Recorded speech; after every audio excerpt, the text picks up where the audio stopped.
Yeah, baby. StreamYard says that I'm live. And now, my usual, waiting for the YouTube to notify you that I'm live so I can officially begin tonight's festivities. But yeah, I think we got my people out there. I appreciate you all rocking and rolling. As usual, I will address you guys when I do my intro or after I do my intro. But first, I'm going to wait patiently for YouTube to get their act together and let you know that I'm live, which has not happened yet because YouTube has been slow with the notifications lately. But eventually YouTube normally gets the notifications out. So, I mean, you got the half an hour notification, at least I did. So I know that the notifications are working. I just got to wait for the official notification to let you all know that I'm live, and then I will begin. But yeah, this is gonna be an interesting evening because I just don't know. I simply do not know. Oh boy, YouTube being uber slow tonight. But yeah, thank you guys for rocking with me tonight. I appreciate you all the time. Y'all are the best, man. Y'all are the best. Yeah, y'all. Some of you all are early. You all are early. I appreciate that. But yeah, man, YouTube is still not letting people know that I'm live. Like, what is the hold up? Like, what is the hold up, YouTube? What is the hold up? Like, where's my notification, man? I mean, maybe YouTube is sick and tired of me live streaming. I feel like I've been live streaming every single day this weekend. There it is. The notification has gone live, which means the entire Vibe Nation now knows that I'm live. So now they know it's up to them to get in here and chill or do whatever they got to do, and we'll go from there. So now that the notification has been disseminated among the masses, we can begin the festivities now. Like I just said, I have no idea what the hell is going to happen tonight because I simply do not know. I have gone live or I've been on a live stream every day this week. Monday night, I did one about the FBI. Tuesday night, I was on the podcast with Zach and Jason. Wednesday and Thursday, I have my own podcast. If you guys haven't seen those episodes, they're still on the channel. Go check them out.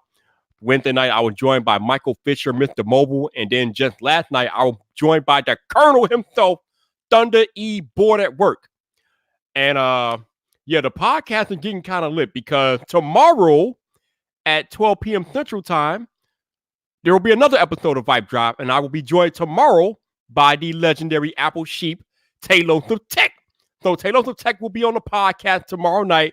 And then just when you think it can get any more insane, Monday night will be another episode of the podcast because on Monday night, I am joined by one of the true OGs of the tech space, one of the greatest tech YouTubers ever, Mark Watson. But you probably don't know him as Mark Watson. You probably know him better as Soldier Knows Best. Yes, Soldier Knows Best will be a guest on the podcast on Monday night. So your boy has been live streaming a lot lately because people are just making themselves available to me. And I'm like, cool, let's go. Because when you're dealing with very busy people like this, it helps to be flexible. And I'm lucky enough to have the flexibility. So when people make themselves available, I'm like, cool, let's go. So yeah, your boy Vibrant been busy on the live streams. I'm still trying to put out 4 videos a week. I kind of failed this week, but I did get up 3 regular videos this week. So that's good. I'm going to try to get up 4 more next week and keep going and going. But your boy is busy. The podcast is picking up steam, so I'm dealing with that. But yeah, tomorrow I'll be joined by Taylor of Tech. And on Monday night, I will be joined by Soldier No Bet. But that's neither here nor there. You're here for Friday Night Fight. So, again, I don't know what the hell about to happen tonight because I don't even know what the hell to talk about. But there are 2 types of people in life. Those that wish it would happen and those that make it happen. And you know which one I am, baby. I am going to make tonight happen. I don't know what the hell about to happen tonight, but I don't care. I'm about to make it happen. So let's get into the intro.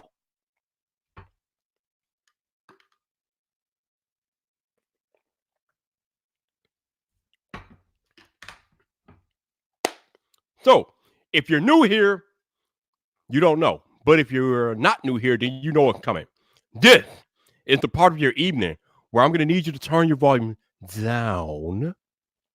Because if you don't turn your volume down, I will not be held responsible for what your neighbor might think of you listening to some loud dude on YouTube. That's on you, not on me. That's on you, not on me. Now, let me do you a favor by turning the gain down on the microphone so I don't completely blow your damn speakers out.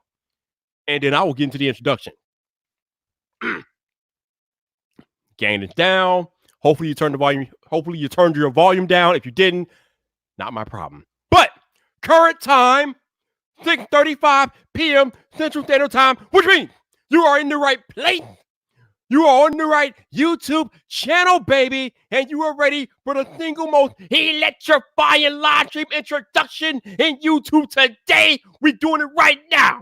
So it's time for your boy Viper to go to work. Woo! What in the hell is about to happen tonight? God, I don't know. But that's the beauty of life. You don't know what's going to happen. You just live it. Tonight, I'm just living because I don't know. But let's go to work. What's up, people? This your boy Viper, the man about tech, and we are live. Welcome to Friday Night Vibe, baby. Woo!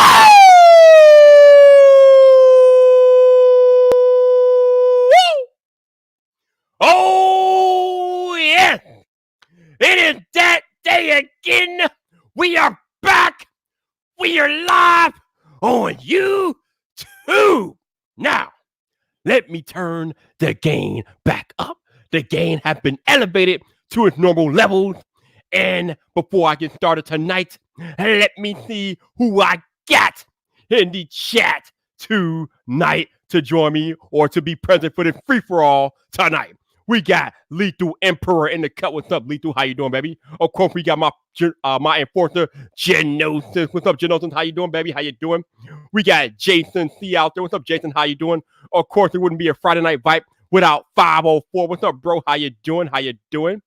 And we got Theodore out there. What's up, Theodore? How you doing, man? How you doing? And Aiden Rouse out there. What's up, Aiden? What's going on, man? We got Tech for your need. What's up, bro? How you doing? And Michael Pepper Tech talking to the cut. What's up, bro? And of course, Alan Osborne is out there. What's up, Alan? How you doing? And we got Tuvo O. What's up, Tuvo? How you doing? And we got my man F Nick, who beat the notification, which is not hard these days. But what's up, Ethnic? How you doing, man? How you doing? And we got the unnamed review. What's up, bro? What's up? How you doing? Scott Essence in the building. What's up, Scott? How you doing? And of course, Albert Cervantes. What's up, Albert? How you doing, man? How you doing? And we got the Bionic Scoop in the cut. What's up, bro? How you doing, man? How you doing? And my head of security, El Jefe Review. What's up, Jeff? How you doing, baby? How you doing? And who else we got out here? Let me keep going down and see if I missed anybody. I don't think I did. No, Genosis is dropping all types of stuff in the chat. I don't know what he's doing out there, but hey, it is what it is. We got Darren NY81. What's up, Darren? How you doing? And Technically T is out there. What's up, Technically T? How you doing, man? How you doing? And we got Pecan. What's up, bro? What's up? We got Canada in the house. Oh, Canada is in the building. Okay. I see you. So, like I said, no idea what his live stream is going. It's not the podcast. It's the live stream. Friday Night Vibe. No idea where this live stream is going tonight. So it will be largely driven by you. That's right. You're watching this live stream. This live stream will be largely driven by you. So earlier on Twitter, I put out a tweet saying that I really don't know what to talk about tonight since I've been live streaming almost every day this week. Actually, I have been live streaming every day this week. So I don't really know what to talk about. So somebody, I think Tyler on Twitter told me that I should talk about my YouTube origin story and how I got where I am and why I do what I do on YouTube and things like that. So I guess I'll start there.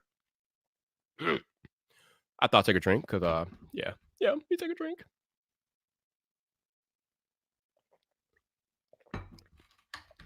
So again, this is a free for all. Just because I have no specific topics of discussion, I'm just going to talk about whatever you guys want to talk about, and we'll go from there. But YouTube origin story. So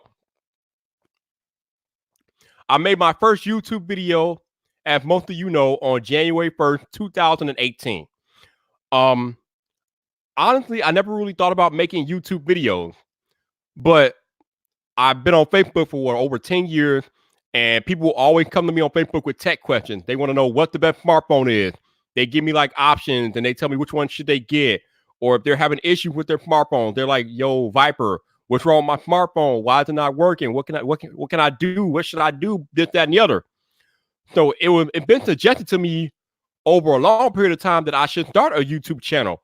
But again, I never really thought about it. It never really occurred to me to start a YouTube channel. So my mother passed away in 2017, and one of my friends was telling me that about how I should start a YouTube channel. And I figured, you know what? It's time for me to live my best life. It's time for me to like do something about this. It's time for me to put my hat in the ring.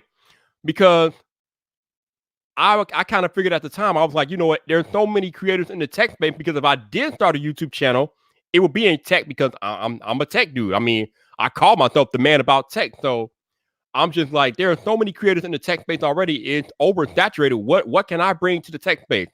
I mean, hell, if you go back and watch my first video, it's like monotone. It's so non-Viper. I'm looking at that dude like, who the hell is this? Who is this imposter making videos under my name? But hey, that's what it was with my first video. I was like, I didn't know no better. I didn't know. So I started on Jan 1st. I've been making tech videos ever since. And at some point along the way, I started live streaming on this very couch. I did my first live stream in I think it was in May. It was in May of 2018. Was the very first Friday Night Vibe on this couch. I was talking to you. I think I went for like 2 or 3 hours that night talking about tech and this, that, and the other, talking to you guys. And I had no idea it was going to blow up to what it's blown up to today. But I mean, oh man, it's just one of those things, man.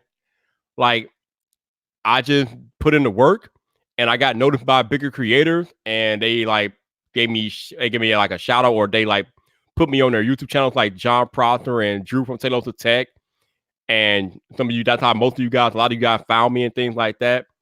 And I mean, I know other creators have mentioned me and things like that. So by very informed communication, you all have found me, and I've been doing my thing.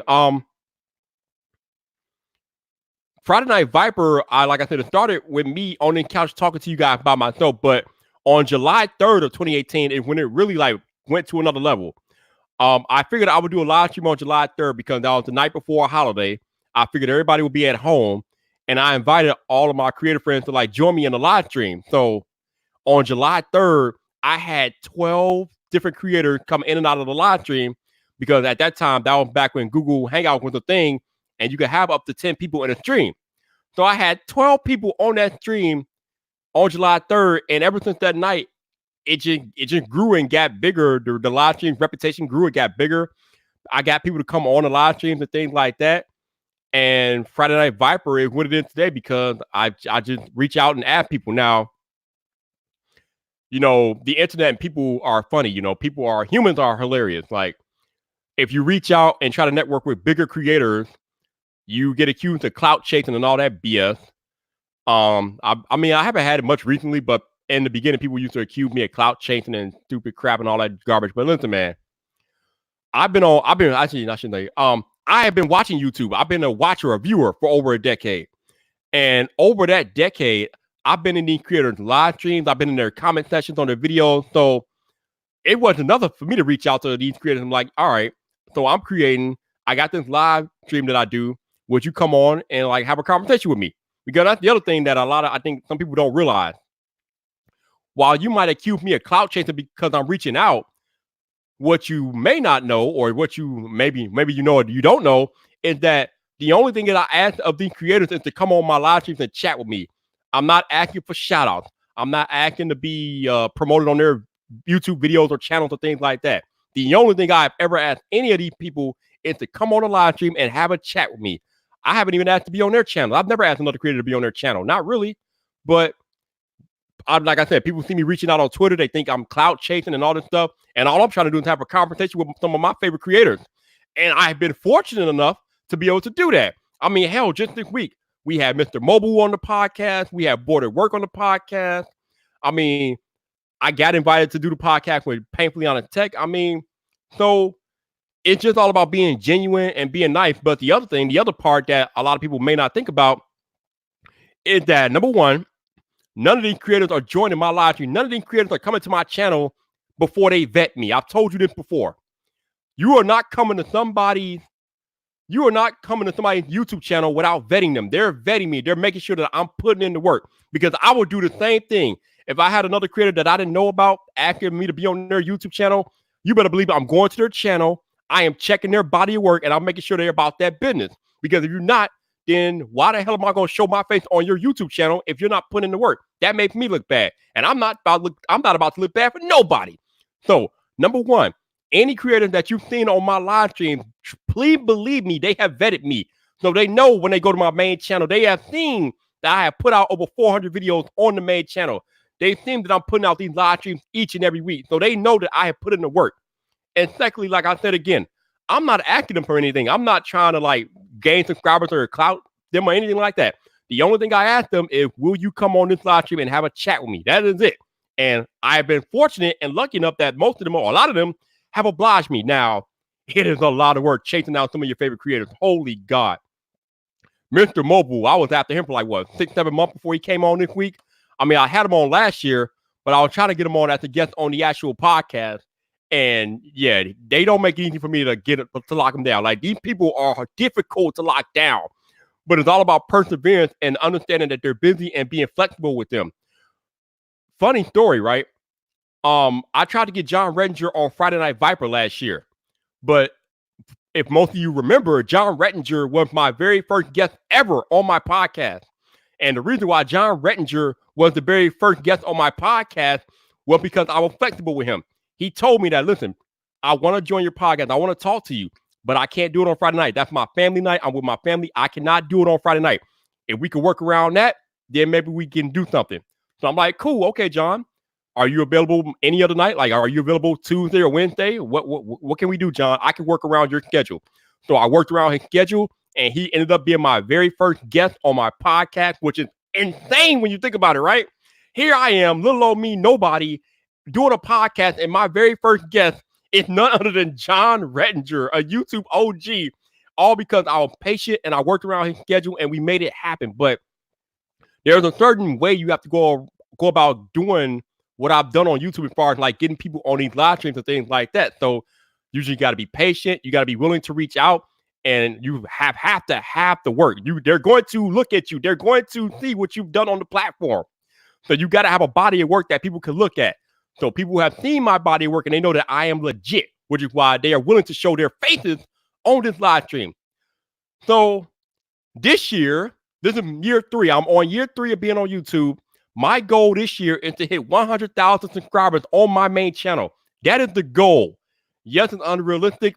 I don't give a damn. I'm going after it anyway, because after a couple of years of trying to figure out how YouTube works, how the algorithm works, tags, titles, thumbnails, admin crap, all that buffoonery that you have to learn in order to do YouTube correctly, I think I have enough of an idea of how it works where I can finally pursue the 100,000 subscriber goal. Now, I told you guys before, I am kind of changing the way I do content on the main channel. If you haven't noticed already, you will have noticed that a lot of my recent videos have been more Apple-centric and focused around Apple content and topics, because I am niching down to do more Apple-centric stuff. This does not mean I won't do non-Apple topics, but the majority of the videos on the main channel will be Apple-focused, because that's what the algorithm likes. People are creatures of habit. The algorithm is basically a measure of human behavior, and humans love habit. Humans love expecting what they expect. So when they come to my channel, they need to know that they're gonna get Apple content from me. For the first 2 years of my existence on YouTube, I had not been doing that. I've been practically all over the damn place. You never knew what you were going to get from me on my channel until this year. But this year, you know what you're going to get. 99% of the time, if I upload a video on the main channel, it will be centered or focused around Apple content, because that's what I'm doing. And I'm hoping that since I'm finally focusing in on one specific area of content, that it will finally help the channel take off. So that is the plan, hitting 100K on the main channel. As far as this channel goes, I had a nice little chat with Borderwork after we went off the air last night, and he told me some things that I should do to try to help this channel grow. So I'm going to start doing that. But my main focus this year is to grow the main channel to 100K, and that I got a strategy I'm putting into place. I'm going to try like hell to get out 4 videos a week on the main channel every week this year. Like I said, I failed this week and only got out 3, but I got out 3 out of 4. It's not that bad. I'll live. I'm not gonna lose too much sleep over it, but still, the plan is to put out 4 videos a week on the main channel while still doing these live streams and the podcast and things like that, and we'll see what happens. I don't know, but again, there are 2 types of people in the world, right? You can wish it to happen, or you can go out there and make it happen. It's not enough for me to be like, oh, I want to hit 100K this year. Oh, bullshit. Who cares? I mean, what? I mean, people want to be rich, but you got to execute the plan. You got to have a strategy. You got to go out there and you got to execute. So I have a plan. I have a strategy to go out there and execute in order for me to try to hit that 100K. So I got it. I have put it into place, and that is what I am doing. I'm executing my strategy to try to get to 100K on the main channel. That is my focus. That is what's going on. Meanwhile, I got all this other stuff around me that's like impacting the way I'm doing things. Also, what's happening tomorrow, besides me having Taylor Tech on a podcast, is that at some point tomorrow afternoon, I have an interview to be possibly be in a Verizon commercial. So that's the thing. Like, I don't even know how that happened, but apparently a casting agency emailed me out of the blue asking me if I was interested in being in a Verizon commercial talking about Verizon 5G. I mean, yeah, duh. I got a whole 5G playlist on the main channel. I'm kind of like a little pseudo expert in 5G. Of course, I'll do a commercial talking about 5G. So I have that interview tomorrow. So, and then I got credentials for the auto show I'm supposed to be covering in a couple of weeks. So, I mean, I got this goal of 100K, but I got everything else happening. I got everything else happening around me, impacting that. So this is going to be a crazy 2020, but I'm here for it. You know, this is what being a creator is all about. It's about creating opportunities and then seizing them when they come your way. But I think we got my man Zach Talk Tech with the super chat. There it is. I'm like, where's it at? There it is. Shout out to my man Zach Talk Tech with the super chat. Thank you, sir. Like he said, if you want it, go get it. Exactly. Nobody is handing you a damn thing. This is true of anything in life. I need you all to listen to me very carefully. This is real life we're talking about. There are no hand-me-outs. There are no freebies. There are no shortcuts to success. If you want to be successful, you have to go put in the work. If you want something bad enough, you got to go put in the work to get it. No one giving you a damn thing. Nobody giving you shit. I'm sorry for the language, but nobody giving you a damn thing. You got to put in the work. You got to earn it because nobody's giving it to you. So, and crazy as it seems that I'm trying to hit 100K, I'm going to put in the work. You know I'm going to put in the work. I mean, you can look at my body work for the past 2 years and understand that I'm going to put in the work to try to get to 100K, and that's what I'm about to do out here. But it is what it is. It's up to you. That is the beautiful, it's kind of a gift and a curse about being a creator. Yes, it's nice to connect with your fellow creators, and it's nice for me to do these, it's nice for me to do the podcast and things like that. But my goals on YouTube, my creative goals are up to me and nobody else but me. So I got to put in the work to go get it. And this is what I'm trying to do in 2019 or 2020. And my man, my head of security, El Jefe Reviews. That's right. That's right, El Jefe. 2020 is the year for us to go get it. Exactly. It's all out there in front of you as a creator. The only question is, are you willing to put in the effort to get what you want? I know I am. Are you? So your boy Viper's going to be busy. So let's see what we got out here. 504 since 2020 is going to be the year of the Viper. You're damn right. If I got anything to say about it, and I will, 504, it will definitely be the year of the Viper. Whoa, we got my man from Norway, Even A. Say, hey there, Vipe, keep doing what you're doing. Oh, you already know, bro. You already know. And we got my man Khalil. What's up, bro? Haven't seen you in a while. How you doing? Tech 702 said good stuff. Yes, sir. You know it, man. You know it. Ethnic, he appreciated the Mr. Mobile podcast. Yo, Michael Fisher is legit. That's one of my favorite people, man. That dude is awesome. Love talking to Michael. I love talking to Thunder E last night. It's legit, man. Ethnic said, did you know any of the creators offline before you started off your channel? No, I knew none of these people offline. Like I said, my only interaction with them was commenting in their videos or their live streams. I didn't know any of these people offline before I started my channel. But that's the thing about becoming a creator. I mean, as much as I want to be successful, I'm not going to ignore what my other fellow creators are doing on the platform. I mean, I've been watching these people for years. I'm not going to stop watching them because I'm doing content. I don't have as much time to watch them as I used to because I'm busy doing my own thing. But I'm still going to show the support that I've been showing for the past 10 years to these other creators, and they know that, which is another reason why they show up on my live stream because I still show up on their stuff. So it's just a give and take. It's a give and take. All right, we got Dr. Donna. What's up, Dr. Donna? What's going on, man? How you doing? Dr. Tech 702? Like, how is talking to people cloud chasing? Bruh. I could write an entire book on this, but dude, it's some type of crazy taboo to reach out to bigger creators if you don't have a certain sub count. People look down on you if you're reaching out to bigger creators. Like when I'm tweeting Casey Neistat or something like that, I get some type of crazy response sometimes. People be out, they out their mind, man. They out their mind. They like, you cloud chasing. Like, no, I'm trying to have a conversation. Thank you very much. I mean, last year they called it cloud chasing. This year they can't call it nothing but Viper doing his thing because it keeps working. If it keeps working, it's not me cloud chasing no more. It's me being me. When I'm repeatedly having big time people on these podcasts and on this live stream, then at some point cloud chasing goes away. It's just Viper. You just gotta call it what it is. Call it Viper. It's basically Viper being Viper, baby. And it's going to continue. I have no plans of slowing down and stopping in 2020. I'm going full speed ahead, so you can call it whatever the hell you want, but just watch me work. You will watch me work in 2020 because your boy about to operate. I'm about to go out here and execute like a boss.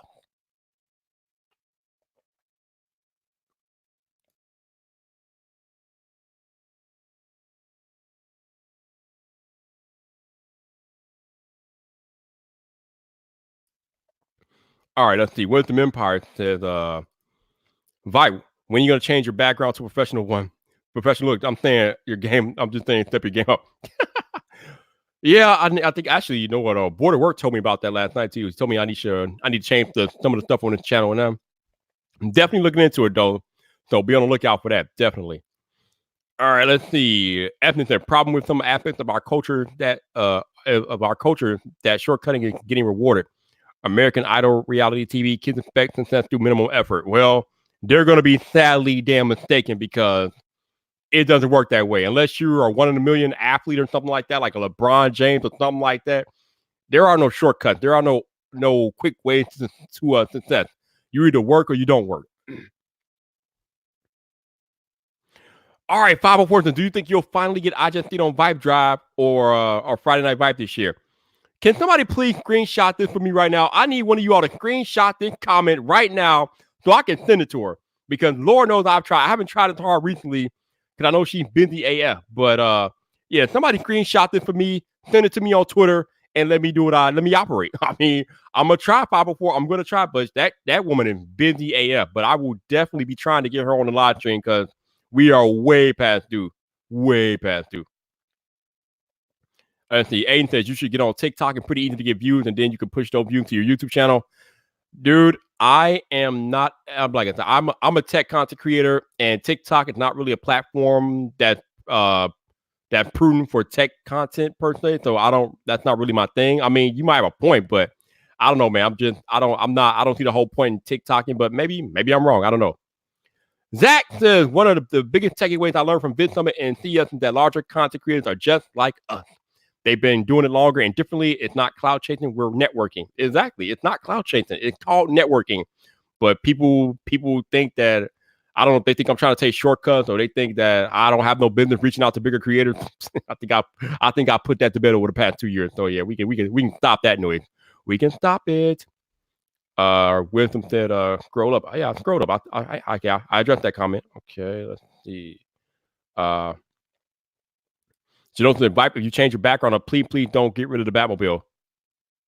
Oh wait a minute, did I misread what he was talking about? I thought he was about the channel background. Maybe he wasn't talking about the channel background. Let me read this. Oh, he's talking about my background. Oh, dude, I don't think the background's gonna change, bro. Like I can't really do much with it. This is minimum business right here. I mean, the background's really not that important, dude. I'm out here. What's important is the message to me. The background is kind of irrelevant to what I'm doing on this channel. So, I mean, I had the other background with the tech boxes and the PlayStations and things like that, and people were like, "Yeah, that's not that cool." So I actually did change my background. I was in the other room with the boxes behind me, but then I was like, then people were like, "Yeah, that doesn't look all that high. You need to do something about that." So I ended up changing my background to this. But yeah, from this, I don't think the background changes too much. It's not much more I can do with that. So it is what it is. Let's see. Let me keep going. Oh, he said green screen. Yeah, I don't know. I don't know if I'm gonna do all that, but and we'll see. We'll see. Lethal said, I like to sit and talk tech from the couch setup. Yeah, I mean, I'm a pretty simple dude when it comes to setup, man. Like I said, I'm more focused on the message and not really the background. So, and plus, a lot of my videos are product focused anyway. So I don't really need a background when the video focuses the product. So it's not really a big deal. But I mean, I don't know. We'll see. I mean, we all have to evolve at some point, right? We all have to evolve. So that's what it is. All right, ethnic thing. Cloud chasing has become a cliche phrase. I see Viper as an Athens channel giving us insight into the highs and lows challenge of the YouTube content creation game. Yeah, man. That's a good point. When I have people on here, I'm always asking them about how did they get started, why do they do what they do, things like that. So I mean, I don't know, man. It's it is what it is, man. It is what it is. Okay, so we got phone tech at work. What's up, phone tech at work? How you doing, baby? How you doing? Appreciate you, bro. Oh man, yes, phone tech at work. I would love to have Jenna on. I commented. I sent her a comment on Instagram about coming on here. I haven't got a response from her yet, but I would definitely love to have Jenna on. I am subscribed to Jenna, Ethan Eric. I watch Jenna's videos, so Jenna is definitely legit, and she is more than welcome. Actually, you know what? Let me make things. I mean, I'm gonna go back later on and like cut and paste this and put it on Twitter. But hey, Jenna, Justine, this is your boy Viper, the man about tech. Y'all know how I get down on Friday nights. I know you're aware by now. You're probably aware of what I do on Friday night, but this is an open invitation to both of you. You ladies are both welcome on my live stream at any time, any Friday night. And if you can't make a Friday night, let me know. I am very flexible. If you don't believe I'm flexible, all you gotta do is ask Renee Ritchie, ask Marquette Brownlee, ask John Ranger, ask any of them. I have been more than flexible in accommodating people to be on my live stream. So I would love to have you ladies on a Friday night, but if we can't do Friday night, that's no problem. I will work around your schedule. But I would love to have both of you on the live stream. My viewers have requested that both of you be on my live stream. I want you here. They want you here. So Jenna, Justine, this is my invitation to you to come rock with your boy on Friday nights or whatever you got, whatever free for you. We need to get this done. This has to happen. So yeah, I mean, they are both welcome. So that's it. I mean, like I said, I'm pretty flexible, but people are busy, so I do the best I can to work around their schedule, but I can't make them come on the live stream. So I mean, it is what it is. All right, what we got here? Blah blah blah blah. We got Lamar's not here. What's up, Lamar? How you doing? Simple text said people looking at the walls wondering what's in the background have lost the message right in front of them. I can't control that, bro. I can't control that stuff, man. But like I said, a lot of my videos are about product, and the background becomes irrelevant because I'm usually doing B-roll about the product or focusing on the product. So it doesn't really matter in the long run. But like I said, we all got to evolve. So hey, it is what it is. Evan said, Vibe background is a much needed break from the Flossie Carter's RGB assault. Hey, yo. Hey, I like Floss's background, man. Floss's legit, bro. That RGB, it's like Floss got a little mini club going on in there. It's like a little mini strip club. I dig it. I dig that. I dig it, man. I dig it. All right, let's see what we got. My man Simple Test said, stay focused. Who cares about the background? Exactly. It's not my focus, dude. I'm focused on the content and the message, baby. That's what I'm focused on. All right, let's see. Zach said, Vibe, I think a simple colored light bulb shining on the wall behind you would add some flair.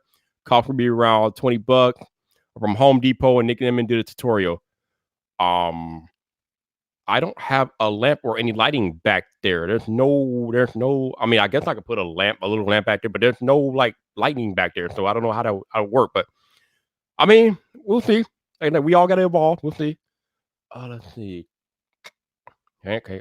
Stupid mouse. What is going on? I'm trying to like answer these in real time, and this mouse is being dumb because apparently the Logitech MF Master mouse has like terrible Bluetooth connectivity, which I just learned recently. Unless you have it connected directly to a dongle, it doesn't want to act right sometimes, and it's kind of annoying. Let's see. All right, Janosen said he simply captured. Thank you, Janosen. I appreciate you, bro. No doubt. Simple text that I fully agree with you. Bender Tube is in the cut.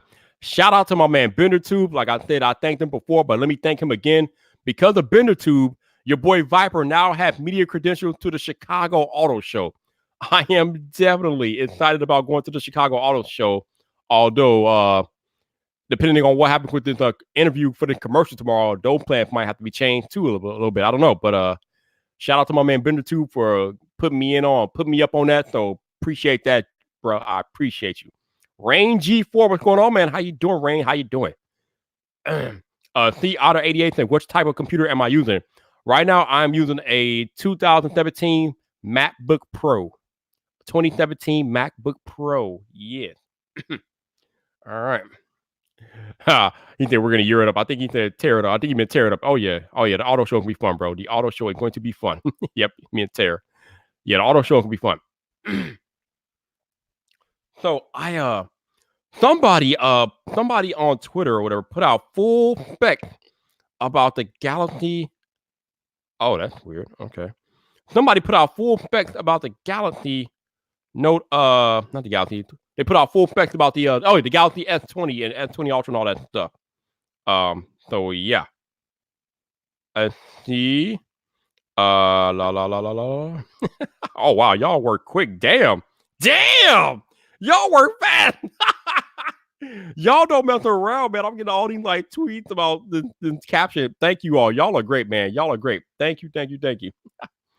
Yo, Lamar, thank you for the super chat, sir. I appreciate you. Thank you. No doubt, man. I appreciate the support. So Miss Zach says my VHS camera can record in higher resolution than your camera, bruh.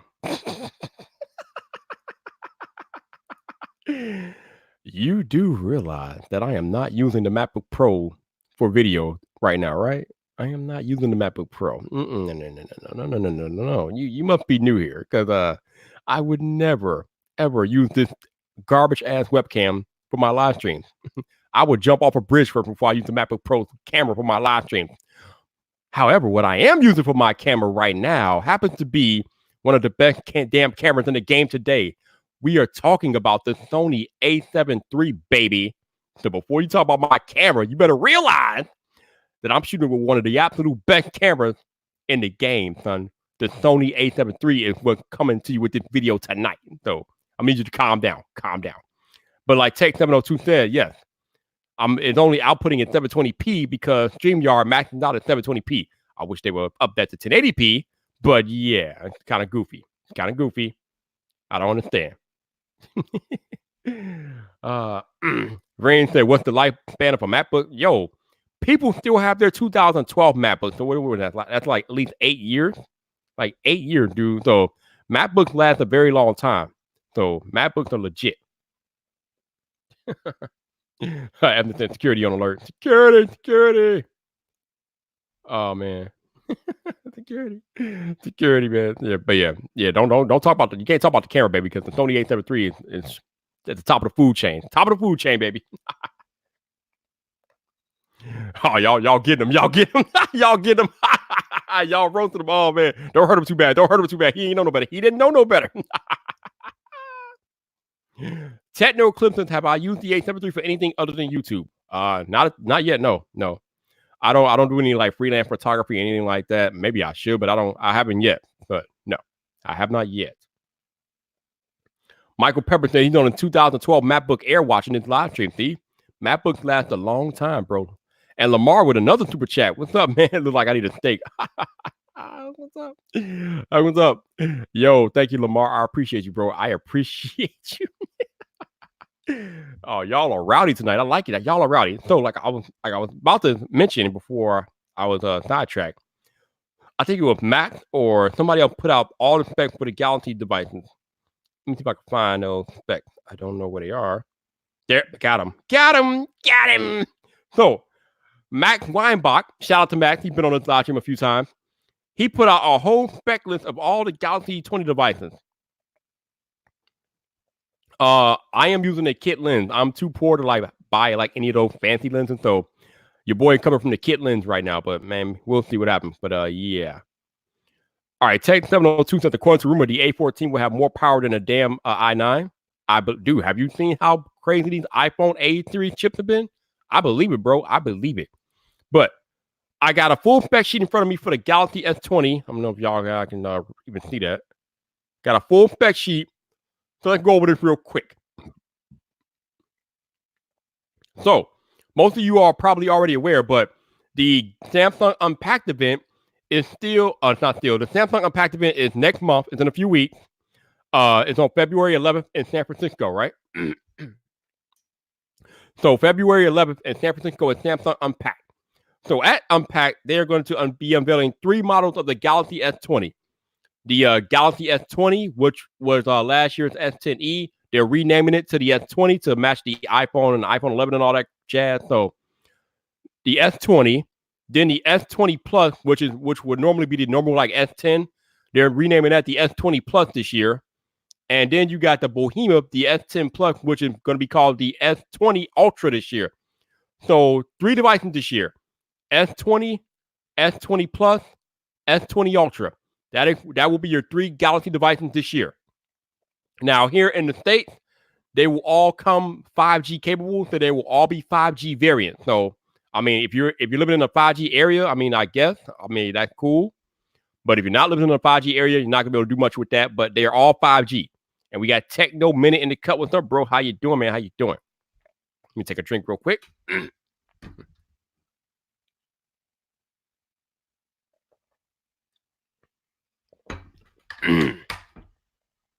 All right, so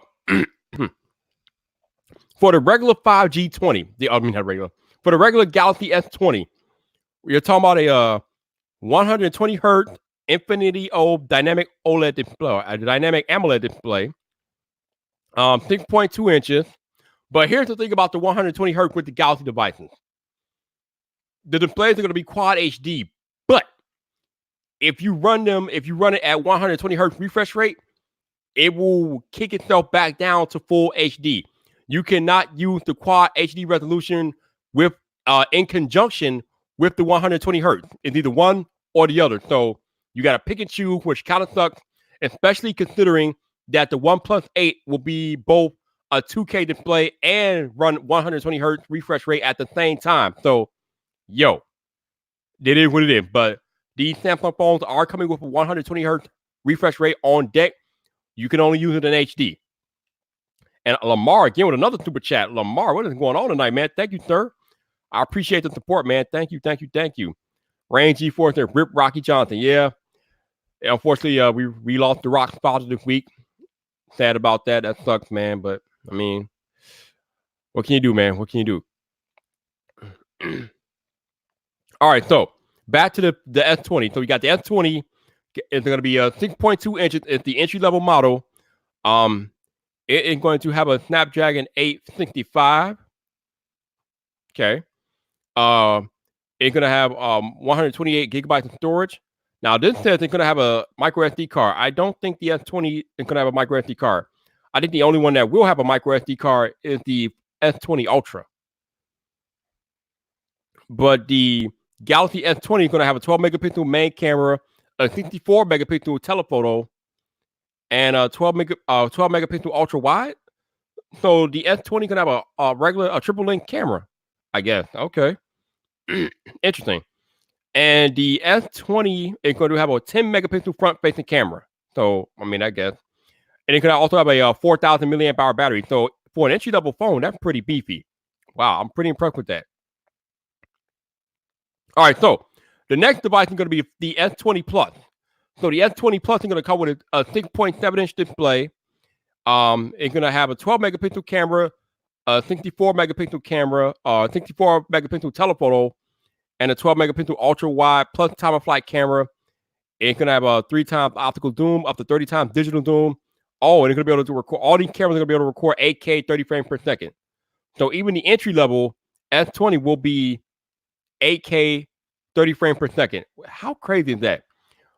We don't even have 4K TVs yet, but they're coming out with 8K cameras and stuff. Crazy, man. The S20 Plus is going to have a 4,500 milliamp hour battery.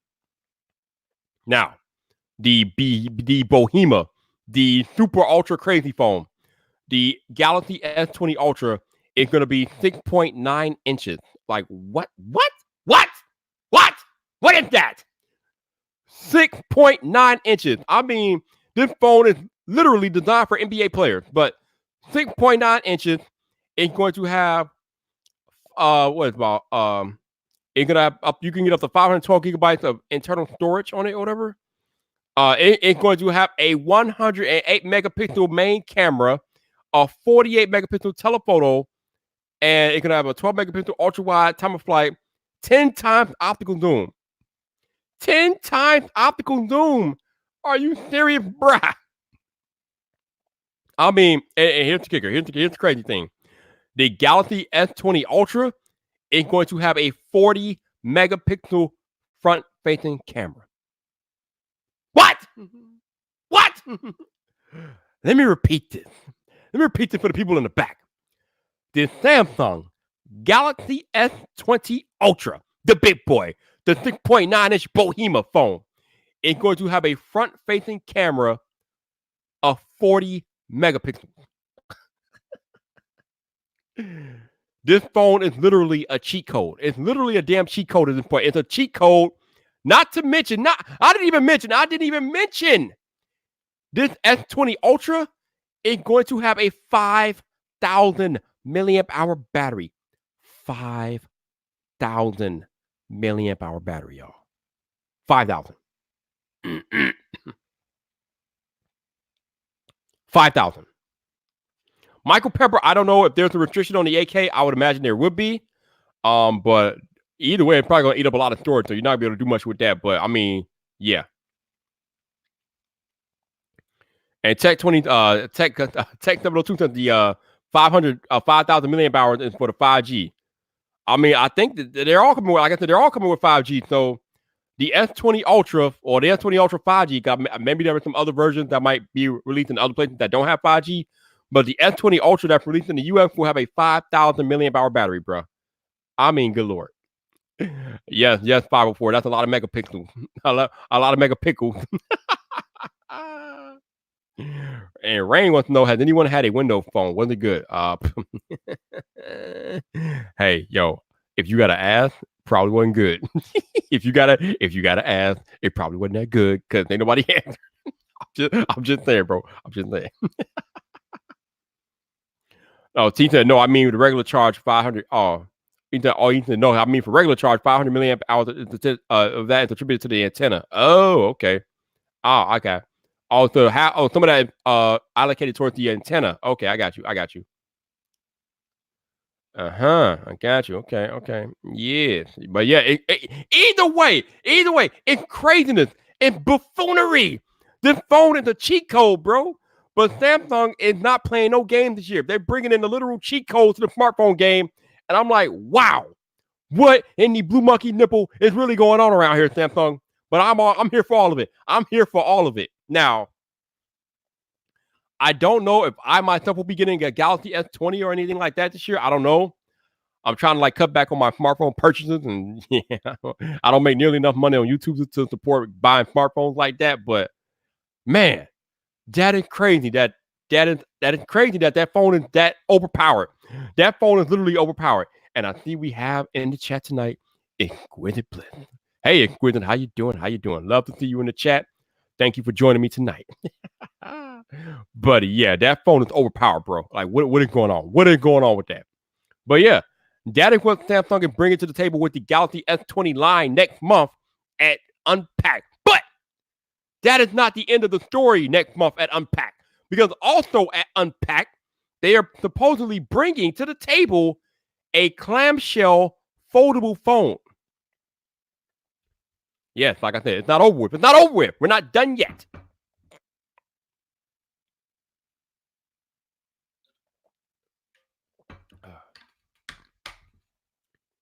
So, also, next month, oh yeah, and even a highlight in the chat here, you can actually get the phone with 16 gigabytes of RAM. At least one, I think the Ultra, you could potentially get with 16 gigabytes of RAM. And that's just, at that point, it's cheating. It's literally cheating at that point.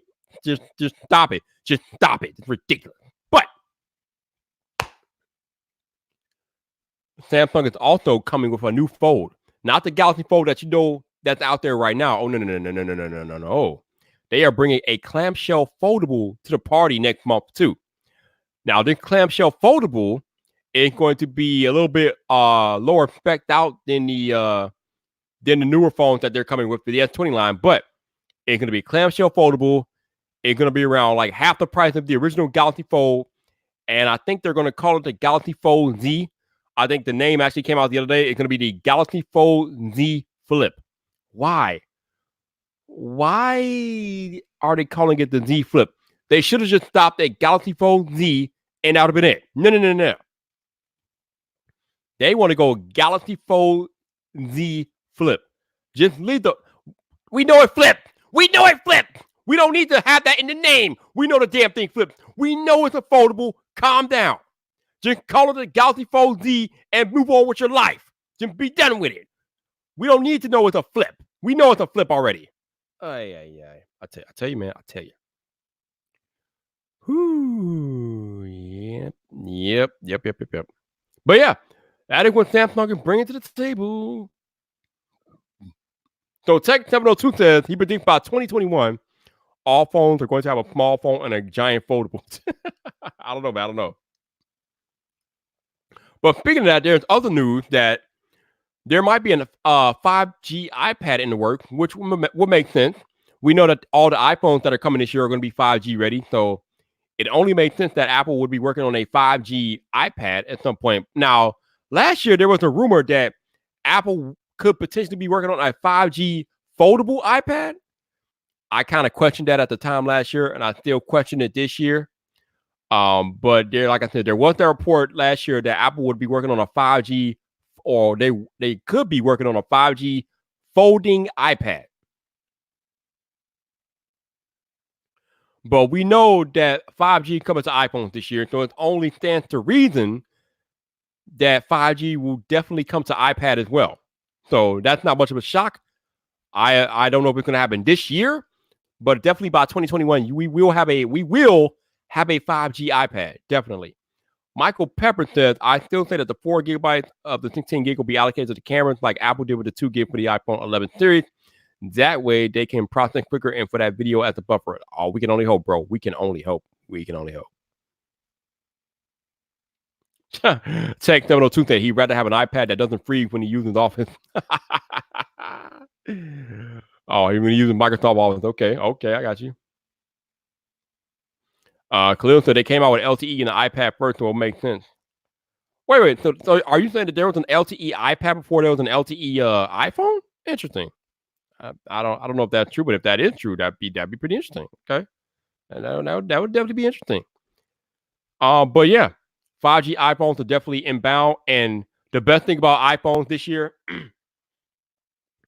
like, this is not something that most of you all will appreciate unless you use both an Android and an iPhone in the past, 3 or 4 years. But probably the single best thing about iPhones this year, for me personally, is that they are all coming with Qualcomm cellular modems on deck. Qualcomm back! Yes! Qualcomm is back in iPhones this year, and I could not be happier. Like I said, for most of you, y'all probably like, Viper, it's a damn modem. Who cares? I care, because when I'm using the Galaxy Note 10 and it's whooping the iPhone monkey ass in LTE speeds because iPhone is still using that Intel garbage, then I'm like, why does my iPhone have Intel while the Galaxy Note 10 has Qualcomm? So this year, that will not be an issue. iPhones are coming back to Qualcomm, and I could not be happier. I finally get top tier LTE speed on my iPhone this year, and not that Intel monkey crap that we've been subjected to over the past 3 years. It's absolute buffoonery, but it's done, and I'm happy about it. Thank you, God. Thank you, God. Yes. Can't wait for iPhones to get back to Qualcomm modem. Yes. So yeah, if you couldn't tell, I'm pretty excited about iPhone returning to Qualcomm because Intel garbage. Yes. Yeah. Y'all see what Tech 702 just said in the chat, right? At least a 20% speed increase in LTE connectivity because of Qualcomm. Yes. Khalil, Qualcomm. Say it with me, people. Qualcomm back, baby. Woo! Yeah. Ding dong, the Intel witch is dead. She's dead. Hit the road, witch, and don't come back. We don't want you back out here. You know, I know it's kind of bad to wish people or be happy that people went out of business and things like that. But I'm glad that there's no more Intel cellular modem business. I'm glad. We don't need that type of inferiority in our cell phone, people. We don't need it. We don't need it. We don't need it. So that's how I feel about that.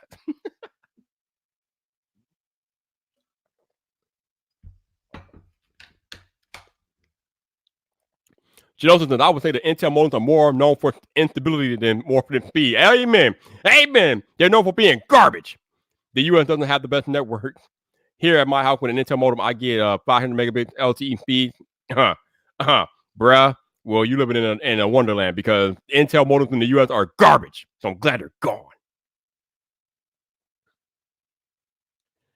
Well, ethnic apparent to according to Genosis, I guess it isn't that US thing. Well, I can't speak for anywhere else. I can speak for the US. And in the US, Intel modems suck. So yeah. I'm glad they're gone. Don't ever come back. Don't you ever come back. Don't you ever come back. But yeah, don't you ever come back. So yes, iPhones, Qualcomm, modem, baby, loving it. Also, there was a report, I think yesterday, that the iPhone is going to be getting a refresh Face ID system. I don't even know what the hell that means. I mean, Face ID is pretty good as it is, but hey, if you can make it better, more power to you. Actually, now that I think about it, what we really need from Face ID, what we really need is for Face ID to work in any orientation. Because right now, this is about the only way that Face ID works. If I turn my head sideways, Face ID gonna be looking like, what no, bro, what are you doing? Or if I try to turn the iPhone sideways and try to use Face ID, it's like, no, bro, what are you doing? Yeah, see, it worked like that. But if I try to unlock it sideways, Face ID doesn't know what the hell's going on. It's like Viper, what the hell are you doing, bro? This ain't working. This ain't working for me. Like I literally cannot unlock my iPhone this way. If I turn it this way, automatically unlock. Turn it this way, Face ID is like, what the hell is this, son? This is foreign. Stop playing Viper. Turn the damn phone in portrait mode and unlock me correctly. But yeah. So if you can improve that, Apple, if you can improve the orientation, unlock a Face ID, do it. Do it now. Do it. So yeah, that's how I feel about that too. Woo. Yes, Eva. I am a lover of iPhone. If you didn't already know, which I know you knew, but if you didn't already know, I kind of like my iPhone. So I want my iPhones to have the very best technology available to them. And for the past 4 years, they have not had the best technology available to them. They have had inferior modems, which have gotten on my damn nerves. But now we are moving away from the inferior modems and we're moving back to Qualcomm. And my heart cannot be happier. I am smiling on the inside and laughing at Intel on the inside at the same damn time. I'm just saying. Whew, okay. All right. C Otter 88 says, what is a good slim case for the iPhone 11 Pro Max using the Apple silicone at the moment? Okay. If you want a very slim case that adds no bulk to your phone, but it doesn't give you the best protection, I would invite you to look at the Pitaka Mag case. Or I think it's the Mag Easy case. But look at the Pitaka cases because those are very thin and they add little to no bulk on the phone. Also, you can look at the Lou Later case or from Unbox Therapy. You can look at his cases too. The Pitaka cases have better quality, but the Later cases are just as thin as the Pitaka cases. So if you're a fan of Unbox Therapy, maybe look at the Later case. But if you want the best quality thin cases around, look at the Pitaka. Pitaka's legit.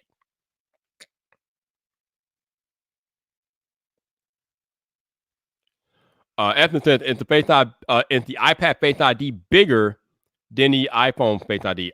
That's a good question. I don't know. I don't know. I honestly don't know. Who's cheaper? I think Lou is cheaper. I think Lou dropped the price of his case, so he may be cheaper. I don't know that for sure. You would have to check both prices, but I think Lou right now might be $10 cheaper. I think. I'm not sure, Will. I think Lou's cheaper. Michael Pepper says, if you're in Germany, all iPhones were required to use Intel modem. The corp made them. And this is why we can't let the government run shit, because then they will run us into the ground with this garbage. Because look at that stuff. The German government made them, they suggested their people to those crappy ass Intel modems. And that should be a crime in itself. That should be a crime. Anybody in Germany who voted for that rule should be arrested for 10 days and throw away the key. Arrest them all and throw away the damn key. And actually, you know what? Make them use those damn Intel modems and see how they like them. Make them use them. What are you talking about here? What are we talking about? Made them. You kidding me with this stuff? Stop playing. Ridiculous. Oh yeah, that's the other thing. You know, the later cases, I keep calling them Lou later, but the later cases do come off easier than the Pataki case. Once the Pataki case is on, that thing ain't coming off. The later cases stay on there pretty snappily, but they are much easier to get off of your phone than the Pataki cases. But you got to have a damn knife to pull off the Pataki cases, but they are secure and they are legit.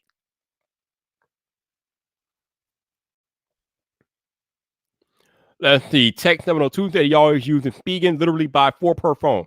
Yo, Spigen is one of my favorite case companies like ever.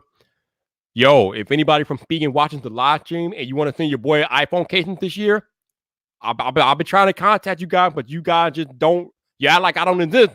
I don't know why, Spigen, but I'm here. I'm ready when you are, Spigen. If you got some iPhone cases you want to send your boy Viper, let me know. I will do a video. Let me know. Just saying. Call my people.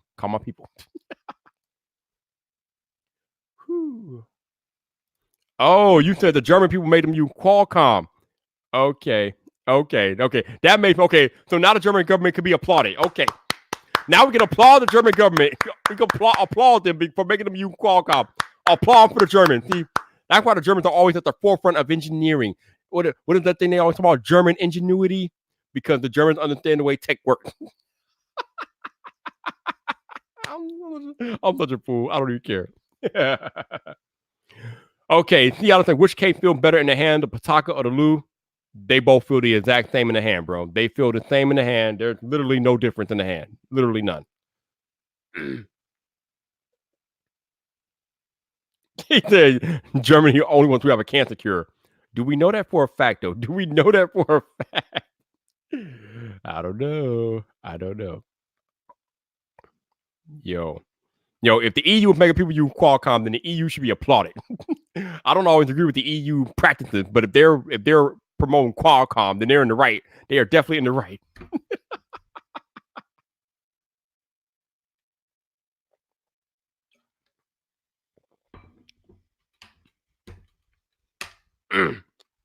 All right, so we've been in here an hour, and I've done pretty well for myself for the first hour. But again, like I told you all tonight, I don't really have any specific topics or agenda to talk about. So this live stream is going to be mostly led by you and your questions. So if you guys got questions or if you got things you want to discuss or talk about, let me know. Drop them in the chat, and we can talk. Because like I said, I don't have anything in particular to talk about tonight.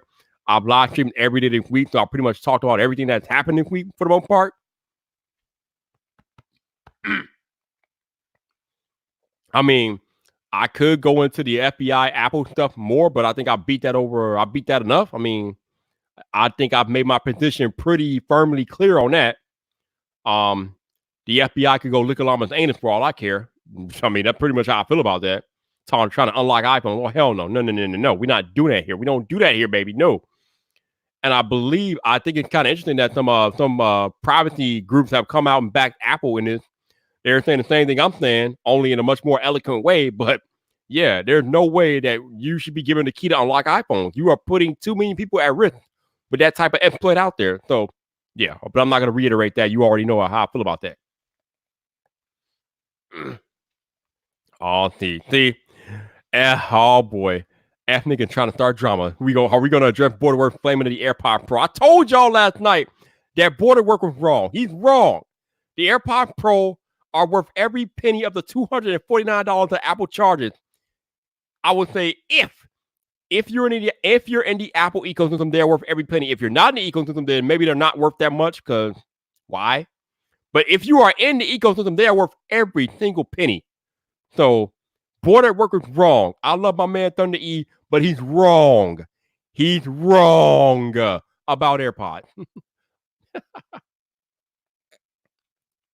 All right, Technical Clip says thoughts on YouTube growth. What's more important? High quality cinematic videos that have a decent story, or non-cinematic videos that don't look great but have a better story? My answer is quantity. Quantity is better. So whichever one allows you to get out more videos is the way you should go if you're just starting out. Now, if you've been doing it for a while, then maybe you might want to try to put out the best quality content. But if you're just starting out, you want to put out as many videos as you can, because then you give yourself more chances to grow. So I would say quantity, baby. Quantity. Get them out there. Just get them out there, baby. Get them out there. All right, let's see. Robert said, what's your go-to Starbucks drink? Well, we are in the last few days of the peppermint mocha frap. So today it's the peppermint mocha frap, but eventually it's going away. But when that goes away, it's gonna be the Java chip frappuccino. Java chip frap. I hate whipped cream, so I don't like whipped cream in any of my drinks.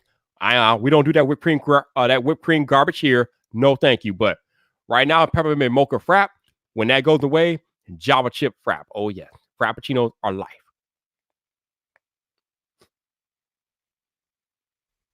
Yeah, see what we got. Oh yeah, Oh no, he went after everybody, man. Border work. I love border work, but he crazy, man. He crazy. Yeah, he was getting a little out of hand last. He was getting a little out of hand last night. He was getting a little out of hand last night. My man Johnson, I use the AirPod Pro Viper sent me as much as a tool as my Lensman pliers at work. There you go. AirPod Pro are legit. They are legit.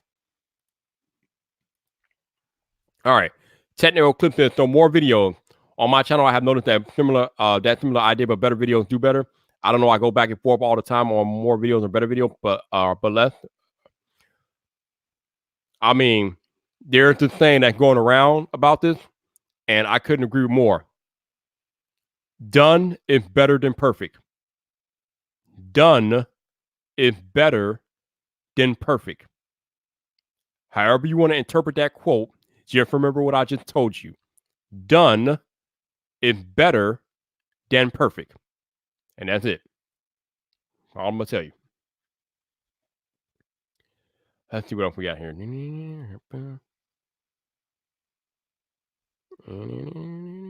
Okay, let's see. All right, what we got? All right, Michael said you could discuss the responsibility we as creators and we have as creators, and how manufacturers have lost focus too much importance placed on specs. We are partially to blame at times. Oh, you know what? Let's talk about this, because there was a question out there by put out on Twitter today by Sean B. Nice about creator responsibilities and things like that. I actually talked about this in a live stream not too long ago, but I'll talk about it again. Oh, we got Tish in here. Hey Tish, how you doing? Where'd she go? Where'd she go? There he is. She is.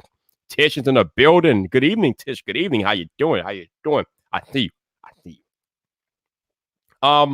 So creator responsibility. Oh, wait, we gotta read what Tish said. It's better to have 100 crappy videos than no videos at all. And I have 200 crappy ones. Again, done is better than perfect. That's all I'm saying. But creator responsibilities, right? So I can only speak for tech creators and things that happen in the tech space, because I make tech videos. I don't make beauty videos. I don't make vlog videos. I make tech videos. But as a tech content creator, it is my responsibility to make sure that whatever I'm talking about, number one, I'm knowledgeable about what I'm talking about. I talked about this a while ago about how John Prosser loves saying that he's right, because he understands that credibility is key with your viewers, because credibility is what gains trust, especially being a tech creator. Trust is epitome, is the paramount, that we have trust with the viewers, because they come to us because they want to feel comfortable, and they want to know that whatever we recommend, whatever we say is correct. So you got to have that trust, you got to have that credibility, and you gain that trust and credibility by knowing what the hell you're talking about, especially in the tech space. So when I'm doing a product review or whatever the case may be, I need to know all the ins and outs of that particular product.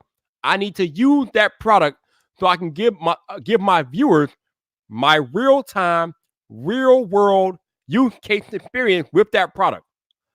Like I did the video like 2 weeks ago when I use the Apple Smart Battery Case in the real world, and I gave you guys like a every 4-hour update in the video, that is what the viewers want and need. They want to know how that product will impact their life. And it's up to me to give them an idea of how that product can impact their life by using it in my everyday real life myself. So I need to know what's going on with a particular product so I can give my viewers the pros, the cons, and how that product could potentially impact their real world use. So again, my responsibility is to make sure I'm knowledgeable about the product, that I have actually used it in a everyday Joe scenario so I can relate that to the average viewer or the everyday person, because the average person is going to use product a lot differently from what a tech person might use it. But I'm like an extreme use case, so if the product can hold up under my use, more than likely that product will definitely hold up under use from an average person, because they're not going to use the product like I'm going to use it, but I can still give them an idea. So, yeah, you got to know what you're talking about. My responsibility is to know what I'm talking about and give them honest feedback and experience use case scenarios, et cetera, et cetera. Now, Sean was talking about, well, Viper, what if you're paid and you, how can they trust what you recommend if you're paid and this and that and the other? And I'm like, listen, if a company is paying me to talk about their product, it is no longer a review to me.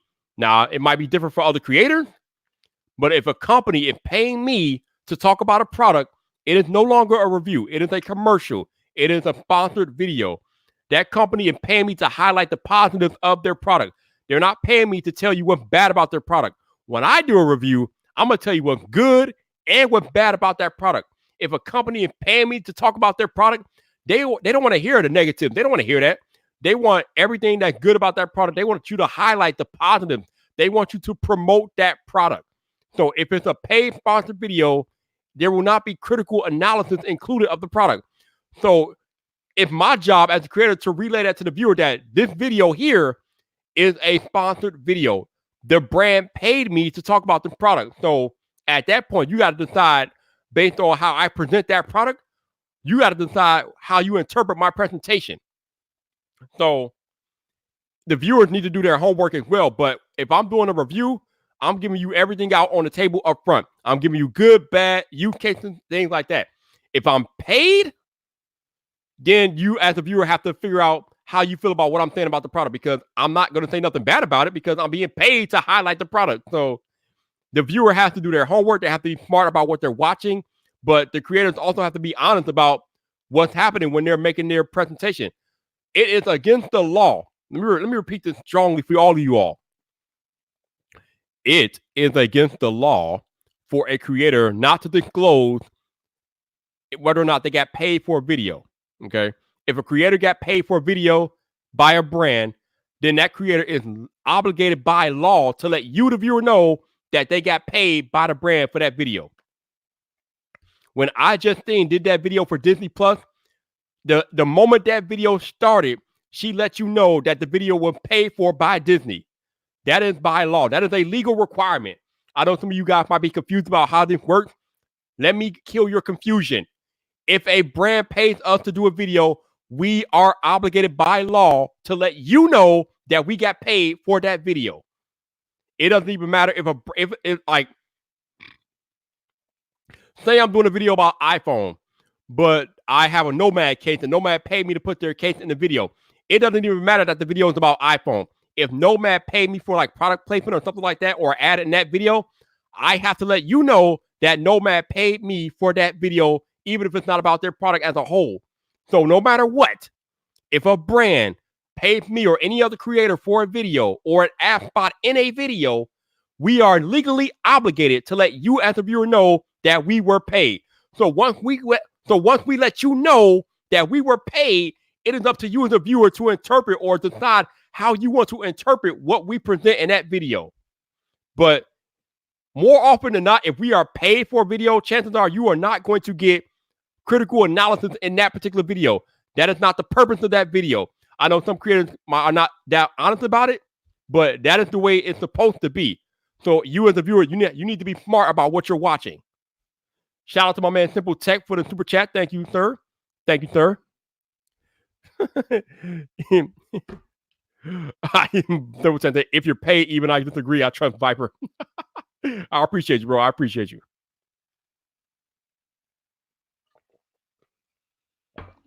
All right, so what else we got in here?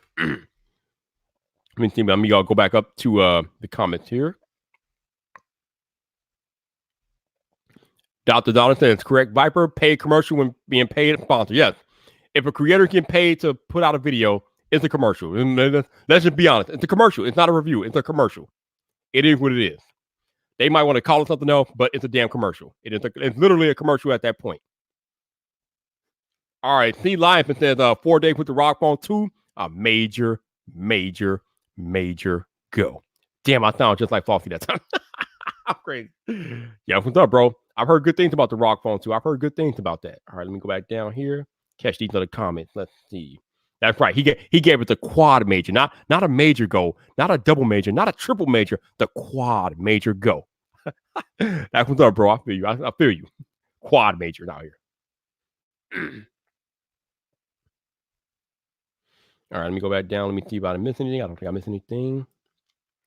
All right, Tech 702 said sponsor paid to present, affiliate paid when people buy. Yeah, affiliate is different.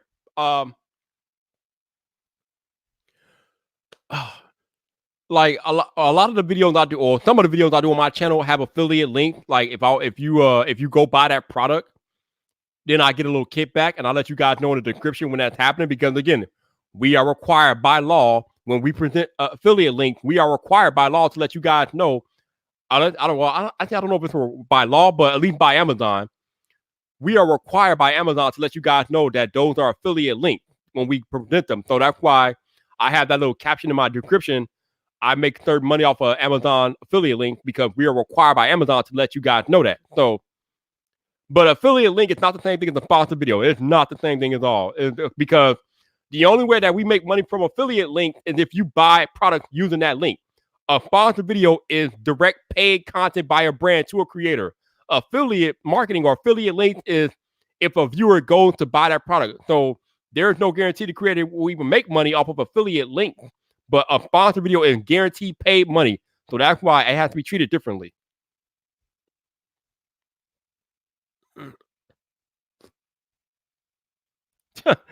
He said, Tech 702, I thought we did this to spend money. And I wonder I'm doing it wrong.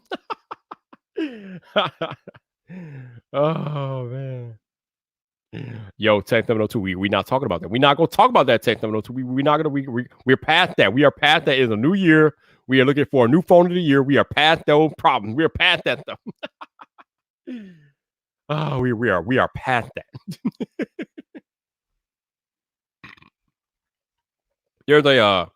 There's a chance Mark Kemp might be coming back to the podcast at some point. I'm not even touching it because I think me and him are pretty much we are setting our ways on that one.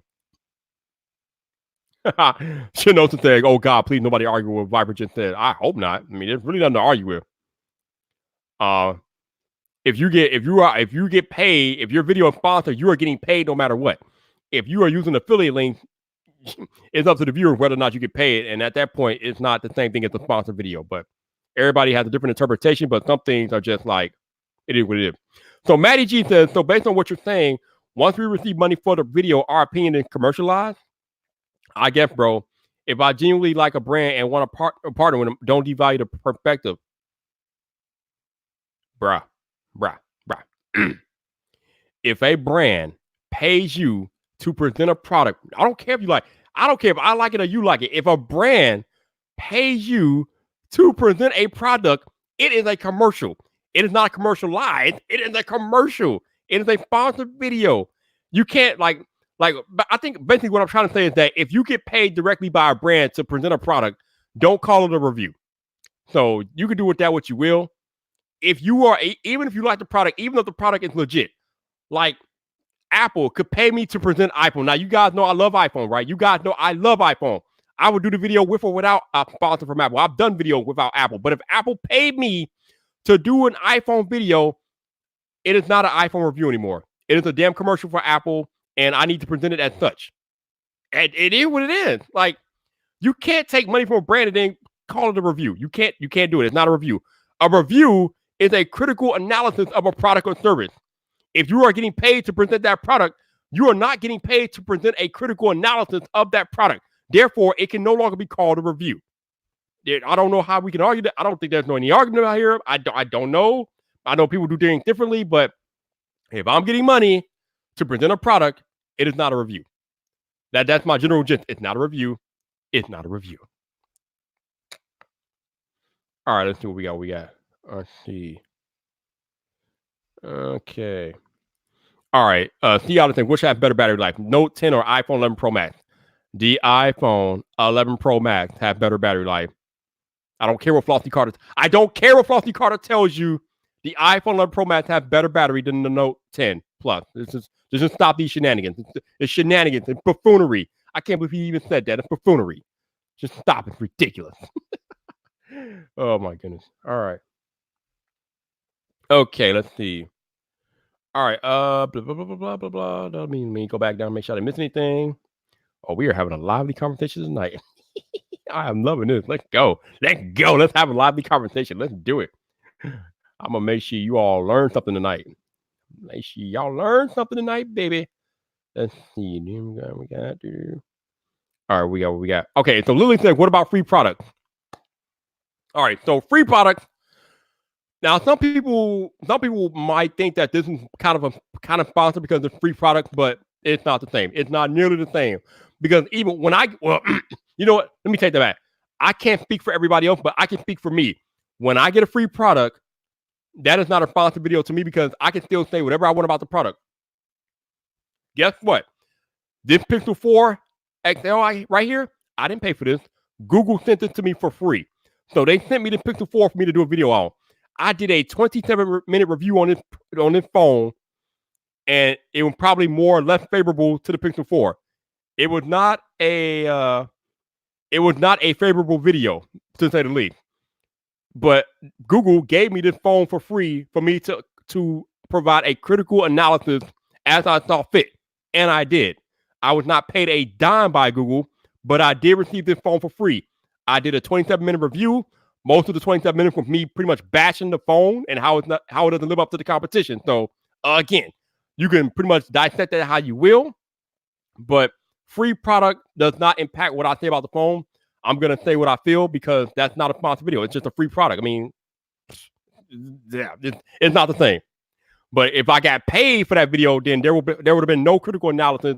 It would have basically been a Google commercial. But since it was just a free product, I still gave you guys a critical analysis, and Google didn't carry the way, so that worked out. That worked out pretty cool. Good. Google is pretty good about that stuff, so that's how I feel about that. All right, let me go down here. Okay, let's see. Blah blah blah blah blah blah blah. Let me go back up here. Ooh, we got some good comments. I need to catch some of these. Damn. All right, let me go back right down there. All right, Michael said, how about if a company sends you a case? I did one and just said the name of the company that sent me the case. I called it a review, but I didn't get paid. Exactly. Company send me cases all the time. I do the same thing. I tell you guys that the company sent me the case, but I'm still doing a review because it's still a review. I'm still providing critical analysis of that case. It's not a paid video, so it's still a review. Just because the company sends a free product doesn't make it a commercial. It doesn't change what I'm gonna say about the product. They're providing that product so I can review it. Basically, I know other creators think about that differently, but like I said, once there's money in your hand, once you were getting cash money to make that video, that's when it changes.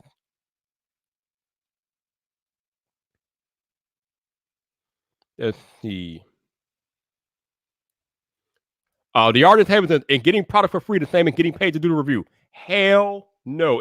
Okay, let me take this back. Again, for me personally, it is not the same. Like I just said about the Google Pixel 4. Google sent that phone for me to do a video on, but I was allowed to do and say anything I want about that phone. They just wanted the publicity. They just wanted the press. They didn't care if it was good press or bad press. They just wanted video put out about that phone. So I put out a 27-minute review about the Pixel 4. Most of it wasn't very favorable, but again, I was not paid to make that video. I was just given the phone to make the video about.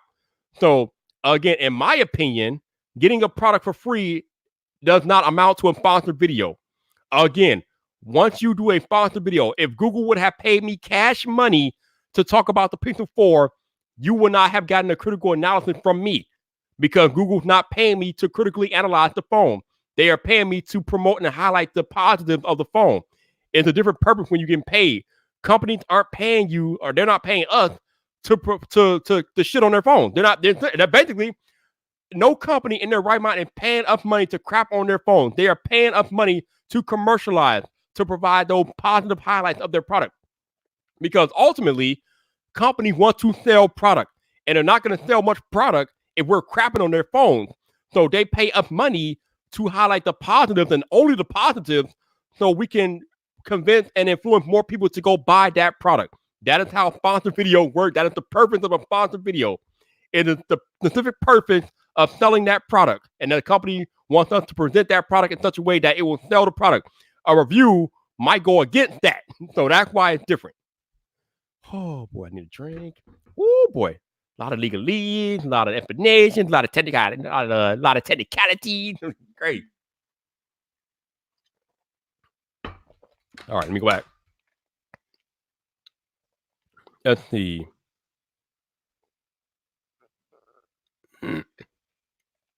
Simple text says, I think genuine people naturally are not going to boldface lie to you and do commercials for a product or service they don't like. Oh boy. Most won't, but some will. Some will. You gotta, like I said, as a viewer, you have to do your research too. As the viewer, you need to do your research, definitely. I mean, you shouldn't take everything a YouTuber or a content creator says as church, as Bible. You should definitely do your own research when you're considering buying a product, because you got to put the work in too. All right, let's see. See, my man T. Lion said he owned an iPhone 11 Pro Max and a Note 10, and the iPhone lasts an hour longer. Yes, the iPhone Pro Max 11 Pro Max has a longer battery life than the Note 10. It is what it is. All right. Let's see. Techno Eclipse says, Viper, the Terry Warfield podcast was amazing. Love listening on my runs.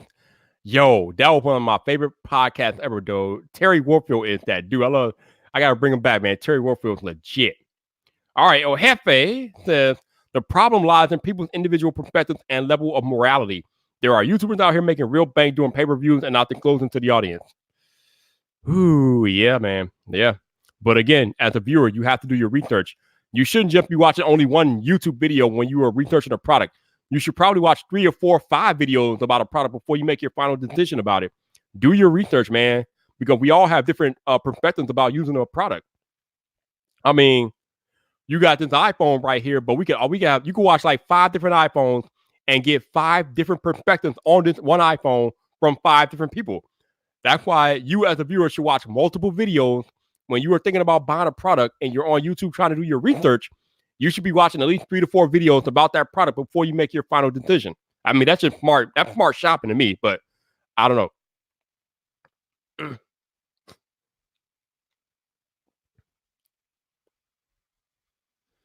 Let's see. El Jefe does not do pay review. I can tell you guys up front. He is correct. El Jefe ain't get paid to no review, bro. If El Jefe doesn't sponsor video, it's not a review. He doesn't do pay reviews, and I don't need it. I'm not doing no pay review. We're not doing that, baby. We're not doing that.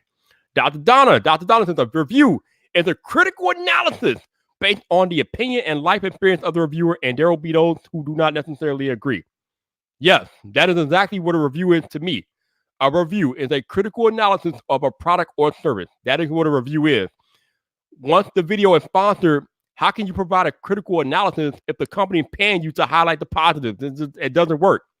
That's why you can't be running around here talking about you're doing a sponsored video and calling it a review. I'm like, well, no, it's not a review. It's not a review.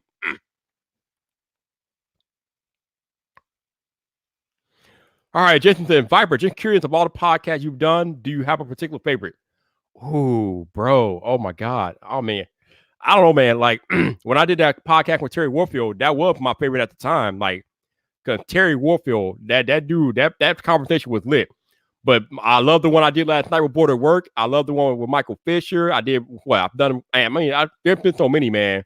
I mean, I've talked to so many of my favorite creators. I mean, it's hard to name a favorite, bro. But if there's one podcast if I had to tell you guys one podcast that you should absolutely listen to, it will probably be the one with Terry Warfield because that one is just so motivating and so powerful, man.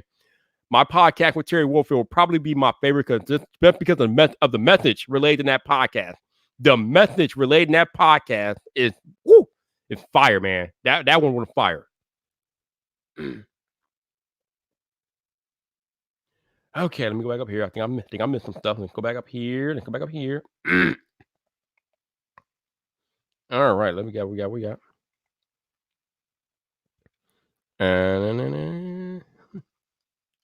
Let's see. Let me go back. Okay, like I'm missing a lot. Okay, where we at? Damn. Oh my god, y'all are chatting it up tonight. I like this. Oh my god, y'all got a whole bunch of people that came in here since man. What's going on here? Okay. All right, now we're done. Okay. All right, let me go back here. All right, Lily says, do product companies give product there? Do product companies give product in exchange for review or just give for free? No. If a company is giving us a product, they want us to make a video.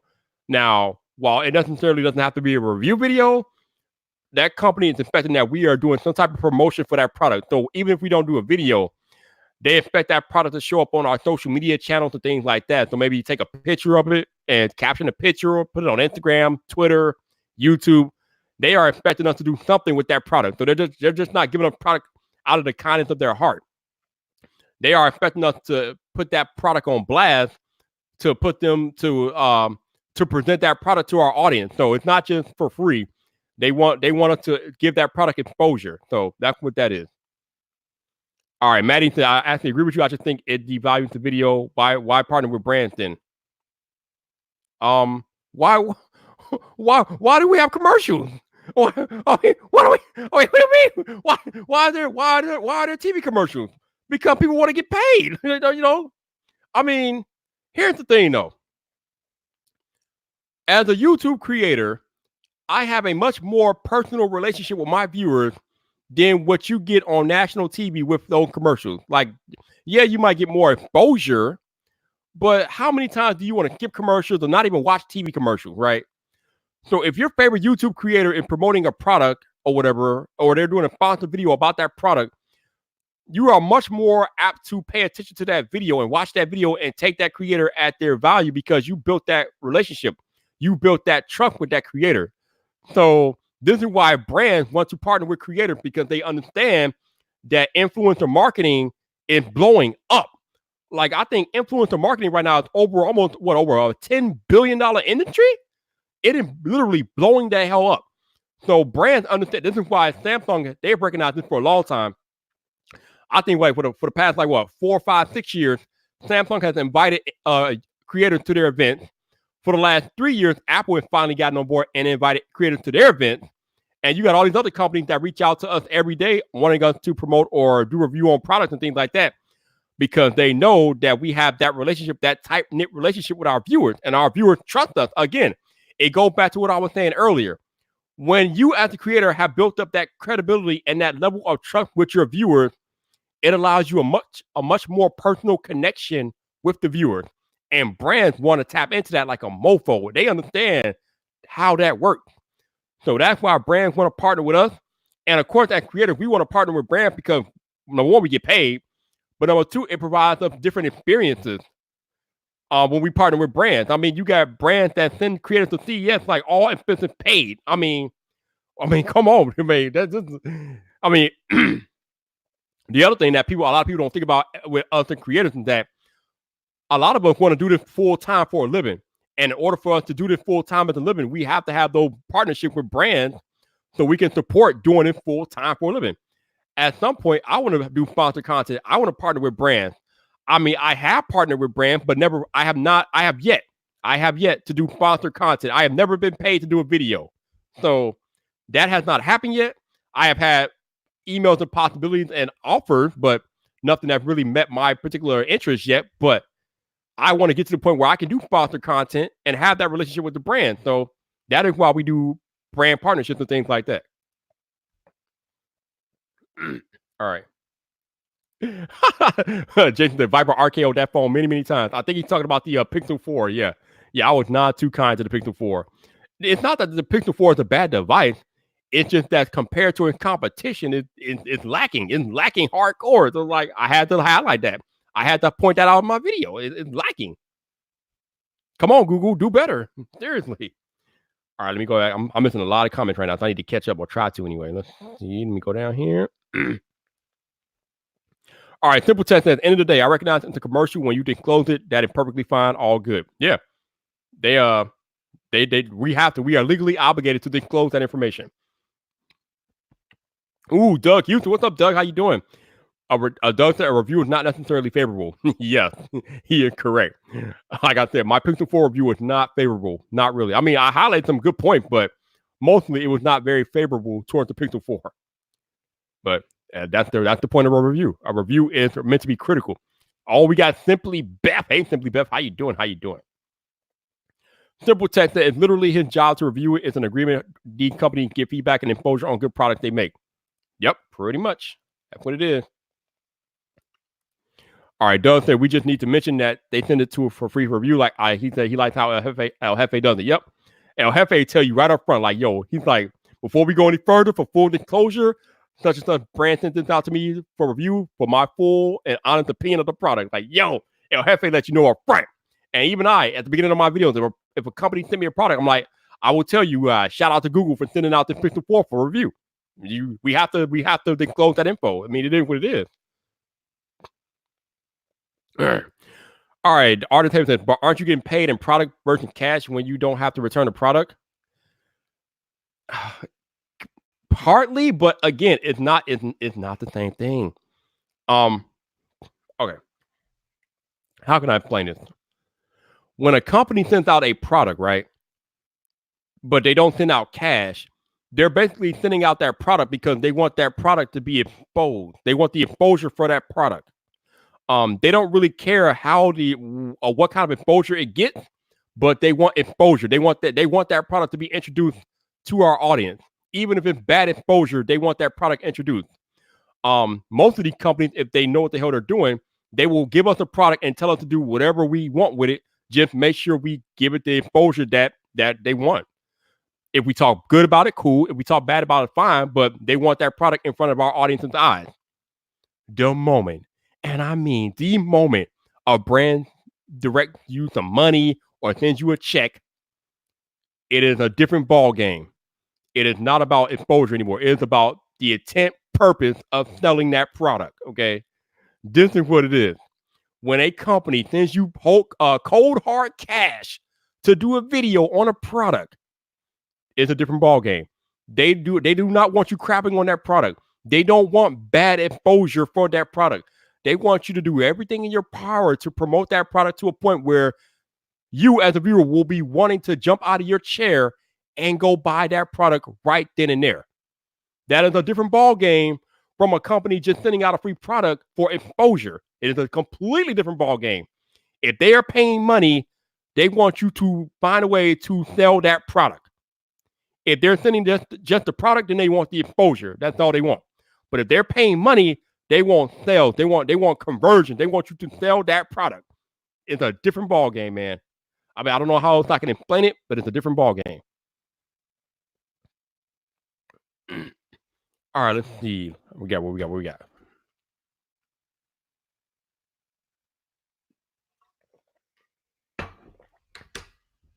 Make sure I'm not missing anything.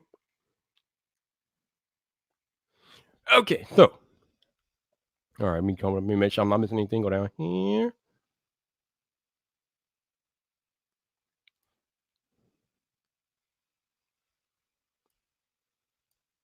Like Huffy said, if a company is paying for the product, if they're paying for the product and they're sending you money, they expect positive reviews. They are expecting you to sell that product. They are expecting you to say something or present that product in such a way where your viewer will want to buy that product.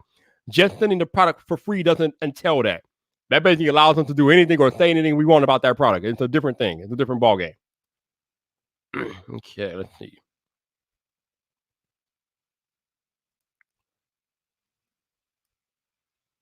Can we go down here? Let me go down here. El Jefe says, I will say whatever I want, regardless of how I receive the product. I talk about the the bad then the good. That's how I roll. Exactly.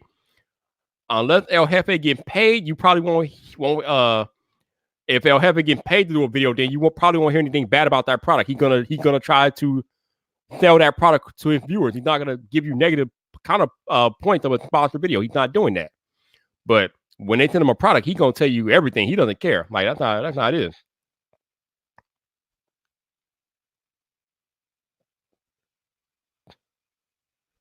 Let's see. I'm going here. Doug says, "Thank you, FTC." Yeah, man, the FTC are pretty strict about this stuff, and they're coming hard. They're coming down hard on influencers and things like that as it relates to influencer marketing. So we have to be on point with this stuff. Otherwise, the FTC can fine us, and ain't nobody trying to get fined. Ain't nobody got time for all that.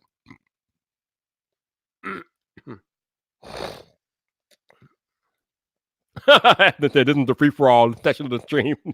pretty much, man. Pretty much. This is literally a free for all. Oh man. And what happens is you can't trust every YouTuber. Please believe that. You have to vet who you trust. He ain't lying. You can't trust everybody. You can't trust everybody, man. Everybody ain't out here for your best interest. You can't trust them. Let's see.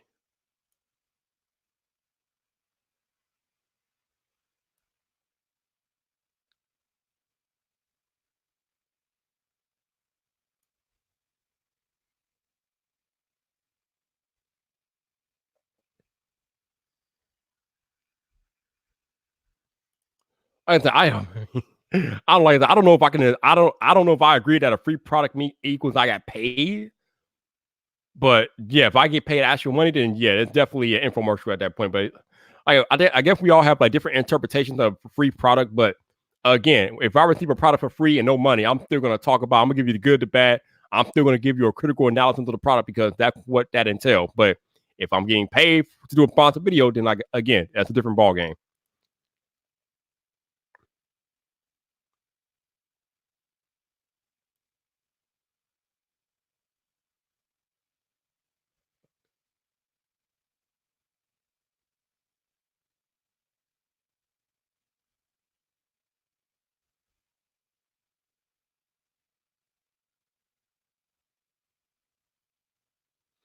Let's see. Kevin Martin said Floss handled that well. Yeah, Flossie Carter's pretty upfront. I like how he puts like all the fine print down there when he's doing a sponsored video. Pretty funny. All right, I'm gonna cut up. No. Go back. Damn it. I'll lose that. Come on. Damn it. Oh man, crap. Shoot. Come on. Where'd he go? Oh, this is hilarious. Come on. Wow, I was that far behind. Damn. Shit. Okay, here we go. Yo, y'all need to listen to Hefe. What's up, bro? Hey, C Lionsman, thank you, man. Thank you, man. I appreciate it, man. I appreciate you, bro. I'm just out here doing my thing, trying to educate people as best I can, bro. It's like everybody's not as friendly as me, man. I'm doing the best I can, man. I'm doing the best I can. Let's see. Tech 702 says that's the case. Don't watch any YouTuber for more than 3K subs. Really, man. I mean, yo, even YouTubers at 1K subs are getting free stuff, man. I mean, pretty much if you're on the platform, you're probably getting free stuff from somebody. So if you guys are having questions about us that get free stuff, then you need to question everybody because everybody's getting free stuff, man. Like these companies aren't messing around. They are handing it out like candy. So everybody, if you are on a platform worth anything, even if you're at like 500 subs, you're getting free stuff. Like it's not that much of a barrier to entry with the free stuff. So like I said, at the end of the day, the viewer needs to do their research and make their decision that works best for them.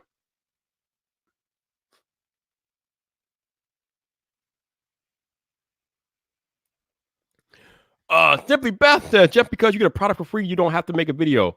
It's on the company for sending you the product unless you've agreed to do something prior to being sent. You are correct. Just because we do get a product for free, you are correct. We are not required to make videos. But my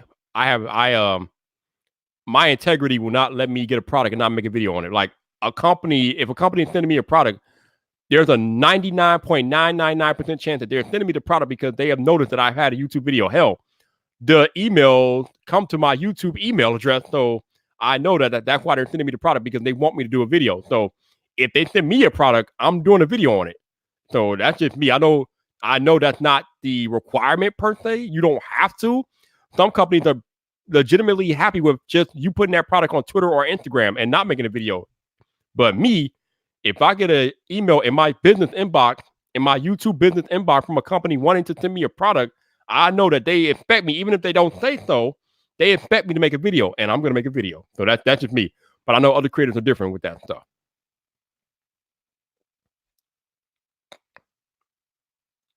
All right, let's see what we got. She said, yo. All right, tech guy smart buy. What's up, man? How you doing? Good evening. Good evening. Yo, we are having a lively discussion tonight. I love you all, man. Because like I said, I came in here tonight without a plan.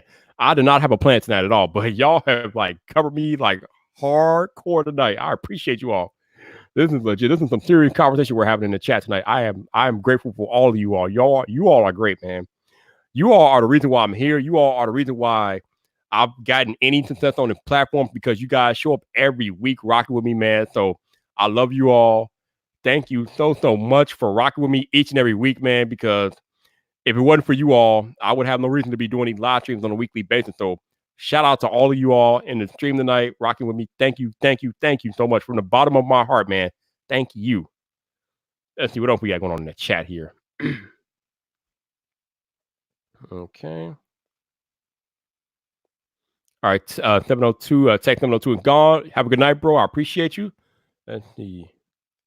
All right. Okay. Go down here. Simply Beth said, product is not payment. You can't send phones to the utility company to cover your bills. Giving product for free is just that. If they want more, then you deserve cash. Amen. Thank you, Beth. Thank you. I agree. Exactly. The phone company is not accepting the phone for payment. They're not doing that. I can't send a phone to the water company expecting my bill to be paid. It doesn't work that way. So Beth, nailing it as usual. Beth is legit. I love Beth. Beth is great. Can I keep Beth? Can I keep you? Yeah.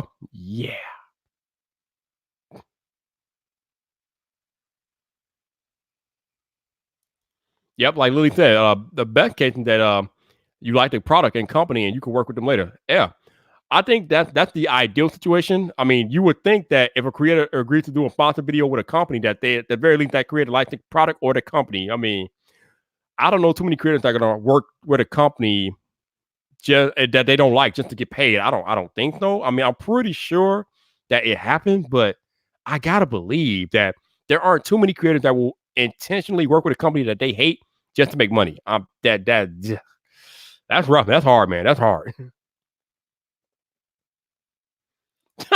Bender tube. Bender tube. Oh, Bender tube. Oh, that is savage right there, Bender tube. He said, yo, if they say they pay me in product, they can have it back. Boom. Mic drop. The Bender tube mic drop right there, y'all. The Bender tube mic drop. Lethal out here. Lethal out here, bro. I appreciate that. All right, Michael Pepper says, I know that legally you have to claim getting stuff for free once they reach a certain value, but I agree that doesn't mean you're being paid in product. I agree. Getting free product does not amount to paid. Sorry, it is what it is. El Jefe says, if I do a showcase video, you will know it. I will say this video is sponsored by Verbally, and I'll be checking the paid promotion box. The title will also say showcase, 100% transparency. Yes, El Jefe, the El Jefe doing it the right, man. El Jefe does it the right way. That's what's up, man. That's what's up. You got to be transparent because, like I keep telling you all, viewers are not stupid. They understand. If you try to hide something, if you try to hide a sponsored video within your regular content, they're going to eat you alive. They know what's up. People aren't dumb. They understand how the game works. They understand what we're doing out here. They're not dumb. Okay, what we got here? All right, let's see what we got. Damn, far about again? Come on. All right, here we go. Got it. All right. All right, technical clip says if you're trying to get sponsored, that doesn't give off the same effect. Oh, if you're trying to get sponsored, doesn't that give off the same effect? Like I'm going to go easier on the product because I want to work with this brand. Um, I mean, what when you say it doesn't give off the same effect, what do you mean? I mean, if you're, like I said, if you're trying to get sponsored, then you're probably gonna go easy anyway. Like if you like I said, if you're getting paid to do a video, it's not a review, so you're going to go easy on the brand anyway because they're paying you. I mean, you're not gonna go to. It's like anybody. It's like a regular person. No normal regular person gonna go to their job tomorrow and crap on their boss or their company. They are not trying to get fired. It's the same way for influencer marketing. If we are trying to get a sponsorship deal with a brand, we are not going to take a crap in the hand that's trying to feed us. Like no one's doing that. Like people try to like make the big difference between like creators and regular everyday people. It's not that much of a difference. If you work for Nike, you are not going to Nike tomorrow and crap and telling your boss at Nike that he sucked monkey nipples and all this stuff. You're not doing that. You're going to sit down, you're going to do your job, and you're going to go home at the end of the day. If you want that job and you want to keep getting paid by Nike, you're going to do that. So if a creator wants to get a sponsorship from a brand, yes, the creator's not going to crap in the brand's mouth. No one's doing that. Nobody's doing that. The average everyday person wouldn't do that. It's the same difference here. Money, like when you get paid, you got to have a specific level of discretion when you are getting paid. It's just life. It's just real life. This is real life, man. I don't know. I think some people who watch creators think that we living in a fake life or this is not real. This is real life. Okay, it's just different from what you do on a regular everyday basis. We do it in the creative space. This is real life. We have to do real life. We have to abide by real life rules. This is real life. I don't know, man. It is what it is. Marco, what's up, Marco? How you doing, man? How you doing? Let's see.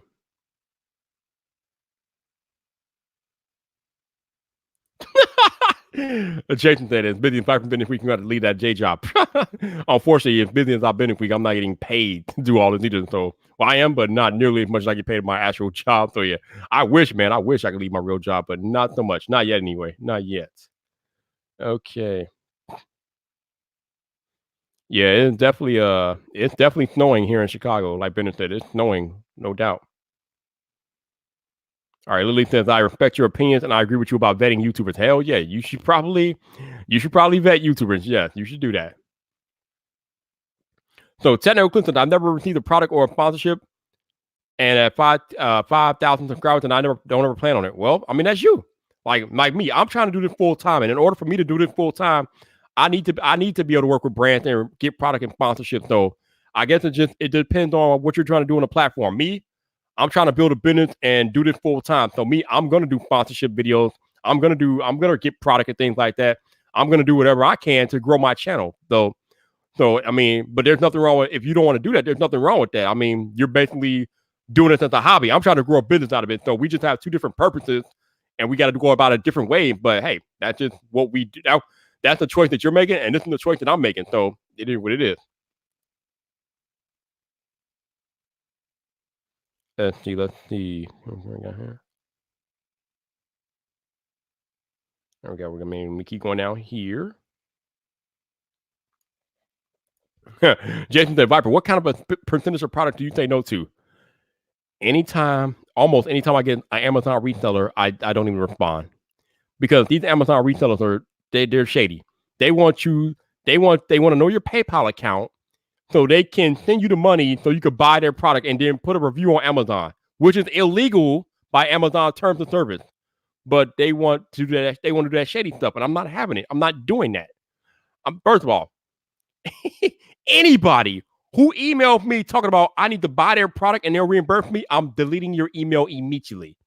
If you want me to review a product, you better send it directly to me. I'm not buying it. I'm not having you repay me through PayPal. What kind of monkey piss is that? I'm not doing that. So a lot of these Amazon resellers are out here trying to get us to do some shady stuff and go around Amazon terms of service, and I'm not doing it. So yeah, I delete a lot of those Amazon emails, like all of them, because they're all trash. So yeah, a lot.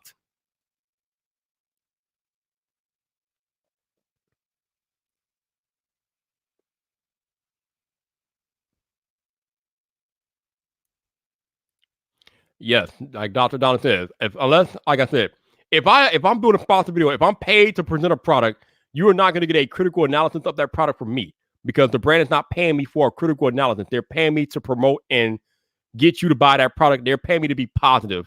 They're not paying for my negative feedback on the product. So yes, if I do a sponsored video, you will not get negative feedback on the product from me. It's not happening. They're not paying for that. But if I'm not getting paid, number one, you'll know I'm not getting paid. I've never gotten paid for a video yet. So all the videos I've done, all over the 400 videos I've done on the main channel, none of those videos have been paid for. So all of that, my actual, all of that, just me telling you how I feel about a product and things like that. But when I do get that sponsored video, it will be a commercial, more or less. That's basically what it is. To me, a sponsored video is nothing more than a commercial. So, and I know if you guys pay attention to if you pay attention to the commercial on regular TV, have you ever watched a commercial where the product being highlighted in a negative way? Have you ever heard negative feedback from about a product in a commercial? No, exactly. Sponsored videos are commercials. Just think about it like that. If you think about it like that, it's not that hard. They're commercials. It is what it is. Damn it. Ugh. Come on. Let's see. Beth says a company expecting your time for free has no integrity. They make money. They make money off your effort. They aren't giving you cash. If they aren't giving you cash, they are the ones who need to worry about their integrity. I don't mean. Yeah, you're kind of right, but like I said, I'm not gonna. I'm not gonna crap on company for not paying me for product. Like I said, I've gotten some free stuff in the first 2 years I've been on YouTube, and I mean, I've been grateful for it. I mean, I am. And the cool thing, the interesting thing is that some of the companies that I get free stuff from may not be in a position to do sponsored content, but since we have that relationship, there might be a possibility down the road of doing sponsored content and doing sponsored video for that company. So it's more than one way to think about how this stuff happens. But I mean, again, it's up to the viewer to know what's going on and be aware of what's happening.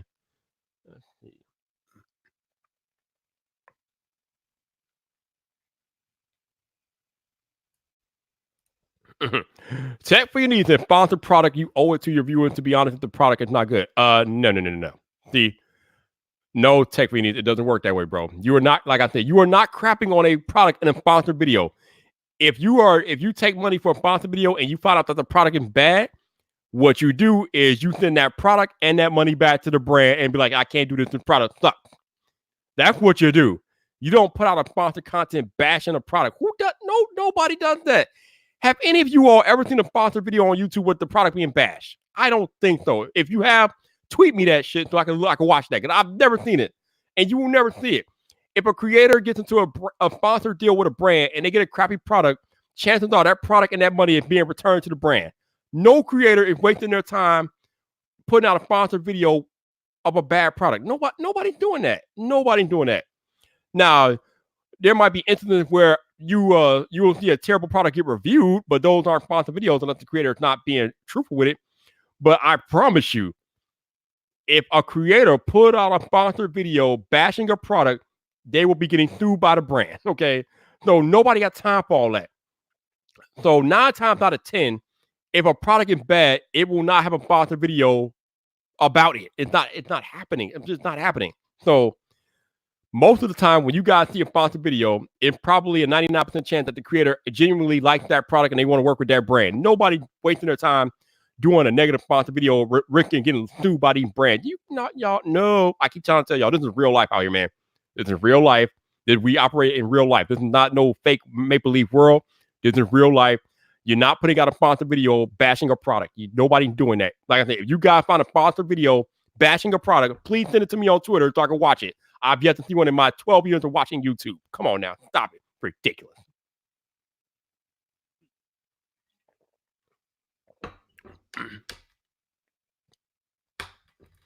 You know, Tish, I'm here to entertain. So I'm glad you're entertained by my antics. But yes, you never know when I might say, what in the blue monkey nipple are you talking about bashing the sponsored product video being bashed? No, nobody's doing that. Nobody.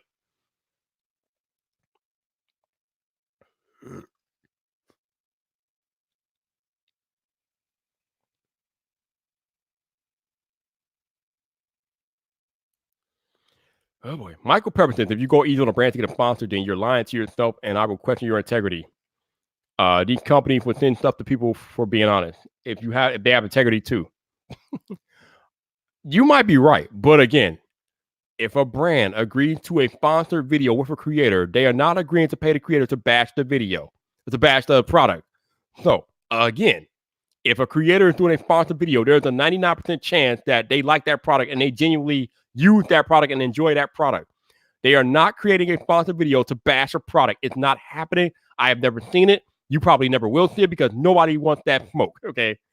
That's first. Number one, it's a waste of time. And like I said, that's just it's disingenuous and it could bring a lawsuit. Nobody's doing that. Nobody's doing that.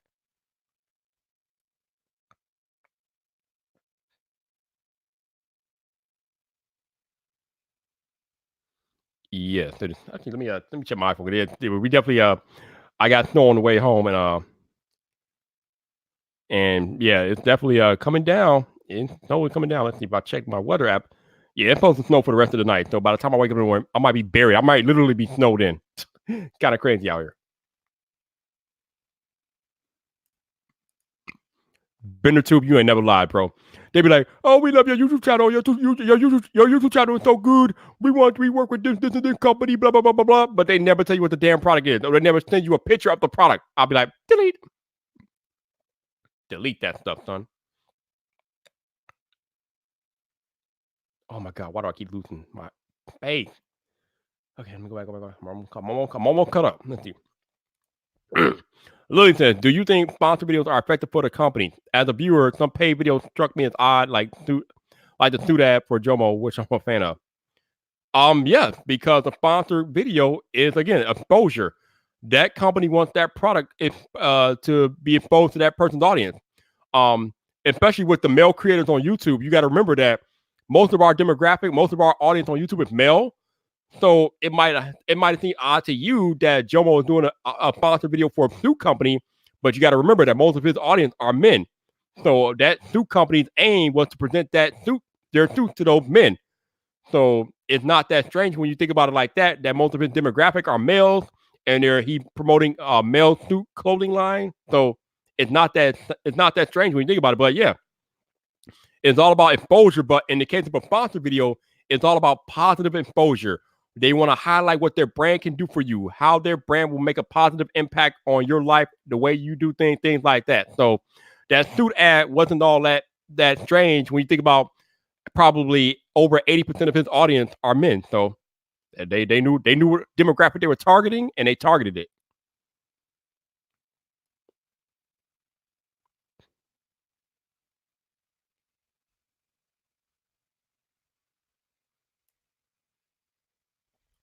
All right, Beth said the reason you still have a day job and have never been paid for your hard work is because you keep letting them. They are spending money somewhere. Believe that. I agree, Beth. I agree. Like brands are like no, it's funny because I've only gotten maybe 3 or 4 sponsored video possibilities into my email. And when I tell them my pricings, I never hear from them again because they think they can give me for cheap because of my audience size. But bro, I'm the Viper, bro. The Viper doesn't come for cheap, baby. I won't even consider doing a sponsored video for anything less than $500. And most of these brands think that's like uber expensive for me because I'm not this big creator. But bro, I know my worth. Even if you don't think I'm worth $500, I know I'm worth more than $500. That's just me being polite. So if a brand wants to do a showcase video with me, they put out at least $500 at least. And most of these brands feel like because I only got like 3K subscribers, they're like, no.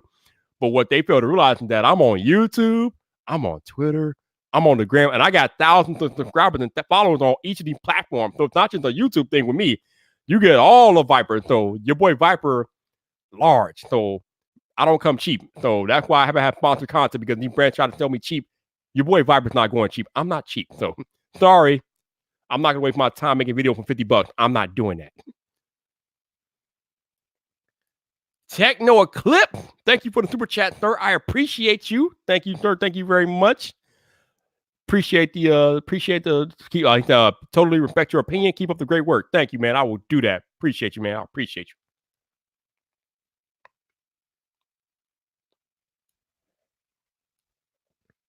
Oh, Dr. Donner with the real talk. Nobody that wants to keep being a creator will bash a sponsored product. Seriously. Ain't no creator coming on YouTube bashing, doing a sponsored video bashing a product. That's a lawsuit and everything else, and shit. They're not doing that. They're not doing that. Like Michael Pepper says, if a product is bad, the creator usually reaches out to the brand or a sponsor and asks if they still want them to do a review or send a new one. Yeah, exactly. And if they don't, and if they still have an issue, then the video doesn't get done.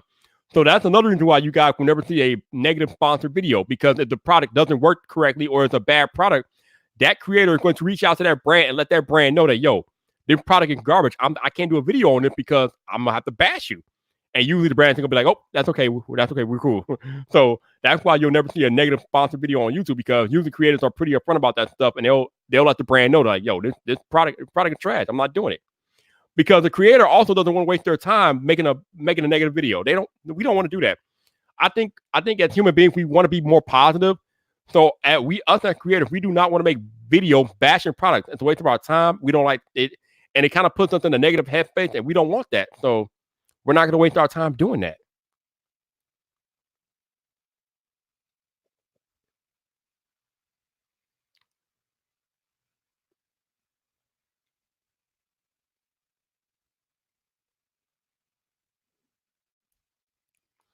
So Lily says she watched the sponsor videos to support the creator, but she usually doesn't buy the product, and that's cool. You don't have to buy the product. The brands want the views, so if you giving that creator that view is supporting the creator, so you don't necessarily have to buy the product to support the creator. Your view is your view is support enough. I mean, because the brands are looking at the numbers too. They're looking at how many views that video garners and things like that. So funny story time, right? It was 2 years ago. It wasn't last year. It was 2 years ago. Most of y'all know the story, but if you don't, I'll reiterate it anyway. 2 years ago, Dyson had a campaign going on among your favorite YouTubers, right? Dyson wanted all of your favorite YouTubers to do a dedicated brand video, not an ad spot into another video. No. Dyson was greedy. They wanted a dedicated brand video from all your favorite YouTube creators. One of them included our very good friend John Prosser, right? So John Prosser did a dedicated Dyson vacuum video. I don't know why Dyson didn't let him do it, integrate it into his actual regular content strategy, but they wanted a dedicated video, so he did. I'm pretty sure Dyson paid him a good amount of money for that video. However, what Dyson failed to realize is that nobody, and I mean nobody, is watching a dedicated Dyson vacuum video from Front Page Tech, and they didn't. Back at this time, John Prosser had, I think, 50,000 subscribers when he did that dedicated Dyson vacuum video. His videos on average get like 40 to 50,000 views. Even back then, his videos on average got like at least 30 to 40,000 views a video. That Dyson video got 4,000 views. Now, I don't know how good your math is, but on my end, looking out of my lens, that was an epic failure by Dyson, because they failed to recognize that a dedicated vacuum video on a news channel would do jack crap, and it didn't do a damn thing. Like, what is going on, man? Ooh. Yes, absolutely, Zach. You can definitely come in and play. I'm glad Zach can come. Yeah, we're getting Zach here tonight. Yes, this is what's up. I am down for this, because Zach is a big proponent of all this stuff we're talking about. Zach is a big proponent in integrity and sponsorships and things like that. So, yeah.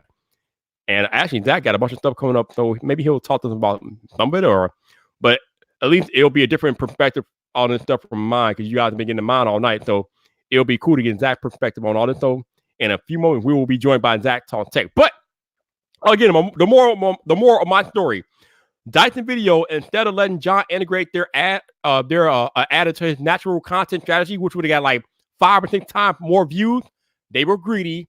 They wanted a dedicated video, and it flopped. It flopped harder than LeBron James in the NBA Finals. That's how hard it flopped. And it flopped because Dyson failed to realize that John knows how to present his content best. And because they didn't trust John Prosser, that video is still probably sitting today at 4,000 views, because nobody is watching a dedicated brand video on Front Page Tech. It's a damn news channel. Why would they do that? They would have done a lot better had they let him naturally integrate that ad into his news video like he normally does, and bam, they would have had all the views. But some of these brands aren't intelligent enough to realize that YouTube is a different game. It's not like network television and things like that.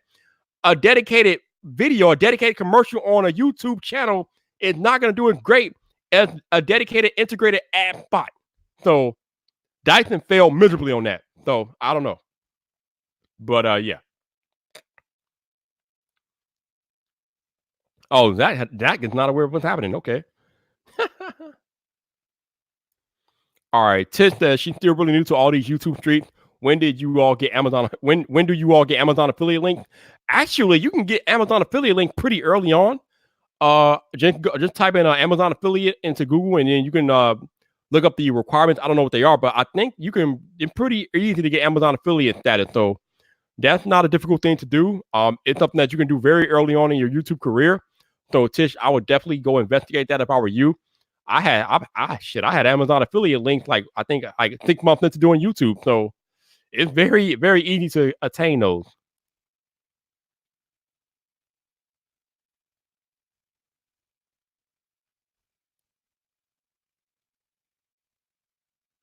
All right, so we got Zach coming in 5 minutes. All right, so I'm gonna go refill my drink here. So you guys talk amongst yourselves. I'm gonna go refill my drink. I will be right back. If Zach comes up, let Zach know I'll be right back.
All right, we in the building. We're back.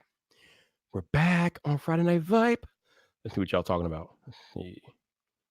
Get this mouse pissing me off. All right, Zach coming. Let's see.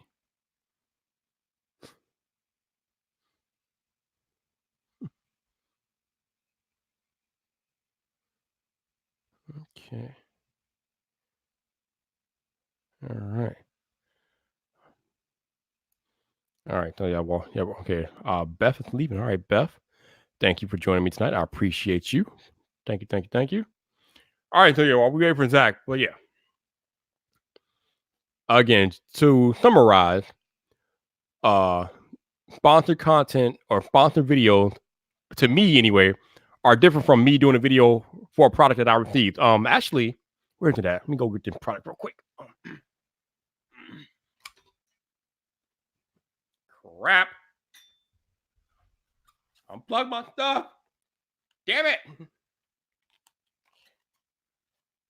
Okay. Way to go. All right, so let's talk about this. So again, I keep saying tonight. When a brand sends out a product and they want me to do a video on that product, it's not a sponsored video per se if there's no money changing hands. However, Nomad, I know you guys seen some of these videos go up tonight. Nomad just sent me out their new bass stand. Obviously because they want exposure for this. Nomad sent this out to a bunch of creators this week because this is their brand new product. This is their brand new bass stand, and they want exposure for this product. I am not getting paid to do a video about this stand. They just sent it to me because they want me to give it the exposure and do a video. When I do the video on this stand, it will not be a sponsored video. Nomad did not pay me money for this. They just simply sent me the product to do the video on. So I would say next week some point, I will do a video on this stand, and that will be that. But I will be critical. It's going to be a critical review. I will give you the good. I will give you the bad. I will give you my real world experience using it, and that's pretty much it. It will not be a sponsor. It will not be a commercial, I should say. It will not be a commercial. It will be a critical analysis of the stand. So in my world, there are two different things. If I'm getting paid, there will be no critical analysis. So like I said, when a brand is paying for a video, a brand is not paying for a critical analysis. They're paying for a commercial. But we can get some more perspective on this in a minute when my man Zach Talks Tech jumps in, because like I said, he's really big on creator integrity and sponsorships and how you should work with brands and things like that. So if anybody can give you guys the 411 on this stuff, it's Zach Talks Tech. All right, Michael Pepper said, it's like the earbuds that everyone got and released their videos at the same time yesterday. What? I must have missed it. What earbuds? I guess I missed that video because I don't know what earbuds you're referring to. But yeah, exactly. That brand they wanted exposure for those earbuds, which is why all those creators probably released that video at the same time yesterday or the same day or whatever, because the brand wants exposure, but it's not necessarily sponsored content. They just send out the product for the creators to create that exposure for them.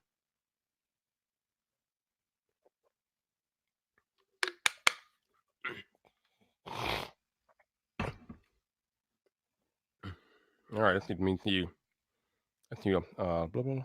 Oh, it's really snow. I didn't look out the window, but apparently the snow is coming down.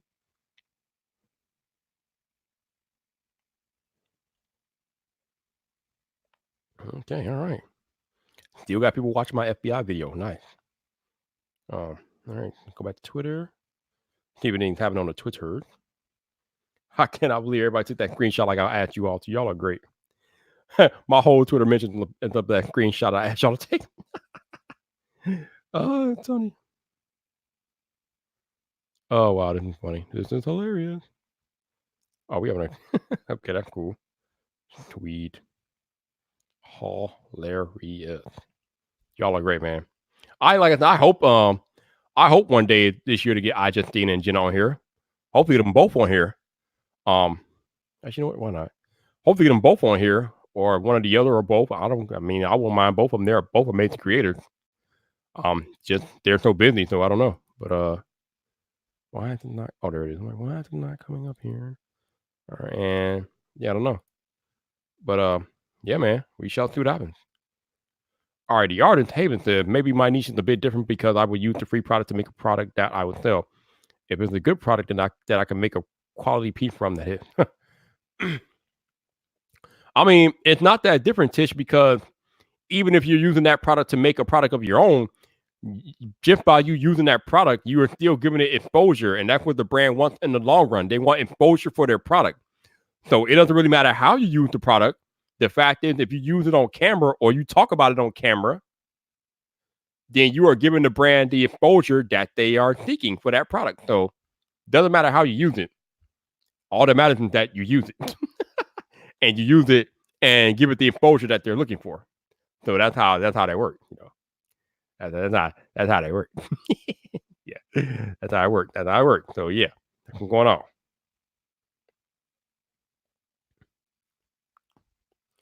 And Jillian is late to the party. We done been here some 2 hours, 19 minutes, and Jillian's all types of late. But I mean, you basically missed like a whole hour plus conversation about brand videos and sponsor content. So kind of the muck and the mire of what we as creators have to go through.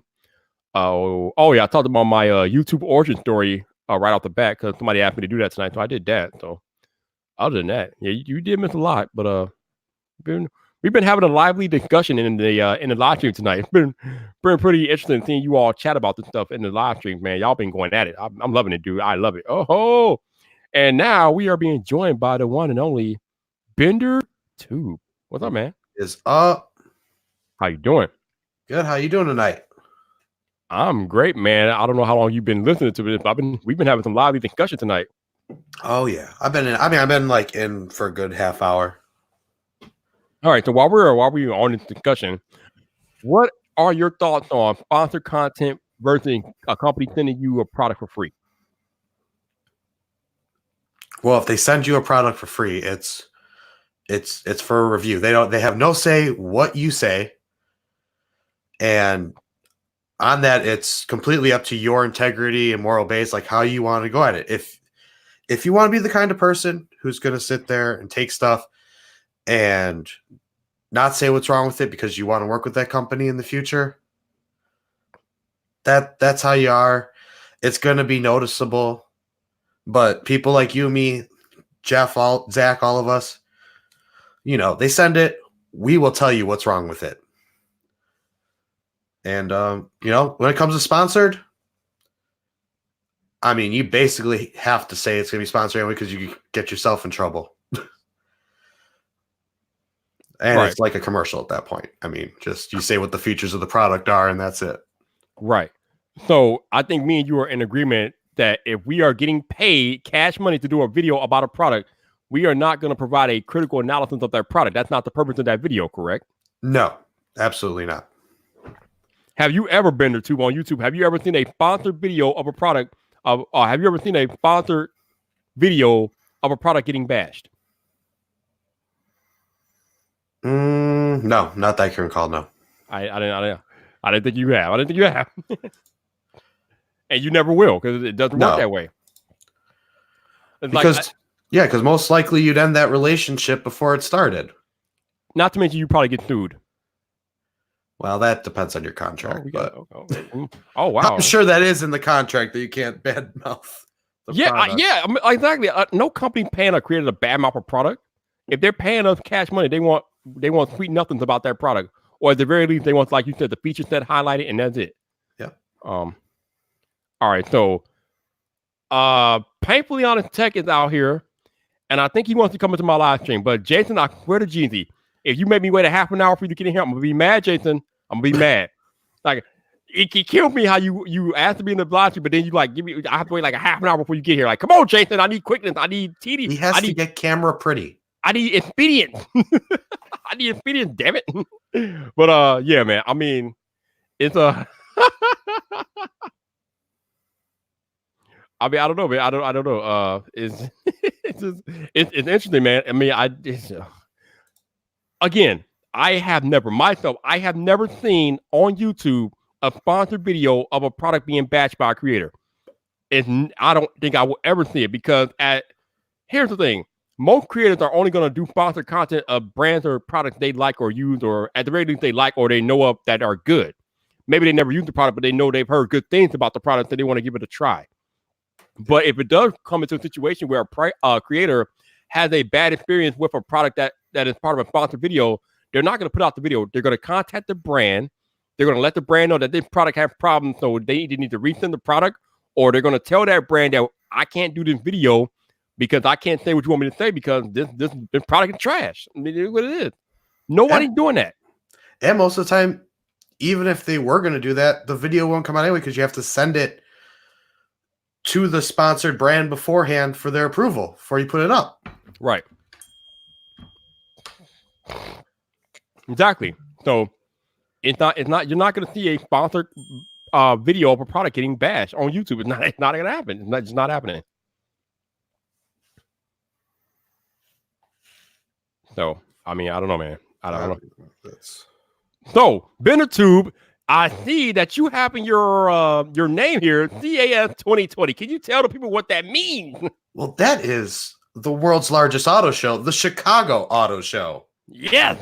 Which we both have press badges for. Yeah, well, I haven't got mine yet. I don't think they Well, it didn't come in the mail yet, but we both got approved. Yeah, they're not mailing them out till next week. But yes, we will both be at the Chicago Auto Show, and we both will have media credentials. So yeah, I'm looking forward to it, man.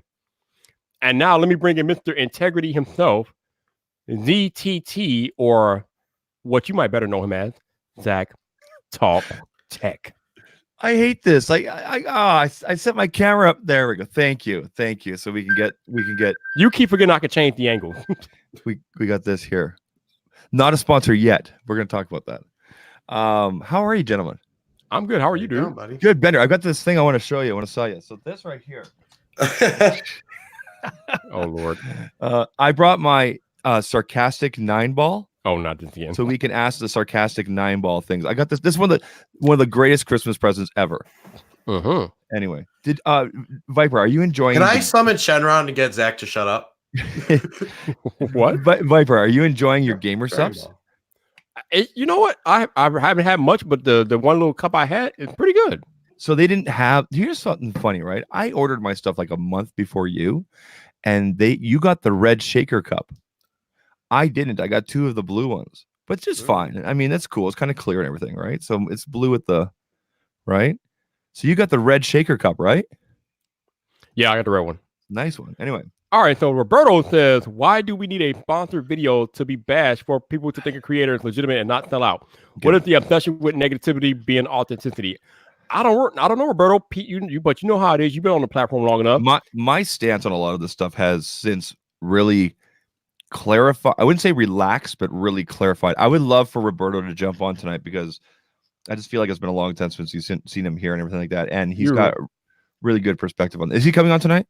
Roberto, can you join us, please? He was here last week, dude. I think he was here last week. Yeah, he was here last week. Okay, so question for you, Zach. Yo. When creator is doing a sponsored video where they're getting paid cash money versus a video like our friends are Nomad, they sent out this base stand to a lot of us. If a company is sending out a product, can you please explain to the viewers the difference between an actual sponsored video that you're getting cash money for as opposed to a video of a brand just sending a product for review? Okay, so I think the best way to describe it would be the way that I do videos. Okay, so I do videos 3 different ways. This is what I told all. I'm so tired of talking about it because all 18 meetings in Vegas, this is what I kept on saying over and over. And it's the simplest way. There's 3 different ways that I do videos. Okay, 1, review. So you're going to get the good, the bad, the ugly for me, professionally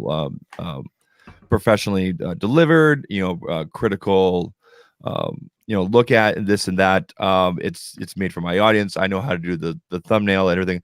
So a review, you cannot pay me for a review. Okay, so that's 1 is a review. You send me the thing. Okay, well, this is the thing. You send me the thing, and I'll talk about the thing. Okay, like you and I are talking here. Viper, I really like this thing because it's yellow. It's easy to pick up. It's nice and smooth. You know what I don't like about it? Sometimes when I turn it upside down, the words don't come out right and everything like that. But you know what? For $9.99, I think this is a really good pickup. Link is down below. That's a review. Okay, that's a review. Second way, ad spot. Now I'm doing an ad spot with a company called It Skins.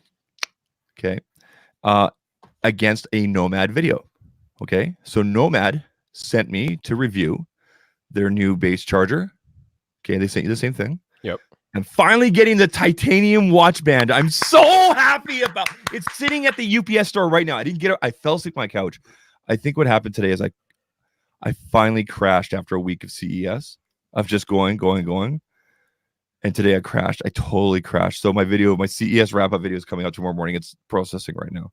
Anyway, I'm picking that up tomorrow. I'm getting the base station, the titanium watch band, the new all-weather sport band from them. Okay, we saw a preview at the Nomad party, and their leather passport wallet.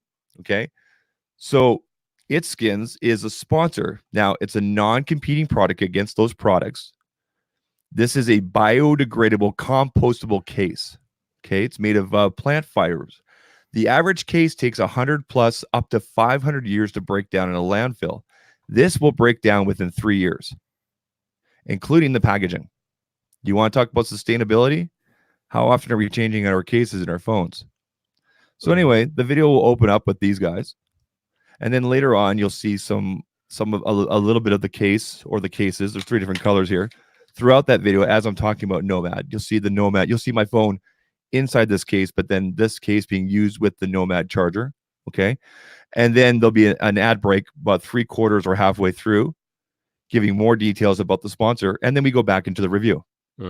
Okay, so that's an ad spot, which include that, and that particular ad spot also includes product placement. Sorry. The third way is a completely sponsored video, which I have done before, and I have another one coming up next week.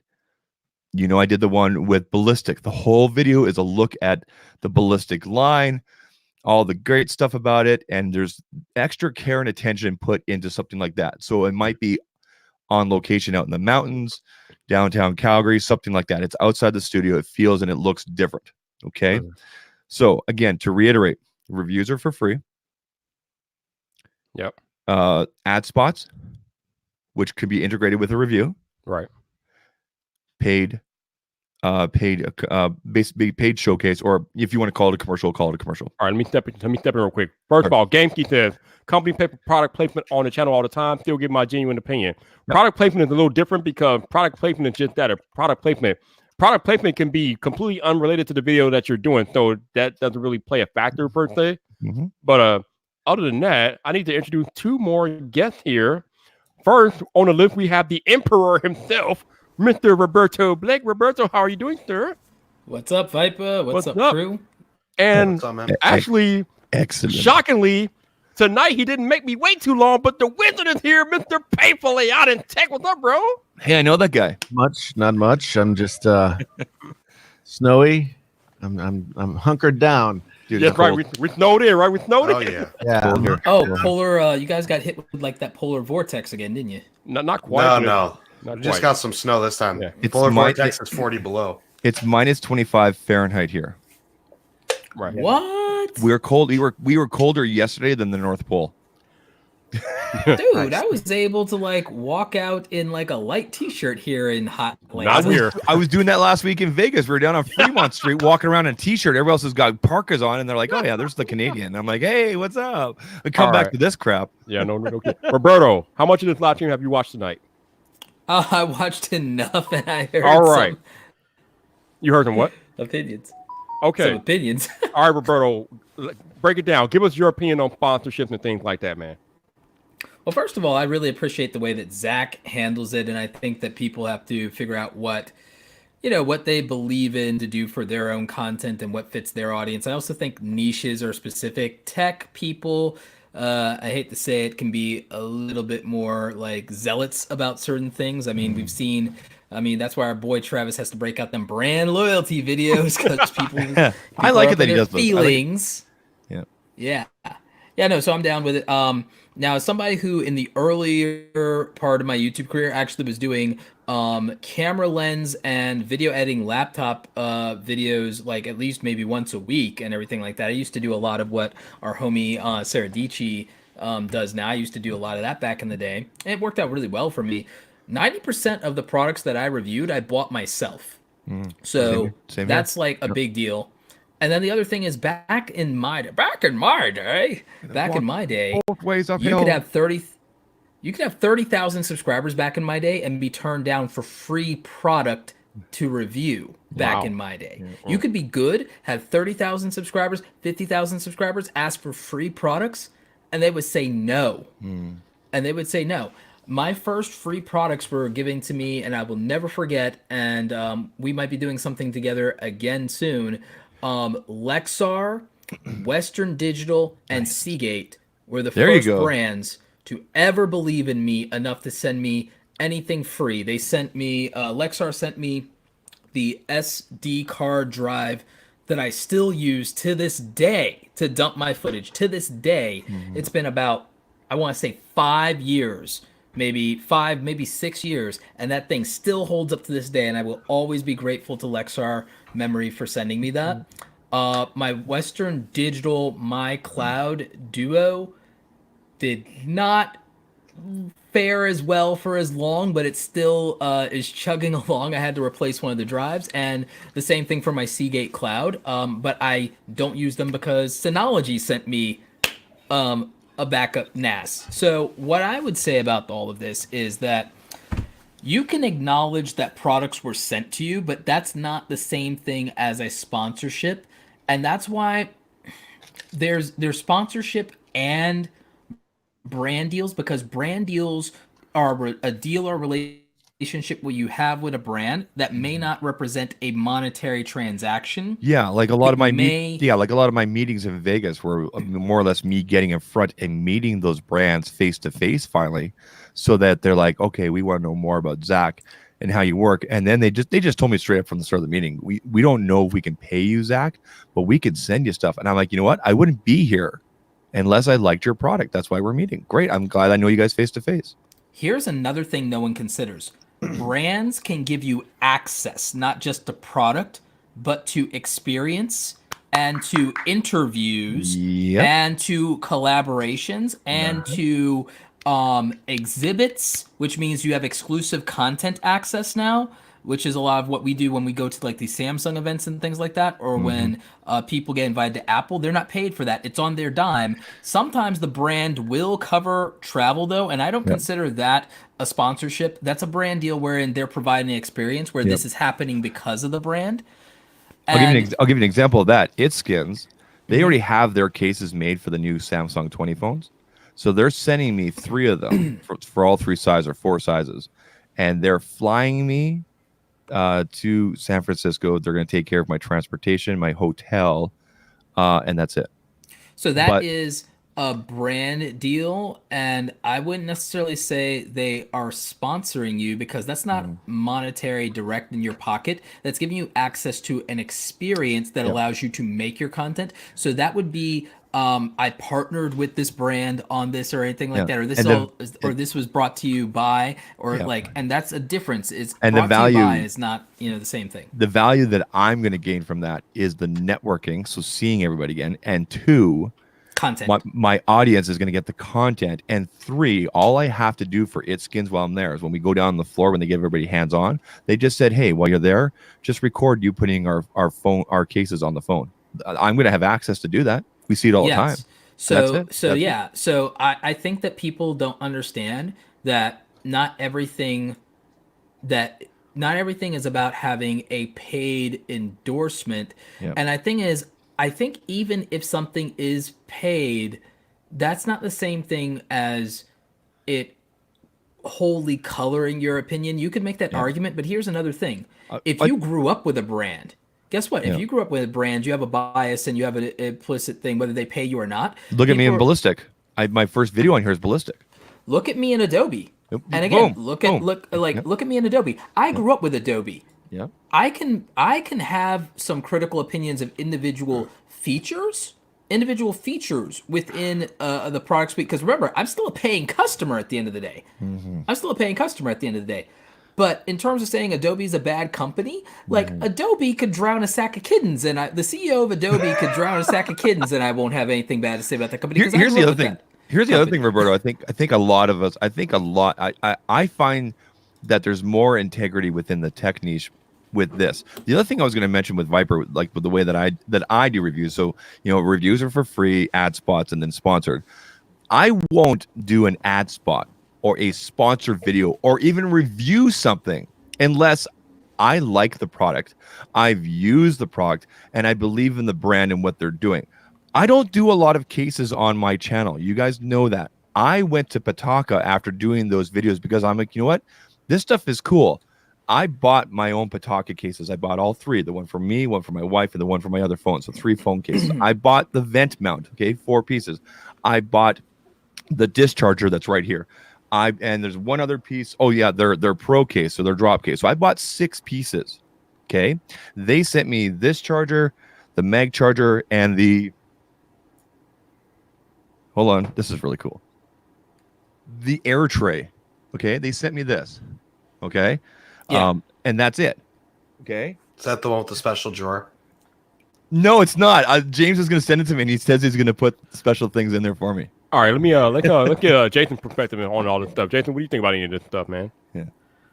I don't know. I mean, so if you get something sent to you for free, it's called an in-kind sponsorship, or an in-kind agreement. To they send you the thing, you talk about it.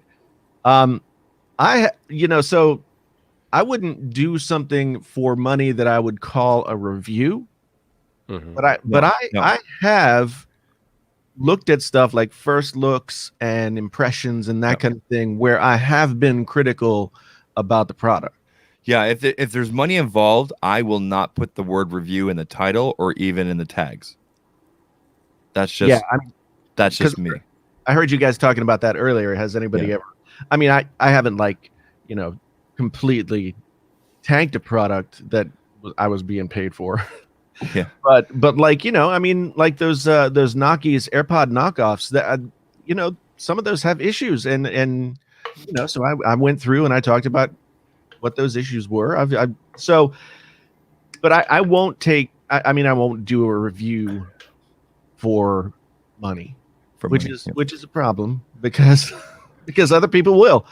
So that's where, Jason, that's where you find, so Nomad. I reached out to Nomad and I said, "Hey, Chuck, it was good seeing you guys at the party. By the way, and I'm still waiting for my titanium watch band, and I know that you guys have this new base charger. Can you send me that along with another watch band of your choice, and the passport wallet?" He replied back, "Sure, here you go. Here's the tracking. Will this be a review?" I said, "Yeah, it'll be a review." And then I went to It Skins after we had our meeting yesterday, and I said, "Hey, would you guys like to do an ad spot on this? It'll open up with sponsored by It Skins, and then the whole thing, and then about 3/4 or halfway through, we'll break about 30-45 seconds into talking about this. It'll be a whole. I'm working on the whole Renee Ritchie transition. Right? It'll be smooth. And then there'll be little glimpses here and there of the case, using the chargers, using the watch band, everything like that. And then it'll go back into the Nomad stuff. And then there'll be a 25% off and free shipping link for you guys. And I'm not taking affiliate money for that. So Let me ask you something. Let me ask you guys something legit. Am I not allowed to do a review, a comprehensive review of TubeBuddy, being that, yeah, I've used them for 5 years, I've been an affiliate for 4, and they've sponsored the channel multiple times and taken me up to events and experiences, and I do live streams on their channel. Am I not allowed to do a review of TubeBuddy as a software and do a comprehensive breakdown of it? You're allowed, but you do whatever you want to do. You do you, man. As long as they're not sponsoring that particular video, then yeah.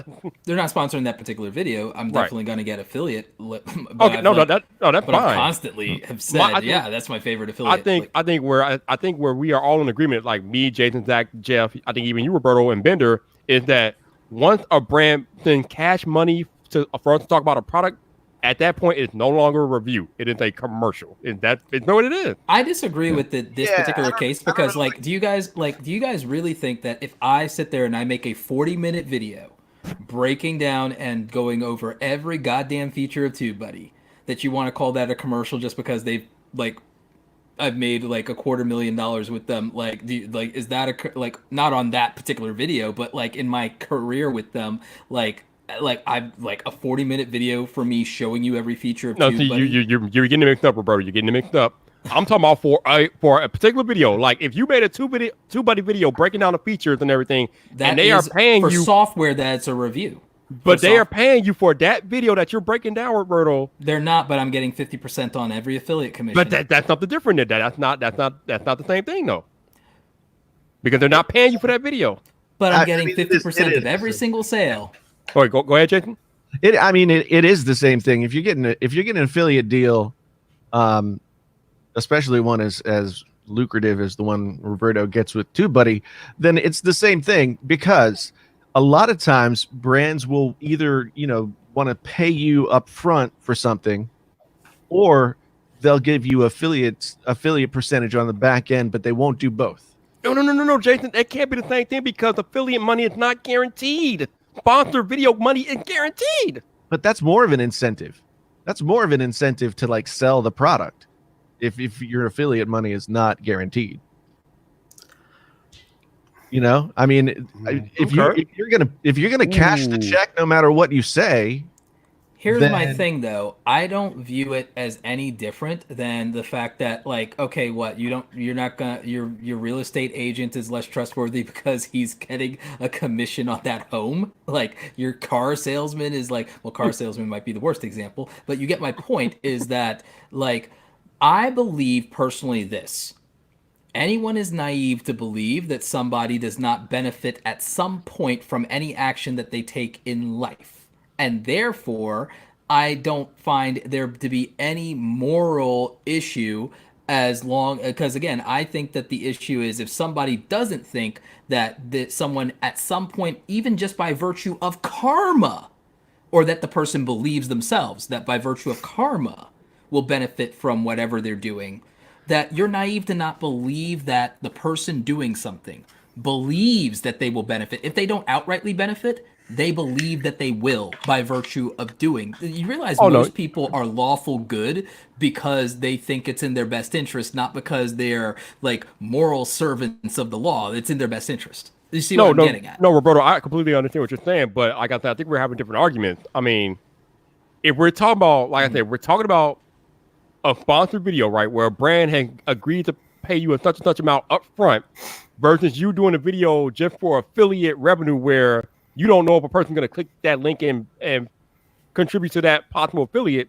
Yeah. It's two different things to me. It's two different things. How many times I've done a video, like a review, where I went out and bought something and I'm like, okay, I'm going to review this just because it's the hot topic or whatever, because I like the brand. And then I did not put an affiliate link, like an Amazon link. And I would get comment after comment after comment, like, where can I buy this? I'm like, oh my God, I didn't put my links in. Yeah. Right. And then there's other times where I'll put the links in and nothing, like not even a single click. Right. I'll go check my Amazon stuff. So you got to take that chance, I guess, during a review and put those affiliate links in. Well, I think you should because I think it's convenience for the viewer, number one. Yeah. And then here's my other thing. I don't even care if someone was paid to do a review if I can't argue with the facts of the review. If I can't argue and dispute the facts of the review, I only care about accuracy. Because if you did an integrity review and your information was shit or inaccurate, it didn't help me. Here's why I think there's a bit of a like where it seems like tech tubers or even YouTubers in general, and I hate using the term YouTubers or influencers. Sure, you can use the word creator. Yeah, creator. Here's why I think sometimes we're kind of put on the higher pedestal than say, like you said one time, Roberto, during a stream, what's the difference between me doing a sponsored ad and say going into Best Buy, right? And they get a cut of commission or whatever it is, right? For example, right? Okay, so here's why I think there's that. Why there's that differentiating. Why maybe it's not so different. The origins of YouTube are literally people just putting videos of themselves and doing everyday things. So there's still that perception, even from the new generation, that maybe were born into YouTube that didn't know the origins, that this is an organic, everyday people, And if you go back and you look at my body of work, for example, or you look at Vipers, look at Viper, for example. Mm-hmm. Dude started with an iPad. Yeah. Right. I think on the same couch, probably a different angle, looking up his nose. Okay. Yep. No sunglasses, talking really soft and everything. Not up on your face, and you're gonna buy this. Okay. So right. So you look at the origins and how some of us have started. So then people go back and they look at that body work, right? So it does add some integrity and trust, and you can see how someone has grown and everything. But at the same time, I think there's that thing in the back of some people's heads that really look into it and they go, oh, they sold out. And no, we didn't. No, we didn't. We just grew and we built a business. That's going to happen anyway. I mean, I think. Yeah, you can literally you could literally go back. You want to talk about the origins of YouTube, dude? Running ads on your YouTube channel before you had 10,000 subscribers. People whine about not having the ability to run ads until they have 1,000. See, back in my day, you couldn't monetize. Hold on. Let me let Jason go. We don't say Jason. I was just gonna make the joke. So here's the thing. Like, I don't think it it makes things more complicated. But I don't think it matters if money is exchanging hands. And GameSky's kind of saying the same thing in the chat. Because if you build your channel on integrity and you use your integrity in order to then get the notice of a company that wants to be on your channel, There's no reason why you can't say and put it in the contract. Look, I'll look at your stuff. The agreement is XYZ. You get no editorial say over this whatsoever. Yeah. I get to say whatever I want.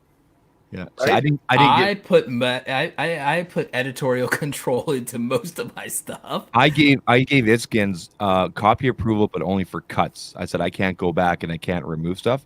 I said I've already described in this email here how the ad spot will look. You and I have talked already. I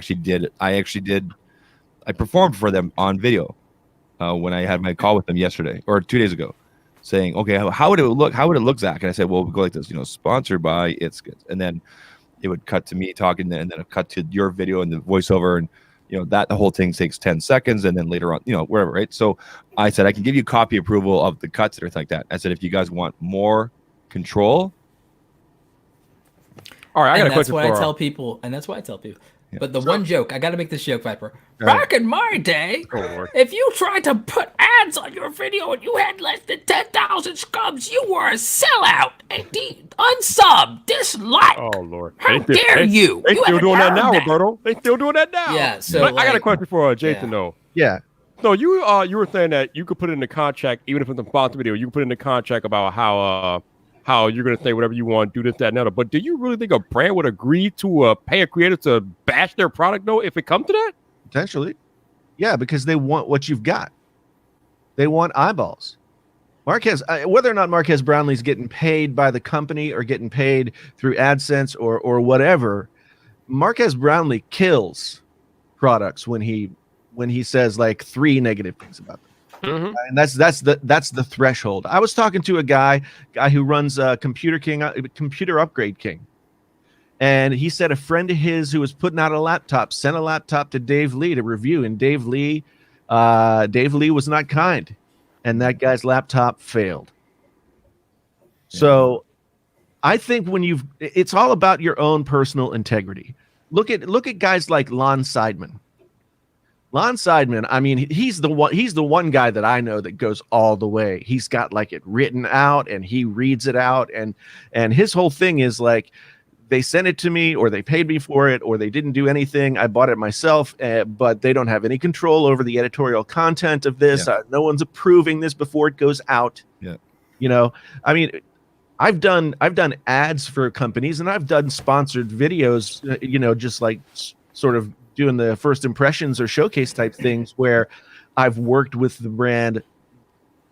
Maybe I got something wrong. Like Zach edited a video for me about the Brava oven. I really want one of those. I referred to it as like kind of if Apple made a microwave. Yeah, you said microwave, and they wanted the word microwave cut. And they don't want to use microwave in in the branding of their product. And so I was like, okay, that's fine. Yeah, because having an oven defeats the point of having a microwave. Yeah. So It's a cool product too. I really want one. yeah, no, I mean, it was a cool product. So I mean, I'll go there Mhm. with a company if the relationship is you're sending me something and I'm gonna have a first impressions, or I'm gonna walk you through what this product is. Yeah. But I could also put in writing with everything like, okay, you want a painfully honest review? This is what a painfully honest review is. If you want to pay me for it, it costs X dollars, and these are the stipulations that I have, and you're taking the risk of me potentially saying not so good things about your product. So I want to highlight Travis's last comment here. Viper, if you could throw up there. Travis says it's easier to sponsor something that is disconnected from the main video. Exactly. So yes, Nomad makes cases, but I'm not talking about Nomad cases when I have Itskins. Again, I'm using this as an example because this video is probably going to come out Sunday or Monday. It's probably going to come out Sunday as long as I. So you're not going to talk about competing product. Exactly. So that was one. That's usually in the contract, that was unless one of- you yeah. get paid for non-exclusive, which is one of the line items in my. Yeah, and that was one of the things that Itskins and I talked about when I was on the call with them. When I was on the video call, they said, "What about non-compete stuff?" I said, "What do you mean?" They gave me some examples. I said, "Listen, I'm not going to have you guys as a sponsor against a ballistic video or a Nomad case video. Now I'll have you guys against like Nomad watch bands or their leather pass portfolio, or their leather AirPods case, but not another case. Okay. I will not have you guys even against Pitaka, even though you guys are completely different types of cases. You guys are biodegradable, drop protection, etc. Pitaka's mag case, thin, everything. It doesn't make sense because you're both cases, right? So, but could I have you guys against like a Pitaka charger? Yes. But it's hard to show that without showing with a Pitaka case, because that's the whole point of the ecosystem with Pitaka. So, like Travis says, it's easier to do non-compete stuff. That's why I've got a brand sponsorship. Yay! I can talk about this now. K-Swiss and Gary V are a sponsor. Are you serious? K-Swiss with the Gary V line specifically. It's not specifically Gary V's team, but they are very aware. And guess who had his? Was that from that tweet you did? Mm-hmm. Very nice. Yep. One day I stacked my shoes up. I'm going to go see Gary V in March. They knew I bought my ticket. Guess who got upgraded to go see Gary before the show? Tell him I said what's up. I'm supposed to not talk about this right now, but I'm going to, so I'm excited. Okay, I don't sure. care. when you do, like, tell him I said what's up. Give him the 5 for me. I will for sure. I mean, even we'll take a quick video or whatever. Anyway, so starting next month, sponsored by K-Swiss. Check out the link below. Use the code ZAC20 for 20% off and free shipping. Ooh. US and Canada. Any other shoes. The code's not in place yet. I'm trying to push for 25%. Okay. Yeah, but take the 20. Yeah. So, but like that's completely non-compete. Like I could put that in any video because it's shoes. Yeah. Right. And then I need JD Tech to come over here and do a goddamn shoe I'm wearing walk. the Gary V's right now. Yeah. I've got those are my winter shoes. I wear them all day today. Yeah. I love those. You know what I found? On the side note, on eBay, they're getting delivered on Monday. I found the black Clouds and Dirt. Nice. I have And it's on my side. 2 pair. Yeah. Yeah, I've got 2 pairs of the white, from Vid7 I came back. But anyway, so that's I need the black and yellows. yeah. So and Jason and I, we've talked about this before. Jason and I, we need to find a beard oil sponsor. Right? Right? Mainly because Beautiful bastard from I've tried. Franco. I've tried so hard, but I think they're looking for a bigger type channel. I mean, Probably. yeah. But I mean, beard brand. There's Wild Rose Oils. I'm reaching out to many, and I'm leveraging the podcast in Jason's name. Sorry, Jason. But how cool would that be? Podcast with Viper could put some oil on his head. And we'll put it in our facial. It'd be all tingly. It'll be all Tea Viper. tree oil. Viper, the lady. I need to the get girl a will like it. contact for. It's good stuff. I need to man. get a contact for Dollar Shave But- Club. Honestly. So 4 of the meetings I had in Vegas were with non-tech companies that were also there about being sponsors. K-Swiss was one of them. So I met them face to face at the MGM. They were there. If I had went, that would have been the one for me to go to because I'm a Gary V fanatic. So yeah, like. So here's how I would do Dollar Shave Club. And I'd actually do a dedicated video for Dollar Shave Club. They're really cool, man. I have their stuff upstairs. Here's what I would do. What I'd would say, you do? Dollar Shave Club, you pay me X number of dollars. I will shave my beard on camera in a video with your product. I would do that too. Show me the money. I'll do it. And then I'll give people the impression that I get right there of like, okay, I haven't actually used a razor for more We than could do a live stream of us shaving. That would be amazing. And the Viper would be just like, from front to back. And then if you wanted to pull ad spots from it, you could just like pull clips from the video and run it as ad spots with Dollar Shave Club in front of it. I mean, there are ways to do sponsored things. See, what everybody is afraid of. Here's what everybody's afraid of. Everybody is afraid that they will be viewed as not having integrity because they took money. Yeah. Right? And so there will Funny about that because the thing is, I don't trust people who don't have money. The thing is though, like even if you take money or don't take money or any number of things, like people are still going to think that you are in the tank or whatever. Now, there are people out there who are not dealing fairly with their viewership by saying things like, wow, I just happened to find myself at Walmart for Christmas shopping. Oh, Right? if you're honest with your viewership. Those that come across as really shilly. Do you know what I mean? I don't know if that's a word. No, I mean, Unless it's a bit.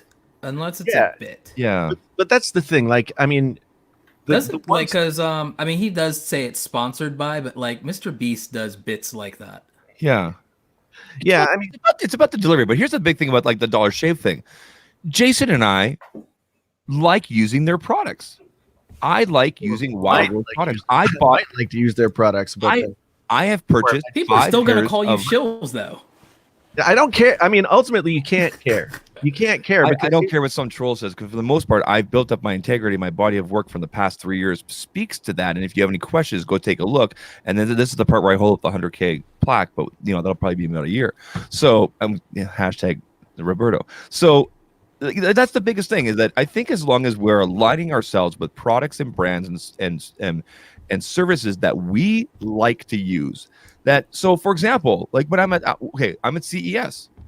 And literally, GameSkey asked me, he goes, what kind of charge are you rocking with you? I'm like, I've got the Pataka one. Oh, because they're a sponsor? I'm like, no, man, it's because I use it, right? And because I like using their stuff, right? So, when I showed you guys what was in my bag at CES, that's all stuff I purchased myself, except for maybe a couple pieces, because I like using that stuff, right? So I think as long as you're aligning yourself with products and services and things like that you like using, that you've used yourself, there's nothing wrong with ad spots.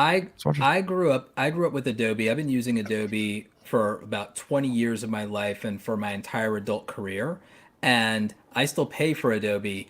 And because some people have a problem because they can't bootleg anymore and they hate Creative Cloud, they want to bitch and moan about the subscription service day in and day out. Anytime I even when it's not a sponsored video and I like praise and sing Adobe's praises, I get like shill and this and that, and we all know you're in Adobe's pockets, or when they take me to like their event or anything like that, or I've spoken at an event and done a showcase as a speaker on here's the workflow for doing this because you're a travel person who doesn't like full-blown editing software, so let me show you what you can do with Adobe Rush or whatever, like stuff like that. Then I'll have people in the YouTube comment section that want to call like me a shill and something like that, whether something's paid or not paid. And here's what I'll tell you, and I know that's mostly because, and they mostly reveal that's the subscription model thing, and I'm kind of like, well, first of all, fuck you, because I still pay for it. And not only do I pay for it for my admin. So I pay for 2 Adobe Creative Cloud accounts. I bought individual software in addition to when work used to provide for me when I worked at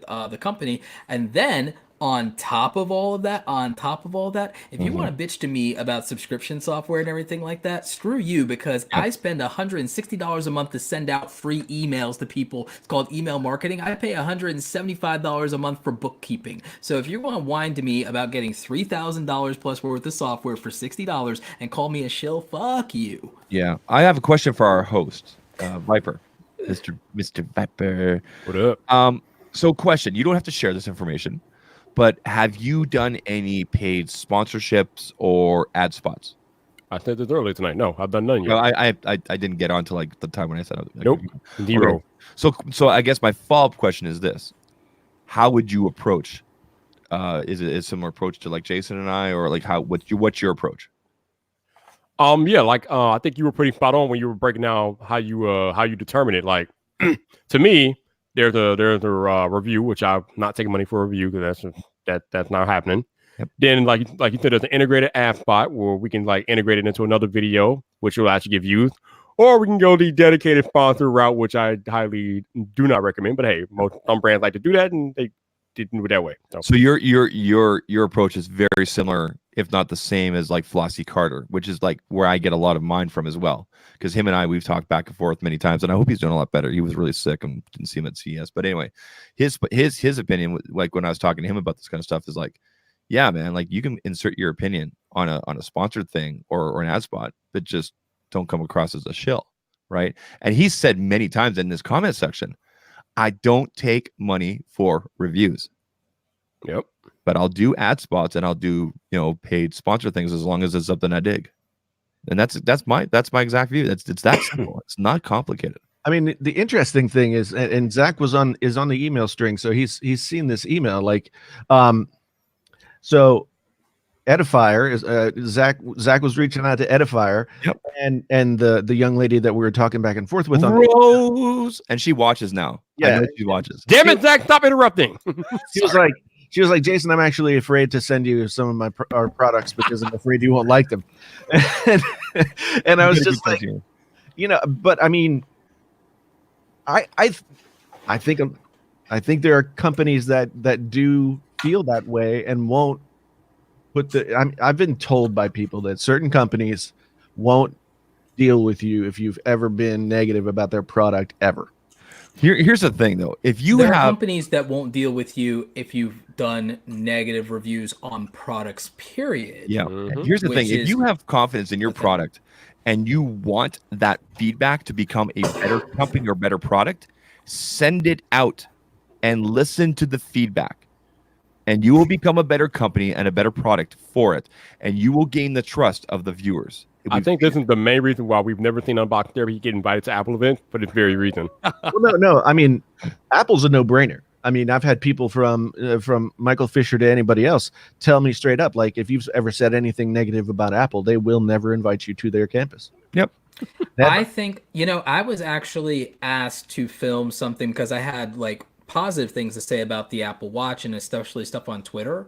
But I think that they found things where I've been critical and then decided not to include me in their video like case study ad spot thing, even though I was very favorable about the Apple Watch and about what it does for people with health and fitness and even the things like how I like to use the Breathe app and so on and so forth, and actually even did it on camera for them. And then I think I was edited out of the spot that they were doing specifically because of my previous critical statements, which I would say that I have more concerns about the integrity of the marketing of a company that operates in that way than a creator that, takes money for reviews. I would say that I have more issues with that because it means that they only want people that are 100% in the tank. And then by that nature, they're skewing the direction of the community in their favor because access is leverage. Early access to products is leverage. Early access to events, exclusive access to events, that's leverage. And so they're saying if you want an advantage in the community of viewers that loves our brand and our products, you got to be on board and you got to be 100%. Yeah, and I explained that to all my brand meetings. I said, listen, I'm going to talk about the good, the bad, the ugly. If you give me something for a review, that's how you're going to gain the trust within our community. I can't be painting everything rose-colored glasses the whole time. And good on Technically T. He puts in here, I had a case company send me cases because I said I wouldn't recommend them to buy them because they needed work. Good for you, T. That's awesome. Integrity, man. I love that. If that's the case, then that makes Apple hypocritical because I'm pretty damn sure Mark hasn't been critical of their product, but he gets invited to Apple events He's every too year. big for them to. He's too big for them to. Size, dude. It's the size, right? There's clout. There's clout. That let me just be very clear. But that does I'll make tell him you the truth hypocritical about because that. Lou has more. Lou has more than Marquez does. Well, but you have to think about Lou versus Marquez. Lou doesn't do what Marquez does. Marquez is fair and balanced. So he's relatively even spoken. He does and Lou's out for shock value. Oh yeah. So there's a difference in the brand association of being tied to Marquez, and I love both of these guys. I've talked to Lou, I've met Marquez, but I love both these guys. But there's a very big difference, I would say, in being tied to the brand of MKBHD versus being tied to the brand of Unbox Therapy. Yeah, I mean, And Unbox Therapy has no shade, no tea, but Pataka can tell What you are you that. trying to shill over there now, Zach? This is the Pataka Air Trade. This is nice. Yeah, but Pataka can tell you about being tied to the brand of Unbox Therapy. It was my idea to go to Pataka. I dig their You stuff. know what? It's wonderful. Have I mentioned how much I love Lipton Brisk tea? Also the movie now available on video. Hobbs and So I'll just put on my pin because I'm in the YouTube Illuminati. So it's There you go. legit. So I'm officially All right, a you know YouTube what? shill now. I'm gonna take a slight detour real quick. I'm an official YouTube We're- shill we're now. gonna- Yeah, because they we're gave me gonna- a badge, right? We're gonna take a slight detour. I gotta talk to Greg Gadget real quick. Greg, I think you were watching Thurbit on Apple TV Plus. I don't know if you were or not. But I think There's a lot of people on Twitter like Andrew Edwards and Tekken Demon that are into Turbot. Yeah, I sat through all 10 episodes of that crap, and I don't understand what the excitement is about. That show is about a bunch of nothing. I can't understand it. I watched one episode of that show, and I was like, "You just fucking stole an hour of my life." I'm gonna check this out now. It's only a They half they hour long. stole 10 hours of my life. I will never get those 10 hours back, and I do not plan on tuning in for season 2. I'm done. Now I'm intrigued though. I loved it. It's like I knew exactly what was going to happen in the end by the middle of episode 1. I'm that for most shows and movies, honestly, but For All Mankind was pretty good. It got better. It got better. I was like sort of hate watching it for a while. Sorry, Roberto, but I'm super into the space race era of things, and I grew up on stuff like that. And I grew up on like obviously Planet of the Apes originally, and all these kinds. So I'm like I was actually super into it all the way through, and I also. So I'm into that stuff. I'm into the NASA history and story and everything like that. I had a fling once with a girl who actually was an intern at NASA. That was, and jokingly, her nickname to the moon was and NASA. beyond, Roberto. Oh, Lord. Like, so her nickname was NASA. That was her nickname for her. Wow. So that's fun. I have so many Memories. jokes right now, but I'm not going to Man. the PG show. Here's my Memories. here's Go my ahead, Jason. For All Mankind. The Best years of my life. the first 5 episodes, maybe 6, maybe even 7, they were leaning hard on stereotypes. They were doing that like, oh, we're gonna play like, this track from this era, and then put this stereotype like person doing a thing, like the whole time where the housewife smokes pot with the artist dude. I was like, come on, no. It was painful. It was painful because they were just leaning on tropes. They were just leaning on. Mad Men did the same thing. No, Mad Men was brilliant.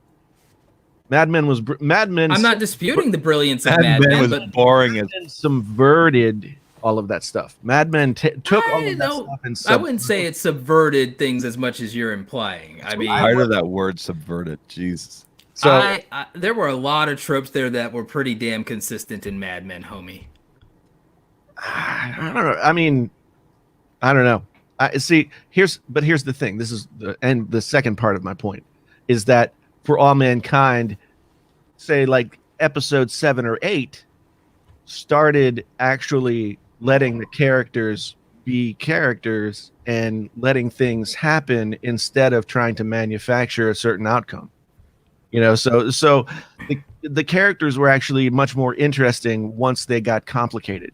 But I agree it's a slow burn, but like not everything can be Breaking Bad, which Viper just got through. I'm not saying everything has Which to that break was bad, also kind of a slow burn. Are you the danger? you me?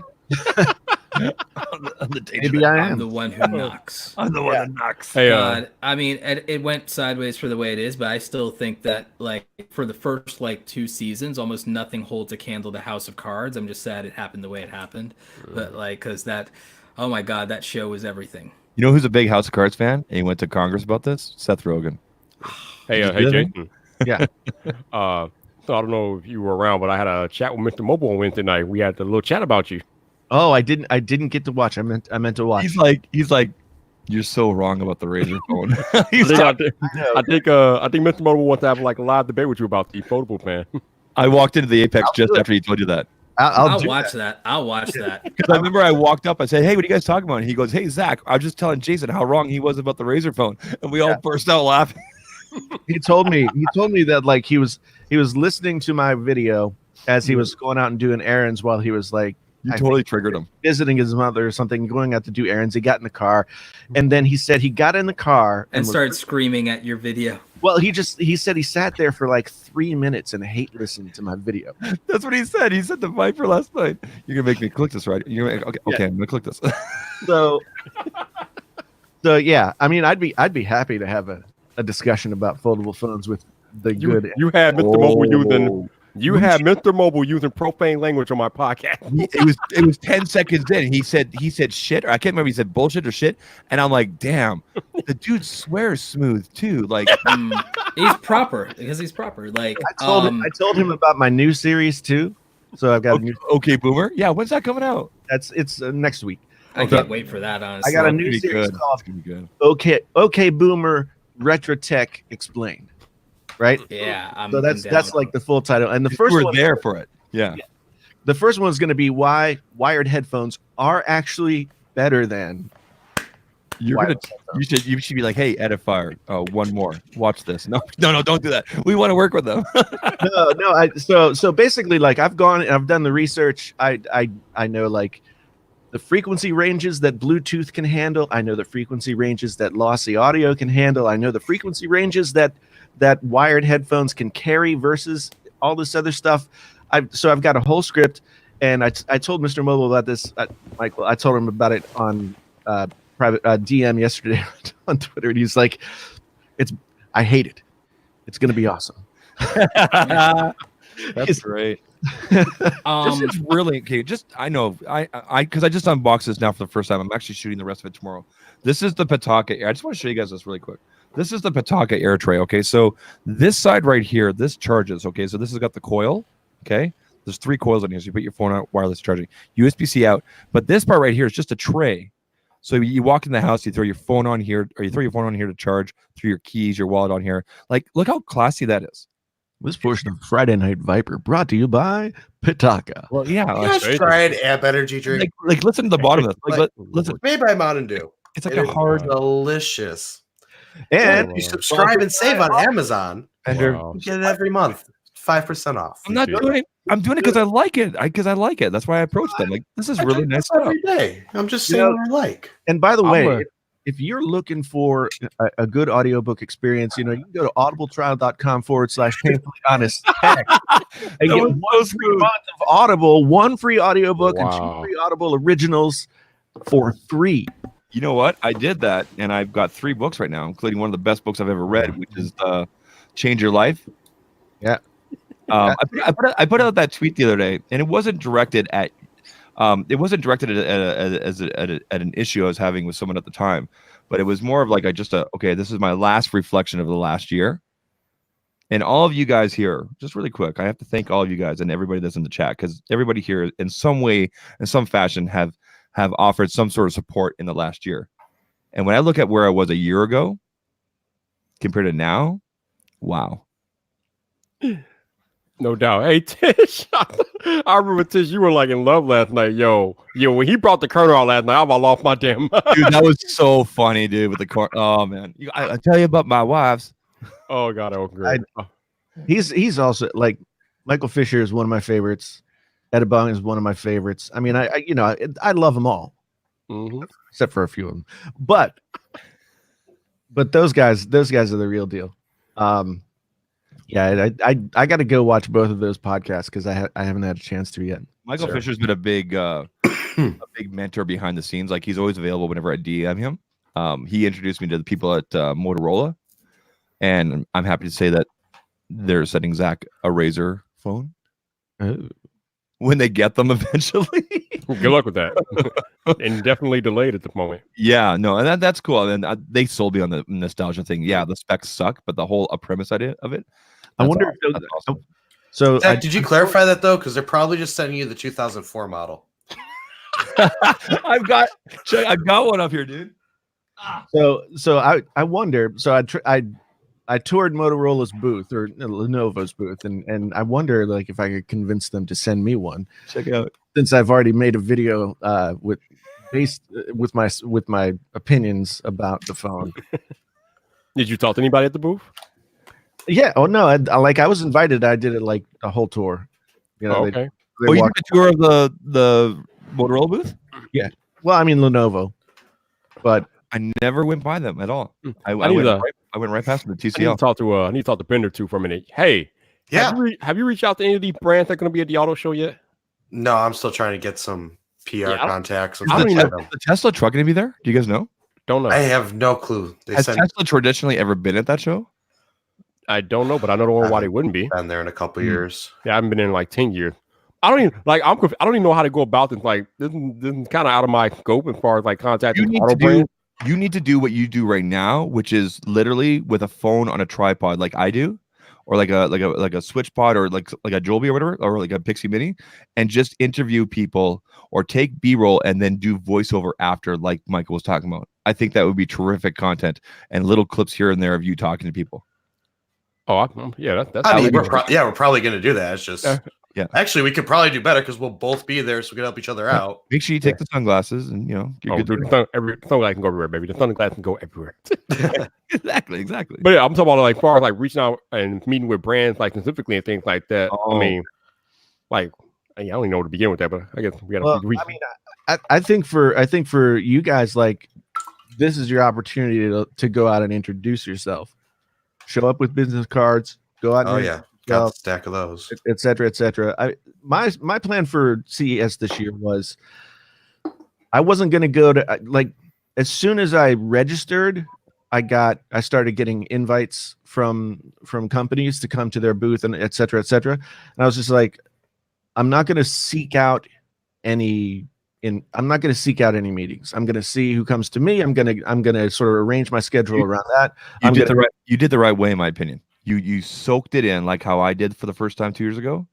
Right. And now you know what to focus on for next year. Yeah. And like the meetings were good, educational, good, building relationships with the brands. I mean, like, clearly they know who I am, like, but at the same time, they didn't, like, none of these brands have given me review units of anything yet. So I need to build that relationship to the point where I can get into that. But that takes time. I mean, I've been to 2 Samsung events. I'm still waiting on my invite. That I've been. Well, I emailed them. You saw that, and I CC'd you on it. So we'll see. Yeah, I actually followed up with a just rolling my previous email back into his inbox. Yeah. After I saw yours this morning, but yeah. So it's interesting. I mean, the way that I think about. Well, I wish I had one of those. I mean, hell, man. Woman, bring me a drink. Did you text her? Did you? Yes, I absolutely did. Wow. I mean, time for another sponsored ad break. This video brought to you by the Creator Hoodie, which you can get at rblake.me/merch, and you can get that today. No, seriously, what is it? I'm gonna buy one right now. rblake.me/merch, and you can go ahead and grab that, Zach. And we do have 2XL. Do you have 3XL? You have 3? We do not, but what I can vouch for is these run a little big. More weight? You're gonna make me lose more weight? I don't mind making you lose more weight, but these do run a little big. I'm well on my way. And I don't know if I've heard it yet, but you guys know you can buy Viper a coffee, right? If you want to sponsor the show, you can buy Viper a coffee. Merch is also available at his store. I'm sure Genosis or someone would love to put those links in the chat right now. Hey, check out zach.link/buy merch. Code Zach25 for 25. Jason, have you decided whether or not you're going to San Francisco yet? I have not. I think I'm leaning toward not. I'm leaning toward not because I don't. We just finished traveling, so there's that. Well, there's that, and I feel like I do. Until I can afford to have somebody there running the camera for me and have somebody who's also like taking the footage and at least helping me organize it while I'm there, and at least until I can have somebody on that side. Like, I wasn't satisfied with what I got from either Unpacked event that I went to this past year. I wasn't really excited about the footage that I got from CES. I felt like just wasn't so good, but yet the reaction videos that I did to the events that I didn't go to all got like crazy good views. So I don't know. I mean, it's a matter of I know what the trip is going to cost me. It's just a matter of whether or not I want to go do it, because I know I'm not going to get a review unit because they haven't gotten in touch with me. So I don't have, and I don't have that contact yet. I mean, so it's like there are two separate lists. There's the list to get invited, and then there's the list, the other list where you get invited to the preview of the phone, where you get a briefing about it, and then you get your phone, etc., etc. I'm not on that list. I've struggled to get in touch with those people and find a way in the door. So yeah, I kind of went to the last two thinking, not really knowing how it worked, and thinking like, well, if I show up, maybe I get a phone. And then, like, of course, by the time I went to the Note 10 one, I knew that wasn't the case. But yeah. Am I still salty from October and the Pixel 4? I'm not salty about it. I mean, there are any number of things that could have happened. It could have been that they didn't like the way I covered their phone and they took me off the list. It could have been that a new PR company took over and got a different list. I don't know. At the end of the day, like, I'm starting to think more. So, like, with bread and butter content. So, like, the bread and butter content on my channel is, of course, like smartphones and stuff like that. It might make more sense for me to not take free phones and just say, like, I can say, look, I don't get these phones for free. I go out and I buy them, and I'm going to give you my painfully honest opinion based on my experience. They don't seem to want to give me phones, so I have to buy them, basically. But yeah, I mean, so for that reason, like, I think I can make better content from home than Samsung puts footage out on their media website the day that the event happens. Oh, Jason, you sound so much like John Proctor right now. Well, the thing is, like, You did not say that. well, I don't like to travel all that much either. I was just making sure I didn't get a text from John after that. Yeah. I know John doesn't like to travel, but I know John has traveled before, and I think maybe John has had some of the same experiences that I've had over the past couple of years. Like, some trips are valuable and you get a lot out of them, and some trips, like, the relationships, the connections, the experience, those are all good. But if my goal is to get video footage to get views on my YouTube channel, then going to the event is not the best use of my time.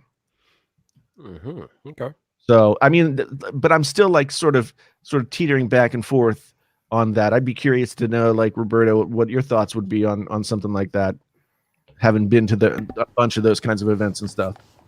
So I agree with you on the footage standpoint, because I have the same issue with, I go to a lot of these events, and even things like if I don't have somebody to film for me at Vid Summit and stuff like that, and even if I do, then getting back and dumping footage and all that stuff versus being at the, like, that's a lot and it's rough. So the workflow that people like Marquez use is, to have other people there to help you. And before they all had crews, they would do it for each other. So that was see, I'm the opposite way. When I'm on the road, I do my best work. Like, I pumped out those videos like crazy.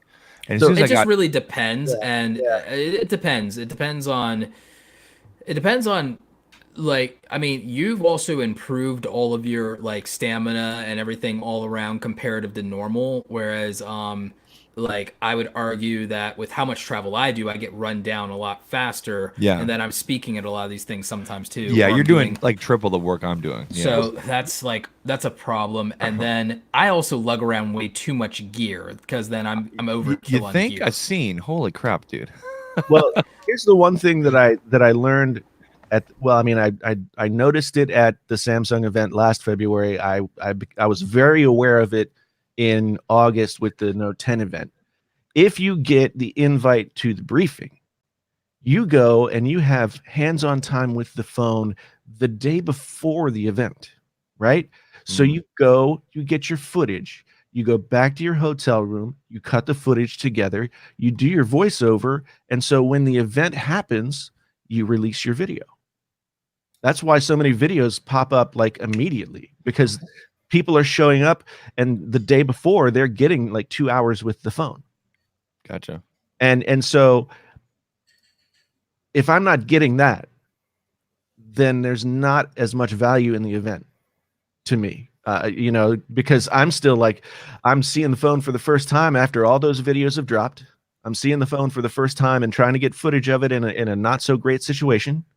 And then I'm scrambling around trying to figure out how can I get all this footage into something that I'd want to put up on my channel. Like the Note 10 event was terrible because it was later in the afternoon and everybody went straight to like after parties and that kind of thing. And there was no place for me to go to edit a video. I thought my time would be better spent like hanging out with the folks who were going out to these after parties. I didn't get a video out on that event for 2 days after the event because I had to travel back home. I got stranded. I had to stay over in Chicago a night. So I could have had 3 videos about the Note 10 out before I ever got home and got one out having gone to the event. So the event's cool. The event's fun.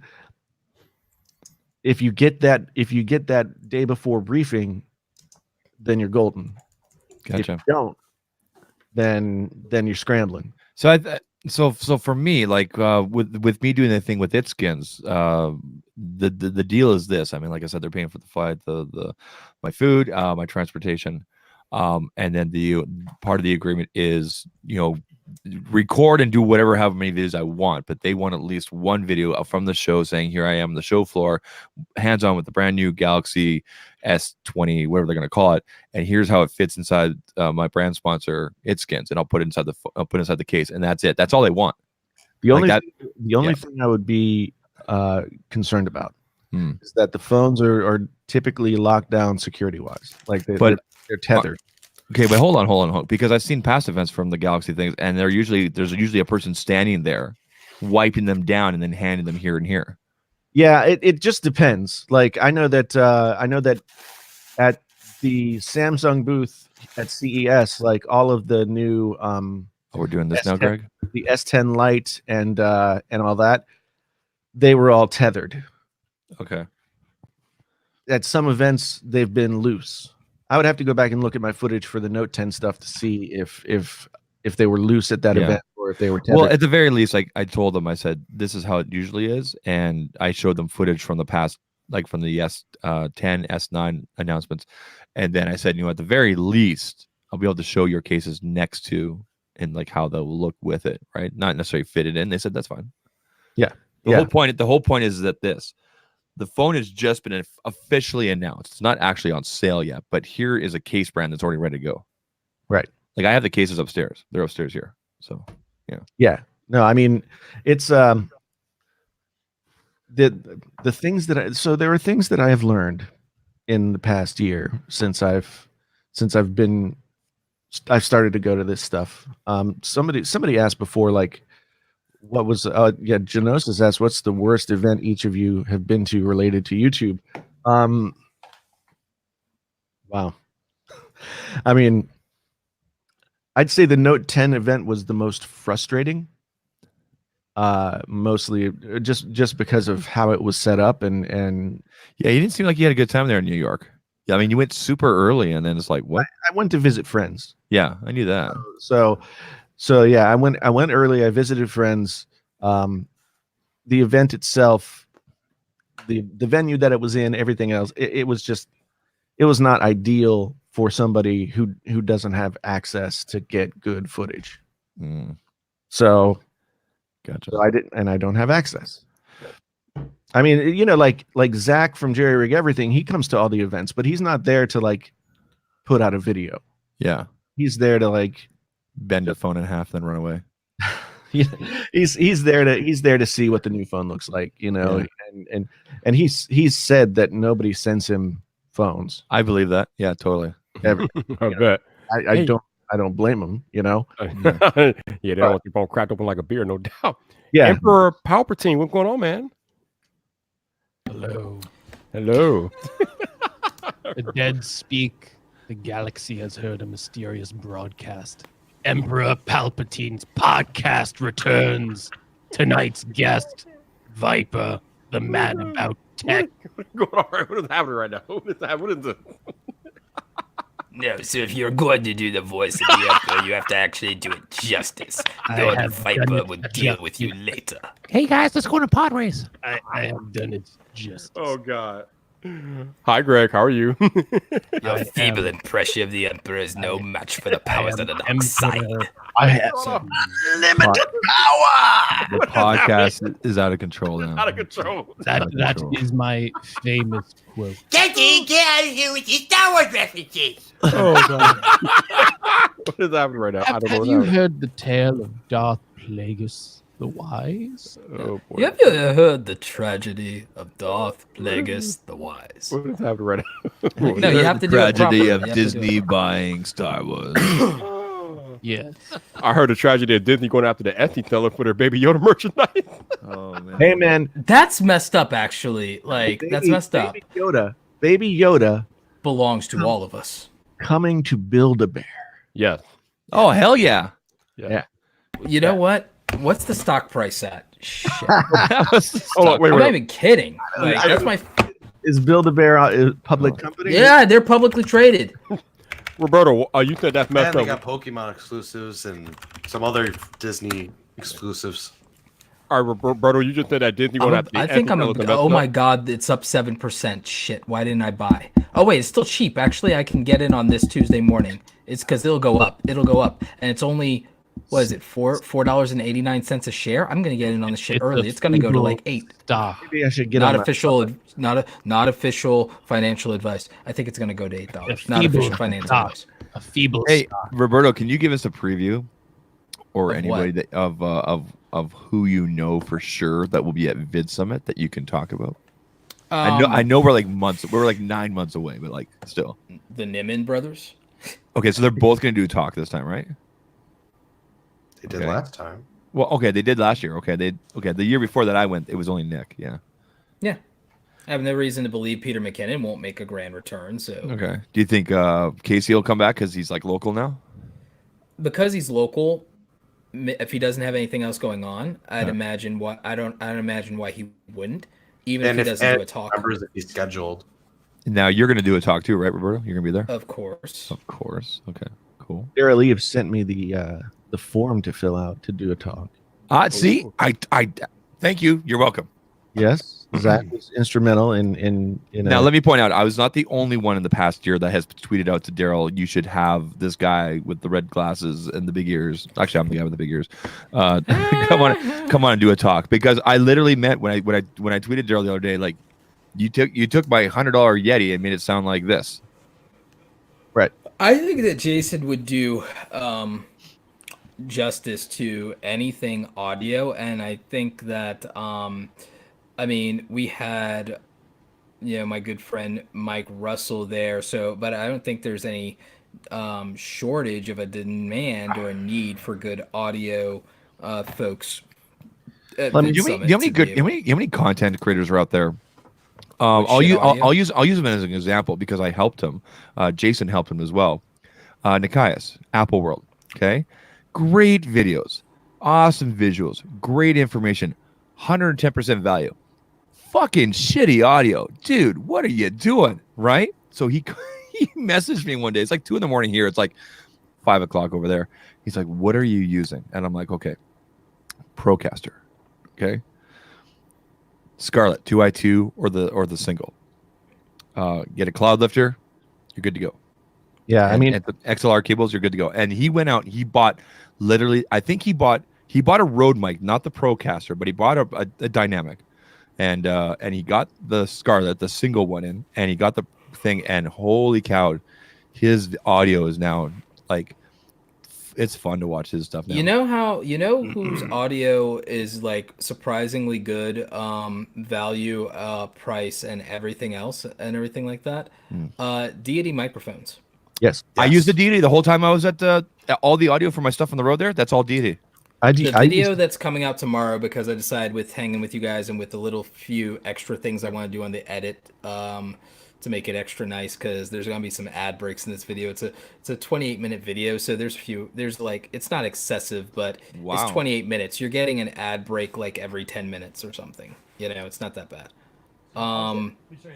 But it also is so I'll tease you the video. The video is how much YouTube paid me in 2019, and I'm going AdSense earnings. I'm going total in aggregate brand deals because I cannot tell you how much individual brands paid under NDA, but I can do the aggregate for 2019, and I'm revealing that, and then I'm revealing also I went with a bigger reveal, affiliate marketing, but that's in aggregate, not individually as well.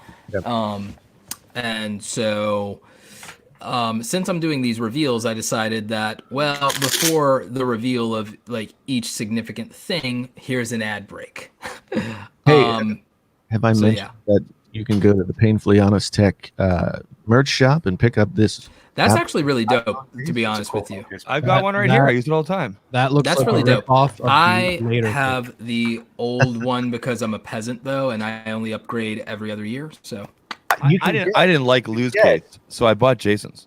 Yeah, you can get all the way down to iPhone 7, I think. okay. So You're talking about deity. This was my set. I'm not sure if you saw this, Roberto. My setup was this at CES. So switch pod, okay. On top of the switch pod, I got this little bar, okay. Over here, the iPhone 11 Pro Max, using the selfie camera, okay, using the selfie camera for a lot of it, and then mounted on the other side of that bar.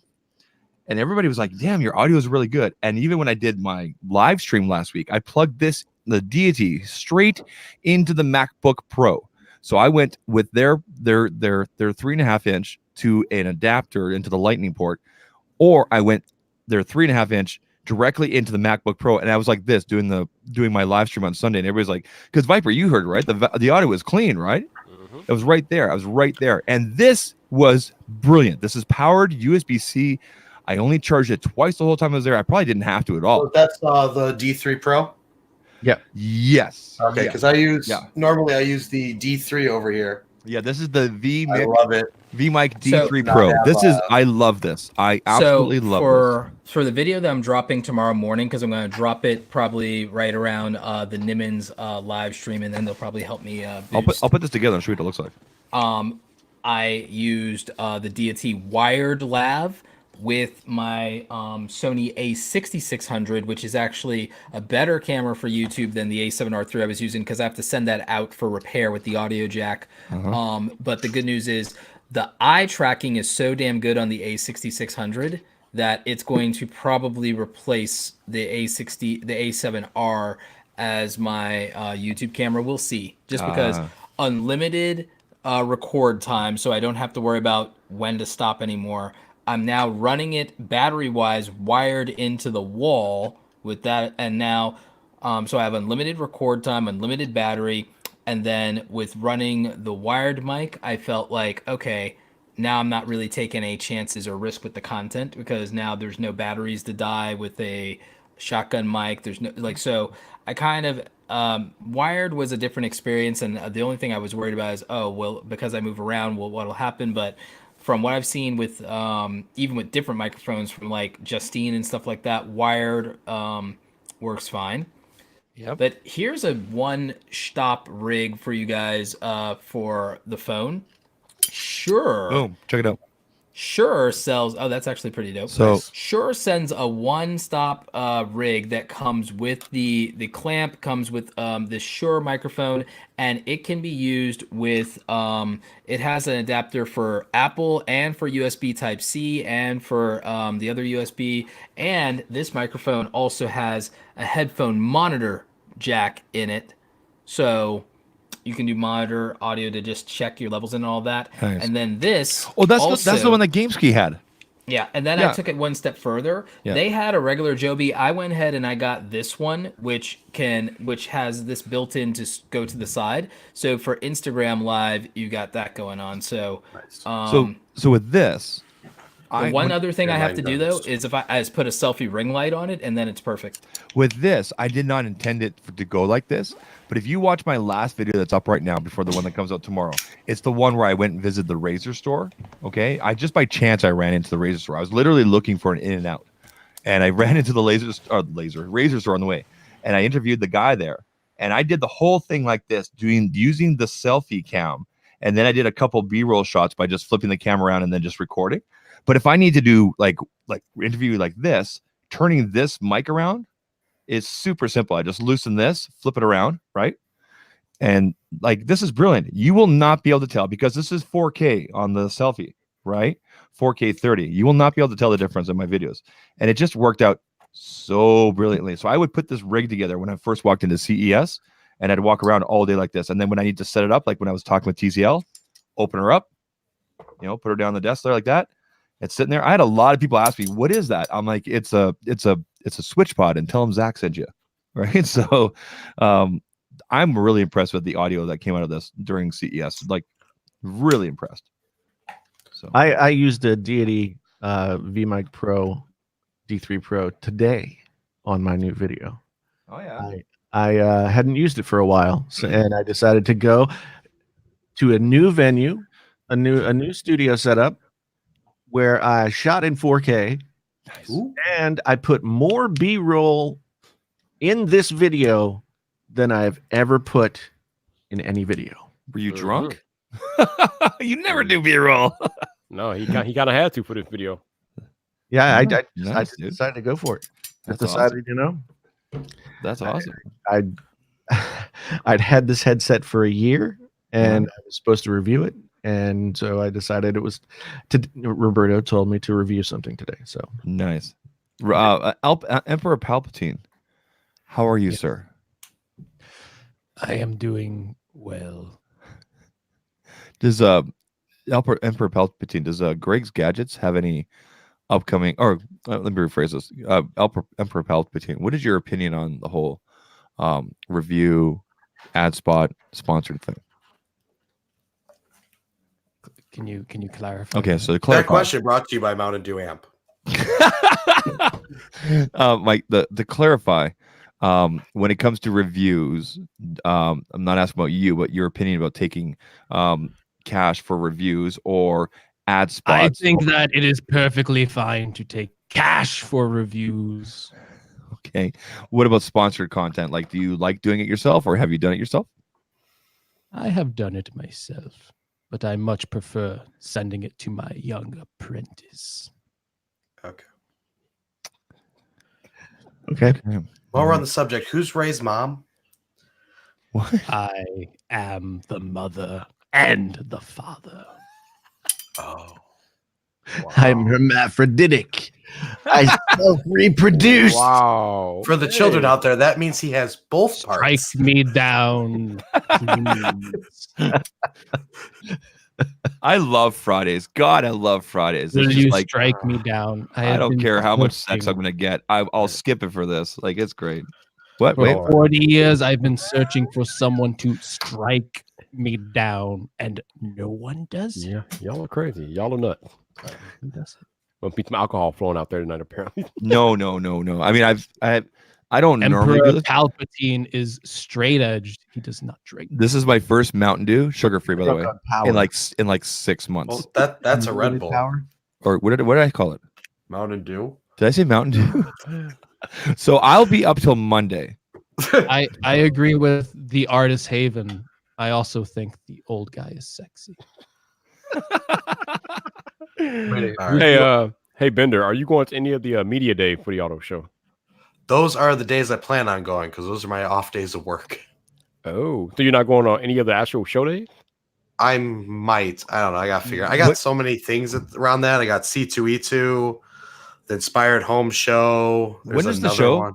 What are the official dates? The 8th through the 17th of February. Yeah. If I fly down, can I crash on your couch, Viper?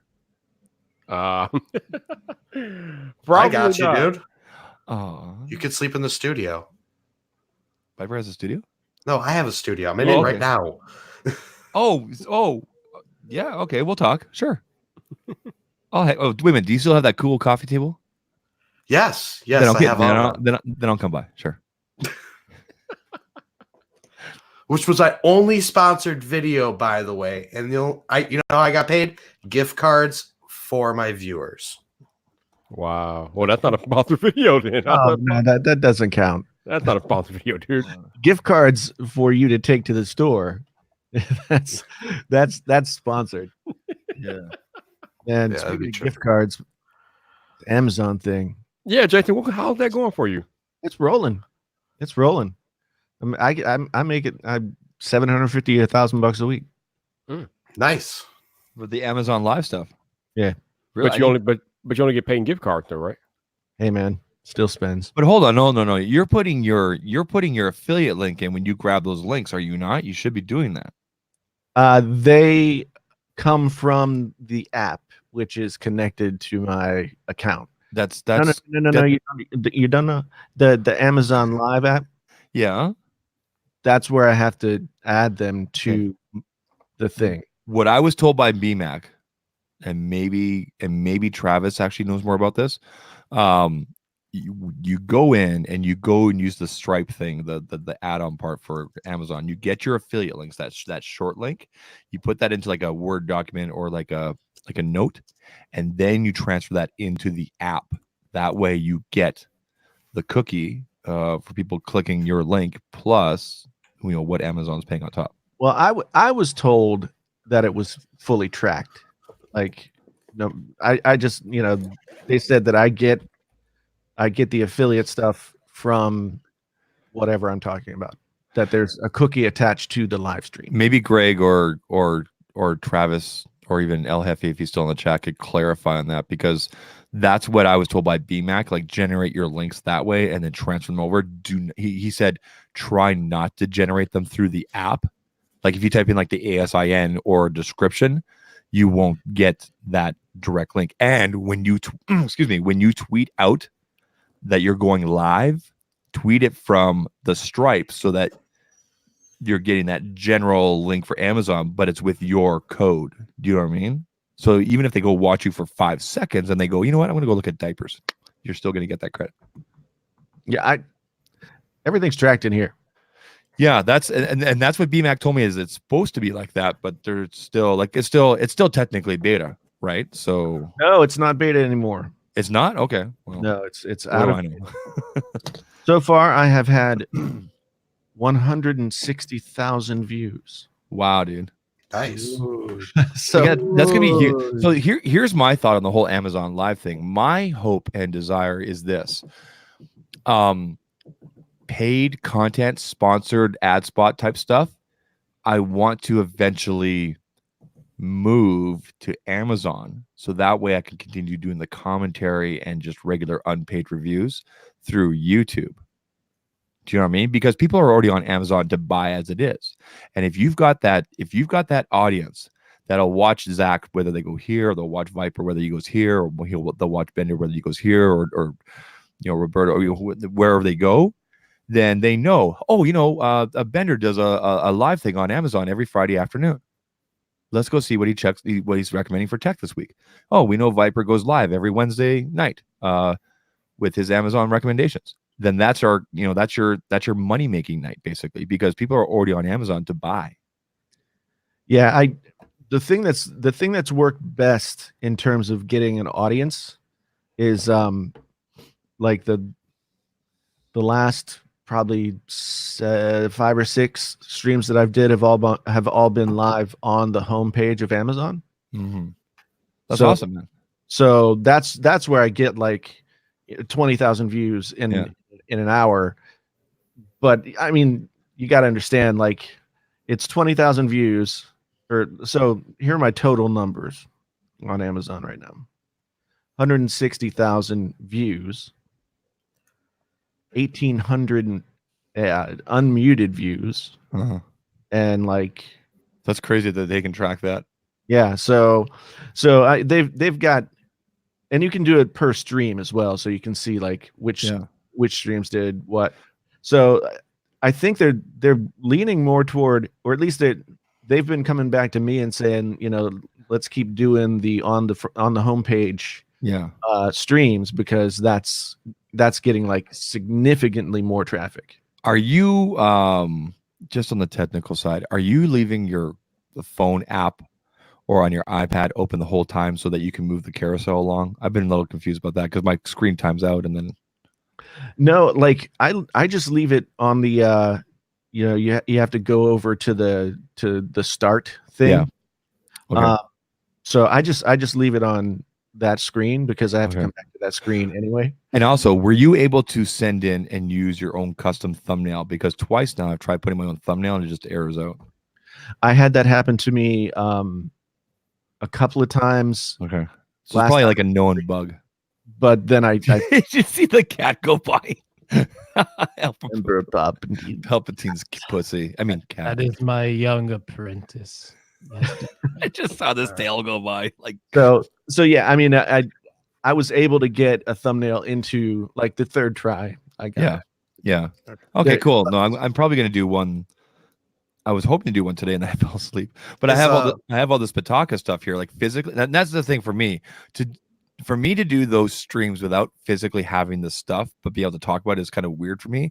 I like to physically have it and also show the screen. So I just need to get past that in my head. Yeah, You know what I mean? I like using just the straight up Amazon page because you can use all of the product photos that they have, and those product photos you can blow up and get detail Yeah. and talk everything through. So I've just gotten into a flow where I do it through Streamlabs. Yeah. And I just open up a share screen, and from that share screen I just have Amazon open in an individual window. Yeah. From that window, So it's side by side. Yeah. and from that window I just open up Yeah. the product pages. Yeah. So you're side by side, and then you have the carousel down below. Right. Right. Yeah. I need to do something on iPhone accessories. So cool. Thank you. Now is Amazon Live still invite only, or is it opened up now? It's kind As of, far but you as can I know. you can email them and request. Yeah, I'm not Okay. really sure. Like they're still doing it like on a, we're just seeing how this goes every 2 weeks. They kind of say, "Hey, we want you to keep doing it for 2 weeks." So, but I think they're getting, it seems like they're getting it really figured out. And so I'm hoping that it becomes something that keeps going and is a regular deal, because I might even do one tonight, because I know some people buy late night on Fridays because they're just bored and stuff. the thing that I thought I was going to be really uncomfortable doing these streams, because I thought it would just feel like, Your audio ones have been killing it, like the ones you did with all the headphones and everything. You get a lot of people on those ones. yeah. And I was afraid that I'd feel like Home Shopping Network. But really- let's be honest, right? But really, like, what I do is I walk through, talk about the products the same way that I would in a review. I tell them what I like about it, what I don't like about it, what's good about it, what's bad, how it compares to this one versus that one. Travis and I have done a couple of streams together, which is fun. Zach and I have done a couple of streams together. Viper and I have done a stream together. We got canned because I said big ass, Yeah, Zach got me canned and they didn't just off the air. they didn't just turn it off. They destroyed the whole stream up into there.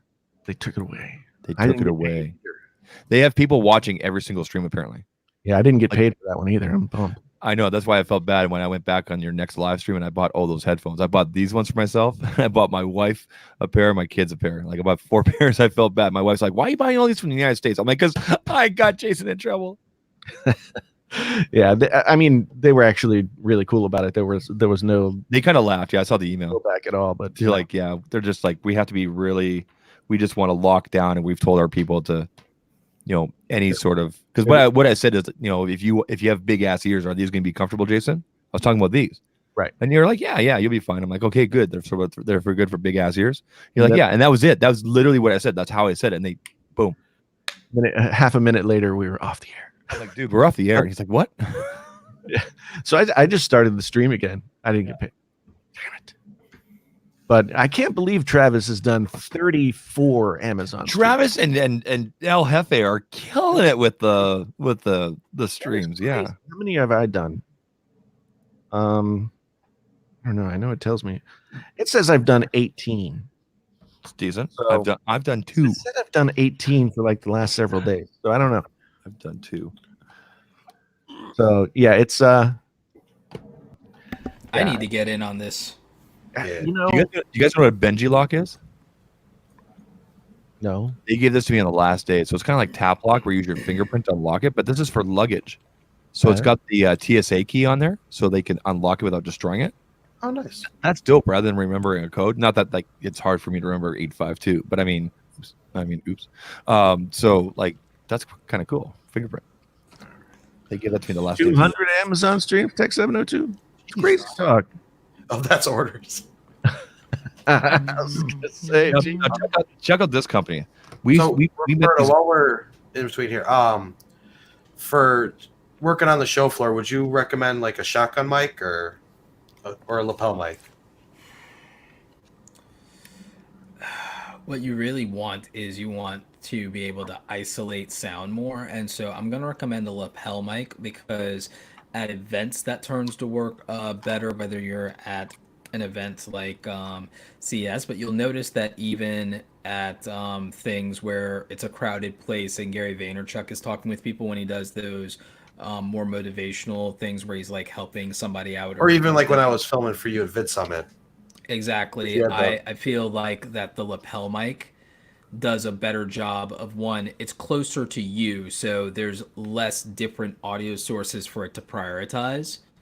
And so I think it's easier for filtering and EQing. And if you're not doing an interview while you're like on the show floor of CES and you just want to do like your experience and everything like that, you'll notice that's the type of microphone that also people use in a lot of their like man on the street style content and things like that. Their secondary audio will be for the other person or something, and they'll do back and forth, but usually they'll lav up. So I think laving up is the answer. Okay. Thanks, man. Yeah. Lab it up. All right. Cool. Oh, lather up. Lather up. Yeah. This is gonna be feel like everybody else got anything while Zach's trying to find something else to sell us? I'm finally unpacking my bag from CES. I'm just wondering what Greg is doing over there. He just Yeah, much night. Plotting. Plotting. What do you How did he get himself so pale? Dark side of the Force is a pathway to many abilities some consider to be Unnatural. I Wait. can feel your anger, Roberto. Let the You want hate the- flow through you. You want my robe, don't you? I can feel it. Seriously, is that like a house coat? Because I need to find a big ass one like that. It Nobody's is the commented on my attire. official Emperor Palpatine. I was being robe. nice. I wasn't gonna pick on you tonight, Jason. I've been like literally thinking of like being the absurd type of person that dropped the $120 on the official Sith robes from Disney. These are the official Emperor Palpatine robes from Disney, and they are $200. Yeah, Jason, you're wearing Really, a robe? if you go to Disneyland, they're like 120. No, that's just the regular Sith robe. There's So, a special Emperor Jason, next Palpatine time robe. I need you to get I the see. Sorcerer's Apprentice hat. He's got the Just the for long now. sleeves. I'm breaking character to it. Okay. Where do I get one? Like, would it fit me? Like, I think a 4XL. Yes, it will fit you. Where do I go for that? I want to buy right You now. must go to Disney.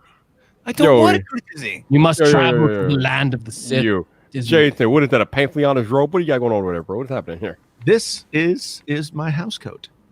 Your house coat. What?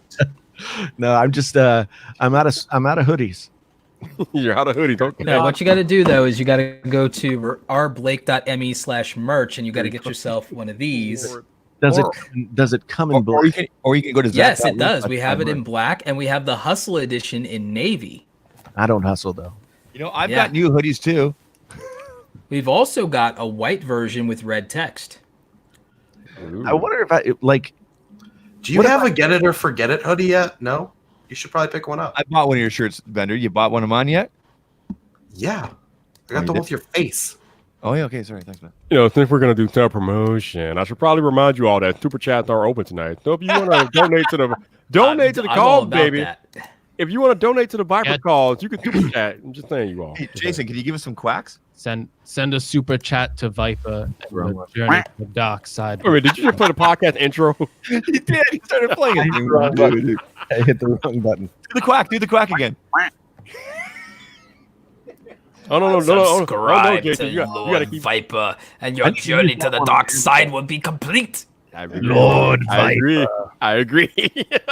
Wipe them out, all of them. No, Jason, you got to keep playing the intro now. You just started. You can't stop now, Jason. Do it. There you go. I stopped it. So I do really love the the pads on here.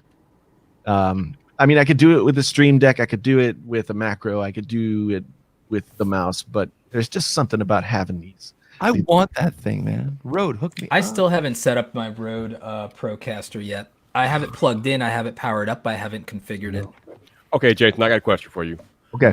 Why in the hell is Samsung making an overpowered smartphone? The Galaxy S20 Ultra is going to be like ridiculous, dude. Plus Ultra. Yeah, I mean, why not? 6.9 inches, That's huge. 108 megapixel camera, 5,000 milliamp hour battery. I mean, a Damn. 40 megapixel front facing camera. I mean, they're really like overpowering this phone, bro. Like, what is happening here? Yeah, and it'll be like 5% better than last year's phone.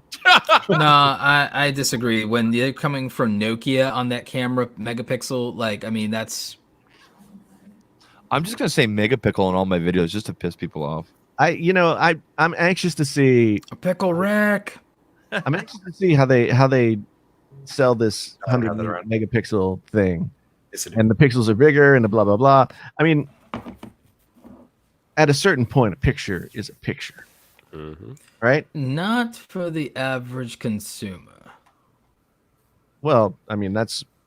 Excellent. I mean they don't care if there's like 2 megapixels or 108. They do, actually. That's why the average consumer buys on that megapixel number. That's how marketing works. That's how that happened to us in the camera sector. It's like you do market on megapixels and you sell them. But here's the thing, though. So I've been around the digital camera game from the beginning, before even it was the smartphone camera game. And that's always been true. Megapixels do move cameras. The other thing is, the megapixel myth is not quite a myth. Like when you're a Photoshop guy and you know better, a lot of pro photographers like to argue this, and a lot of them end up flip-flopping on it, by the way. Depending on what you want to do, megapixels do matter. And in the era of selfies, and let's be very real, in the era of selfies and the era of selfie animated mask and 3D mapping and all this, like the megapixels on the selfie camera are going to matter to people, and it's going to be a thing. The same thing with the wide angle on the new iPhone, and also even the 4K. It's like the way that we are now all being kind of conditioned to also create content. Yep. Even the average consumer is now a content creator because they're on one of these platforms. They're on one, and not just to consume. Like the adoption of TikTok and Instagram has made everybody a content creator. Same thing for Snapchat. So I legitimately believe the megapixels are a selling point. Yeah, I agree. Unfortunately, I don't know. Well, that's all I need. All I need is Zach on board. I think that no, I agree with the marketing standpoint, and there is a certain point to it. But you know that there's like I'm going to purposely make content already where I'm going to take a 12 megapixel Samsung from 2 years ago and the new one and say, I'm going to ask people which picture you prefer. I'll take the same picture on a rig. Oh, you're gonna do so well with that video. That's gonna I'm get loving you. doing the interviewing stuff. Just getting out of the studio and everything, and just getting out of the house and away from my kids. I'm just kidding. I love my kids and my wife. And It's gonna set you apart, dude. It's gonna be the thing that like separates you from other people in the tech space. Is like, okay, he goes and talks to like regular people. Well, let's be clear. I'm not the first person to do it. Like Danny Wiggett does that kind of stuff all the time. We've seen Dom, and like they, But right? we haven't seen you do it, and we haven't seen somebody do it when they're very early in their YouTube career, when they're smaller and stuff. I'm like having that. fun with it. Did you see the little quick little teaser I put on Twitter of me and Aaron from Mr. Who's the Boss? Yeah, I did. Did you Still see waiting for that? that video. Where's the video at? That's how the video's gonna open up. I'm like, I want your top two, and he's like, okay, well, okay. I'm You've gonna been ask you to do talking that about again. this video for the last 3 I days. know, Where is it's- it? I fell asleep this Where afternoon. is it? Tomorrow morning, bro. Where is it? ouch. Tomorrow morning. And then I'm going to Laser Quest for my kid's birthday. It's gonna be awesome. So, yeah, tomorrow morning. It's uploaded right now. It's processing. It's done. Is it Tomorrow morning. processing or is it processing? It's actually processed. It says HD quality. Boom. Done. I don't. What's the difference between processing and processing? No, it's Is that a it's feature I don't processing. have on YouTube yet? For you, about 300 miles. There's processing, and then there's processed. Do they even have internet in Canada? I don't. We think- have better internet than they do in New Jersey. No, they don't. That's I have fair. gigabit New internet. Jersey. Huh? I have gigabit. You have gigabit? Shut up. Get gigabit. Shut 'em down. That's not down for real. Oh, somebody's penis just went soft. Wow. Okay. Damn. Okay then. Whoa. All I did not right. sign on for this, guys. Come Friday on. night after the hour. Friday night after hours. I'm going apparently. back into Emperor Palpatine mode. Damn, dude. See, Greg, you poke your head out, and all of a sudden, everything. Yeah, I can't be seen on this stream, guys. My credibility here. Oh god. Ah, It was so warm. It was worth the $200. yeah. Alright, has anyone ever used the Super Mario sound effects in their videos? And if you did it get copyright claimed? Don't do it. Ask Izzy Newberry about it. Boom. He'll get. He Okay. got hit. He got hit every time. Just wanted to make sure. Just doing like a 'Cause, sound like. I usually stay away from anything copyright remotely, as you guys well know. I just felt like the 1-up mushroom sound would have been really good for this video. I got an email. Fuck it. I got an email back when I did my Pixel 2 video when I was doing the comparisons with all the screens, and I used because I was like it was like round 2, round 3 with the phones because I bought 7 of them, and I used the Mortal Kombat round 2. I got an email from Midway saying, "Cool, that was awesome, thanks, man." Literally, that's all it was. There was no graphics. It was just a sound round 2, right? And he then opened up. But they didn't claim it. They were just No, like, they did. "Oh, They cool, just emailed me saying cool, and I'm like, "That's awesome." Ed Boon and Tobias are watching my shit. nice." No, they probably have a I know. tracker. Yeah. It was from their PR department at Midway. They said, "Hey, we saw your video. I think it was really cool. Thanks." Because I used Okay, their sound. so Midway's down. That's at least something, right? Well, I don't know if Mortal Kombat is still Midway or not. I don't know. I was back then, so Yeah, no. See, that's why. Here's the thing. I've been learning something interesting as I've been studying some stuff, and I've been actually looking at, into and at bigger YouTubers, and I get it. When you want to do something a little bit more like fun or extra and everything like that, but that's really it's little things like that. That's what's getting everyone copyright claimed or demonetized, and Yeah, I get it because I yeah. just want to make the video slightly more fun, but that'll do it. That's enough, you know. well, I got hit by the Oscar people because I had that video where I opened up and I had it was from an Oscar awards thing with Matthew McConaughey because I couldn't find it from the movie where he goes all right, like just like, and I got hit with that.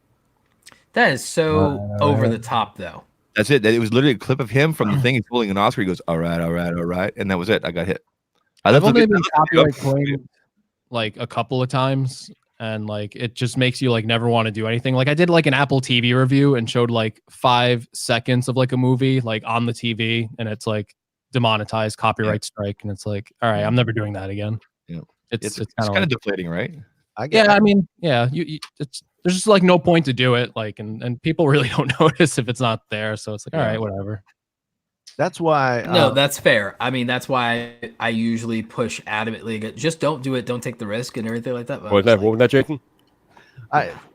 If you watch tech YouTubers doing phones or doing stuff like that, they seem to all use the same footage, and I wonder if it's because like everybody uses the Avengers, and see, here's the thing, I think there's a component to that says sound and video, no, and so, Whereas if you so do much just video.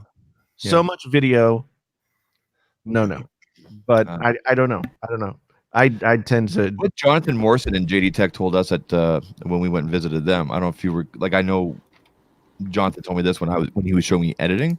He's like, yeah, man, as long as you keep the clips like 3 seconds or less, you'll be fine. yeah, that's true because the Like, just detection kicks in. He's like, just make it like if it's a quick 1 second thing. Like, so for example, how Jeff wanted you to keep on using the thing from 21 Jump Street. My name's Jeff. Because it's extended because of how long. My name's Jeff. That right there, that's like 2.5 seconds. That's too long.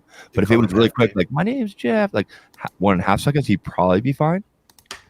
Right. So Yeah, typically the intervals tend to be closer to 5 seconds, and so it has to be short enough that the algorithm's not going to catch it, basically.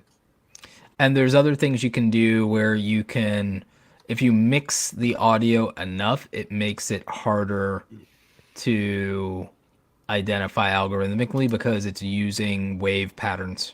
Yeah. Mhm. Yeah, you can. I mean, you can also do things like if you wanted to use a piece of music, you could do a cover and use that. So Yeah, dude, for like your me, it's cover that of I'm trying to. For me, it's there are interesting ish sound effects that match. Like, I mean, I'll tell you guys the example. So I wanted to show. I made this animation on my thing to have the dollar amounts come up and then fade in and fade out while moving in such a way, kind of like a video game, like when you're scoring points. Yeah. And then I kind of wanted to have that Mario one up mushroom, da da da da da da, Yeah. that chime, like, because that would just like sound cool. It's just recognizable too. It gets people's Well, attention. Nintendo is notoriously bad for copyright on YouTube. They've relaxed a lot recently, have they not? Well, I mean, I think Ish. they kind of relaxed on people streaming their gameplay, That's what it was. Yeah, that's what it was. but, Yes. but they were copyright striking people for having gameplay videos. You don't mess with Strike Nintendo. them down with all of You their do hate. not mess with Nintendo. You wanna know- Nintendo yeah. literally started like a system where like they'd basically share ad revenue with you on YouTube. I think they finally got rid of that though. But yeah, they've been pretty like protective of their Yeah, they don't mess around. They are the most aggressive about protecting their Yeah. IP. It's like it's Well, and but they have the why? most- Like it's free advertising. As long as it's not done in They're- a bad light, because like they're- why wouldn't you? They're archaic. because here's the thing: majority of the people will do right by you, but look at some of the worst people in the world that happen to also be on YouTube and everything like that. You want to take any chances with Up your until last year, you had to be partnered with Nintendo to even use any of their stuff on YouTube. Right. Yeah. So for partner, if you're approved, you would want, if I'm Nintendo, I would want to say who can and who can't. I don't want to trust random nobodies with 30-year-old legacy IP. You know what I'm saying? That's what Izzy was telling me about when we were talking. He's like, yeah, you want to get in their partner program and then you're good to go, but you're still under a microscope. But now I have a lot more flexibility with sounds, with footage. Yeah, they 'Cause- finally got rid of the partner program in December 2018. They finally got rid of that. That's what it was. December. Yeah. You know, Because here's what I'll tell you, even about advertising on YouTube, which is what nobody gets, which is why I go after I go back and forth with people who always complain about YouTube and always tweet at Susan Wojcicki and YouTube is dying or YouTube isn't what it used to be and all this nonsense is, look, from an advertiser standpoint, and I did a whole thing in my Reddit about an advertiser's perspective on demonetization. And part of it is, for a decade in YouTube, YouTubers benefited and profited from the ignorance of really bad marketing managers and people who had no idea what internet culture was and just were putting numbers on the board and walking over to their boomer boss who didn't also understand it. And after over a decade, after almost 15 years of ignorant ass marketers finally waking up to how they're wasting ad dollars, the gravy train's over. Because the reality is, I did this test with people who complained, and here's what I did. I said, it's like, what if I, as an advertiser, because I'm an advertiser, I got product, what if I dropped $1,000 in ads on your video content right now? And they'd be like, oh, wow, that'd be wonderful. That'd be great. I'm like, great. Can you tell me that I'm going to get $3,000 back to pay my team when I drop $1,000 in ads on your thing? Well, it's like, well, I don't know about that. Or what do you sell again? Like, would my audience like it or whatever? I'm like, so you didn't even know if your audience would like my stuff, but you would let me have access to them if I gave you $1,000 and you don't even know what I sell, but you were excited. And then I was like, and then when it's all about, will I get any ROI back? Well, you don't know about all that, but you're excited about $1,000. You would take my money knowing that I might as well burn it because I will get nothing back because your audience won't buy from me. Your audience can't afford it. So, it was this, and the thing is, I wrote all this out in the Reddit thing because like we talked earlier about like integrity, and it goes kind of like both ways. It's like, are you going to take somebody's money knowing you can't do anything for them? Like, because that's another level of integrity too, and that makes you kind of a shitty person. Yeah, and you I have a won't- lot of I won't- content creators. I won't do, like I said, I won't unless I believe in the stuff, like no matter what the money is. But also, but even if you you believe in the stuff and you like the stuff, but there's no way that your audience will buy it and your audience can't afford it, and that they get no value. If you know that you're going to get something out of it, your audience doesn't care, but that the advertiser literally might as well piss away their money if they give it to you, would you take their money? I had And the a answer is no. I had a headphone company at CES basically say all that, and I had to turn around and tell them all that same thing, which is, I'm sorry, but your product is way too much. I don't traditionally do wireless headphones. I like true wireless earbuds. That's why it makes more sense, because I can get more excited about it. I appreciate this check, but I can't take it.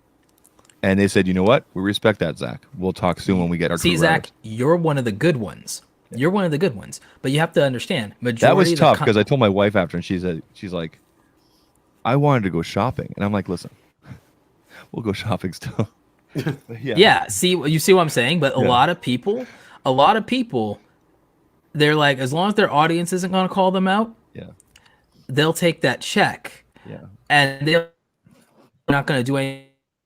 And I'm trying to get people to understand out here that it's like, stop taking demonetization personally and like it's some personal attack on you. It's not personal, homie. Someone has decided a screening criteria, not YouTube, by the way, the advertisers mostly have decided that your content isn't a good vehicle for helping them sell shit. That is not personal. That is real. And I tell people to ask themselves, is your content a good vehicle for all advertisers? Because if, or for the majority of advertisers, conceivably, because if that's not true, and you get hit with a yellow thing that says not suitable for all advertisers, stop bitching about it, because you know damn well that if you made your content a certain way, that it's probably not great for most advertisers. Most advertisers lean a lot more conservative, and they want a ROI, and you may not be good for that. My integrity and my trust with the audience, be it my existing audience, my ride or die fans, the people that come once in a while, and my future audience, means so much to me that I'm willing to move slow and have the slow growth that I've had. But now I think I found a stride. And I'm glad I've gone through those pitfalls. I'm glad that I've had those one-on-ones with you, Roberto. I'm glad that I've made the mistakes that I've made, because I get it now. I've always believed in the whole YouTube is a marathon, not a sprint. Yep. And now it that always made sense, but now it makes real deep sense, especially after the CES trip. The only difference between us here, these creators, everybody here in the chat, everybody here on the screen, and say Mr. Who's the Boss or Mr. or Marquez or Mr. Mobile is this. They've been doing it just longer. That's it. Like when I was talking with all these guys, Edibon, Saf, and everything, it was just like nerding out like we are right now. Yeah. Saf is such a freaking nerd. He's awesome though. Yeah, no, he's great. He's I cool, love man. whenever he comes to the States, man. Yeah, he's but like I said, the slow Saf might be one of my favorites, if not my favorite. He photobombed me. I was taking a selfie. He came up behind me, goes, "Hey Zach," and I'm like, "What's up, man?" Yeah. So anyway, but like I said, the slow growth, the slow build, as long as I keep that trust and I'm transparent with my audience, then I'm happy. I think it's got to go with the brands you work with too, though. Like, which is the absolutely. equation. I know you understand that because you worked on the other side, Zach. You were on the brand side. But see, what I'm getting at is like most content creators, they always think that if it's them in the audience that they're good. And it's like, it's beyond that. You have to be part of the community of people to some extent in your niche, because you're not going to win in isolation. You're going to need advice, help, insight, things like that. I think and one then thing you that a lot also of people, need... I think one thing that a lot of people don't understand is there are a lot of gears in behind the scenes with brands and other people that you don't see on the face on the level all the time, that are I want to say controlling, but pulling a lot of strings and want to see you do well. So when a guy from so and so from TCL comes up to me and says, "Hey, we really want to do this with you, but unfortunately we've put these kind of balances in. Just keep on showing your proof of love or proof of partnership that you want to partner with us, and we'll get you to Barcelona next year." Right on. I said, "Okay, no problem." Right? There are people there that wanted to. You have to be willing to be patient, and you have to make those inroads, and you have to show people. Like, I mean, Viper has killed it for Ridge. Yeah. Viper's killed it for Ridge. Yeah. And so I think they're always happy to I'm extremely grateful for what I've had, considering my level. That EQ. Like honestly, if you look at me at the level of barely 5,000, it's pretty extraordinary, right? Like, so I'm Dude, really. I wasn't getting I'm, your opportunities at 30. I wasn't getting back in the day. Back in my day, I wasn't Yeah. getting your opportunities at 30,000. I'm grateful for anything and everything that's happened. Yes, there have been moments. There absolutely have been moments where I thought, why is that person getting that opportunity that I don't? And I've done all these videos and everything, but then I have to take a step back and slap myself in the face and go, no, that's not a reflection on me doing something bad. It just hasn't come around yet. Well, I tell people like so, and I know it's hard, but I'm like, I tell people don't take a swipe left, personally. Yeah. Like, cause I mean, whether it's like usually no is a superficial thing. So I'm learning that even myself. I'm like, no is a superficial thing. It's like they don't know the content of your character, so they're not rejecting you. Yeah. Unfortunately, a lot of brands just look at the surface level. They'll look at your subscriptions and they might look at your views. If they look at views and they understand that, you'll probably get in. Right, like Viper has the views to get a media pass instantly at CES, especially how they've relaxed it. Right, look at him; he's got a media pass for the Chicago thingy, whatever it's called. Chicago Auto Show. Yes, that thing right there. The thing with the cars, Yeah. Yeah, He's like got the right camera for it too. He's got exactly. The right That's for cool, man. Like Viper's gonna kill it. Like I can't wait to see what he's gonna do with that. Like I'm not in the cars, but I'm into watching Viper, and that's why it's gonna be so good. That's why it's gonna be so good. Look, I mean, look at all the great stuff that Kitty from Atola Visuals gets to do and everything like that. I mean, so it's really, it's like there's a lot of things at play, but a lot of people underestimate how much like FaceTime makes a difference in terms of getting into the room and talking to people, and then you're less likely to have like those surface level like swipe lefts because there's some additional context. Yeah. And so those things can make things happen for you. And again, people making intros for you can make things happen. Just even coming out and being at the events and having your name on a list or something like that. Even something like making a reaction video to an event is like, I mean, there's so much. You know what blew me that. away? I'm at the TCL thing. And Aaron, Mr. Who's the Boss, walks in and like, dude, he talks smooth, he dresses smooth, he had the trench coat on, he's with his editor there.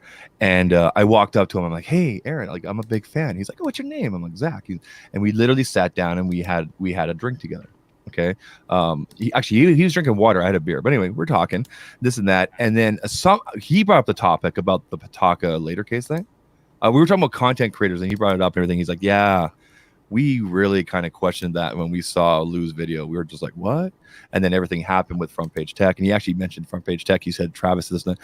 And then we were talking and he's talking and then he's kind of stopped. He goes, wait, you're the guy that did that in-depth review. And I went like this. I went, hey, Aaron. He goes, you're Zach. And I'm like, yeah. Then he's like, and he said this, that was really well done. I really enjoyed watching that from you. That meant so much.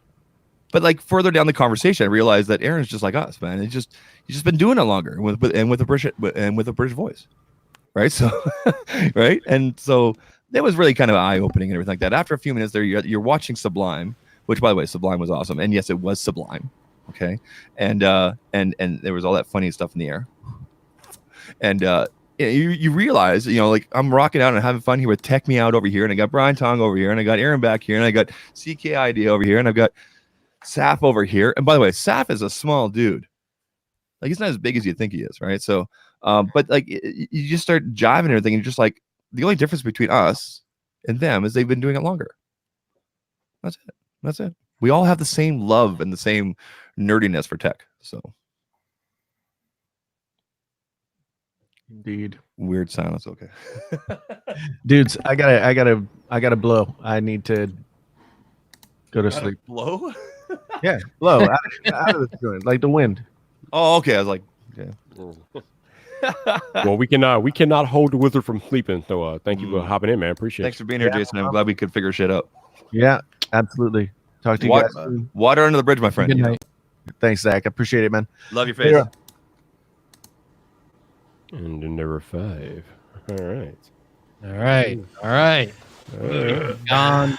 Finally, now I can resume the wizard status. So I have a question for all you guys. What do you guys think what do you guys see going into 2020 and beyond as a good delivery system of content? Now, I don't mean like I mean video, but like in terms of how we do video, in terms of, okay, so for example, traditionally, I guess for the majority of tech reviewers, you're sitting there at a desk like this, you're talking to a camera, you might have the thing here and then maybe an extra shot here and there. Or in my case, for example, and Greg does this, for example, you're looking at the camera and then there's B-roll shots, right? Viper, he does it all right there, like we're having a conversation and he's got the bokeh there and all kind of stuff. Do you guys think there's other ways, different ways of delivering it that could be more engaging for our audience? The Osmo, using the Osmo, using that Osmo and showing them the experience of holding the product for a good portion of the video. That's going to be representative of their experience. So I think first person point of view videos in general are going to be a staple of 2020 through 2023. Do you think cuts hurt or help a video, or does it depend on the context? Because I know sometimes I'll watch videos where there's like maybe 2 cuts and it just feels like it's more real than, like, for example, DeFranco, he's talked about this before. The reason he does cuts is because he takes a deep breath like that after everything so he doesn't stutter, and so that Same. You know what I mean? Yeah, I do. I mean, I talk for a long time, but I eventually run out of air, and so then that's where a cut exists. My biggest thing is I used to do a lot of butts. Now I do a lot of but I cut those. Yeah, I try to, but when I do, they come across as very distracting. Whereas my delivery style is more like we're hanging out and having a drink, right, or having a coffee, right? So sometimes it's appropriate to leave them in. If I stumble over my words and have to redo the whole phrase, then yeah, I'll cut. Yeah. Start again, right? I think it's about whether or not you feel like you're interrupting your flow. The music that I use sometimes helps offset that. Yeah. And then also my delivery. I mean, I enunciate words enough to where it's okay, so I can live with it, and it ends up being just fine for the most part. Yep. Especially when I need to cut out an even if I run it into another word. And then sometimes I have so much material that I can literally just cut out sections. So it doesn't really, like, I think it's that. And I also think it depends on the audio and visual component of it. Because pattern interrupts will be, I don't like too many pattern interrupts. Everyone wants to gamify it, and I talk about it too, but everyone wants to do like, 30 seconds, you need some pattern interrupt, or 15 seconds and everything like that. Because this, like, Instagram, Snapchat, TikTok generation, everything like that. But if that's not, like, I'm talking to people who are between 24 and 44 years old. I have found I don't really give a fuck about Gen Z in terms of an audience. Yeah, I have found that recently in the last couple of months here. I started doing this in November. I started purposely not doing so much cutting and everything like that would speak to that younger audience, but I started going after the older audience, like the 24 to 40, the nostalgia crew, that has that disposable income in addition to the young people, in addition, right, that are like me, that are like, yeah, man, I'll buy that arcade thing. What's the link, right? Right? I bought prop money to create memes so that I can that's awesome, dude. Yeah, so that I can do the whole. Are you gonna do put up to your ears like? But I want to find that crown, because I think it's Dave Chappelle, and he has that one where it's like he's like, yeah, that's the gift that Al Hefe uses all the time. He's got the sunglasses on. Yeah. So I have the green screen, and I want to just like recreate all the money gifts, and so I bought I took a note from Mr. Beast, and I bought about $100,000 of prop money. Oh, that's just so that I can make memes. I'm not even joking. That is so brilliant. That's gonna be awesome. Yeah, no, I like I said, since I stopped doing those quick cuts and like the quick little memes and the quick little things like the voice and the all right, the stuff like that, I've gotten a more mature audience with the more disposable and the more nostalgia type crowd like myself, which is great, which is really, and that's nothing against the younger crowd. It's just it's nothing against them. I was being sarcastic when I said that. And I know you were, and it's just because that's the kind of crowd that I want to bring in, because like that's the kind of people I hang out with, right? So same. You know what's the secret, Zach? I tell people, and this is my new narrative in 2020 about growth in YouTube and in social media, is you don't find an audience, you attract an audience. Yep. Because I'm gonna actually like open up and talk about, because I genuinely believe the law of attraction, but I don't believe it's the woo-woo fluffy bullshit that other people think it is. I think it's more of an assertion and a principle of the simple fact that if your thoughts dictate your actions and your habits, and your actions and your habits ultimately dictate your destiny. So you're going to, through your actions and through the way you behave, attract things and situations and people and circumstances, because I mean, it really is true. It is, it's inalienable. Like, you cannot deny it once you start accepting it. That's like, all that bad shit that happened to me, I was being a negative person or something like that, and I was bringing bad juju my way, because it's like attracts like, my friend. That's just like everything in life is true. Yet when you decide that you're confident, you don't give a crap, is like all of a sudden, oh, people start looking at you differently, start treating you differently. When you start respecting yourself, people treat you differently. When you stand up, people treat you differently. When you stand up tall. I hate to sound like Tony Robbins, but my dad gave me a book years ago that he found out through Tony Robbins, which was, I can't remember who writes it, but The Power of Positive Thinking. It's totally true. Yeah. Right? It's totally true. It's 100% true. And Tony Robbins, like, no one should, like, I don't know why people bag on him. And we're not talking about like putting blinders on and putting your head in the sand. We're talking about, if you wake up and perseverance. If you wake up in the morning, you drink that 12-ounce thing of water with sea salt in it, like I do with the thing, and you get yourself out in the sun. These are the things I learned from that book. That has changed me in the last month. Just in the last 4 weeks of doing that. So every morning when I go to bed, I have a shaker. Well, you know how that's great for gut health, Like, well, it also gets you going. This is from the book. I'll tell you how it works. Okay, so it's called the minerals cocktail. Okay, so you've been asleep for 5, 6, maybe 8 hours. Okay, for myself personally, if I sleep longer than 7 hours, like, it's not gonna happen. Like, forget about it. It's a write-off. But as soon as I wake up, because of lactic acid. Yeah, what it is, I drink this. Okay, I've mixed this the night before. I take a quarter of a lemon, squeeze it into 12 ounces of water, and put 3 grams, so like a pinch of sea salt. Okay, it has to be sea salt or Himalayan salt. Okay, because it has the minerals in there. And as soon as I wake up, as soon as I get up like this, I'm not even out of bed, I grab that thing and I chug it, because you've been dehydrated. And it gets those minerals flowing. And then what I do is I go to the washroom, pee, and then I open the door, no matter how cold it is, and I get out in the sun, the physical sun. The sun rises in the east in my backyard.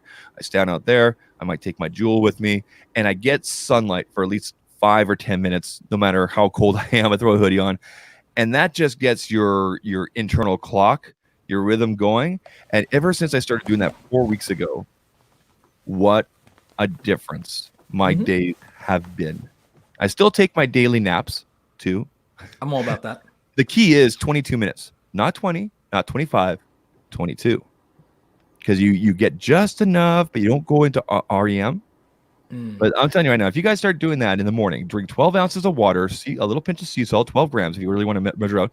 And the reason why you put lemon in there, because it's kind of disgusting. Alkaline. Exactly, right?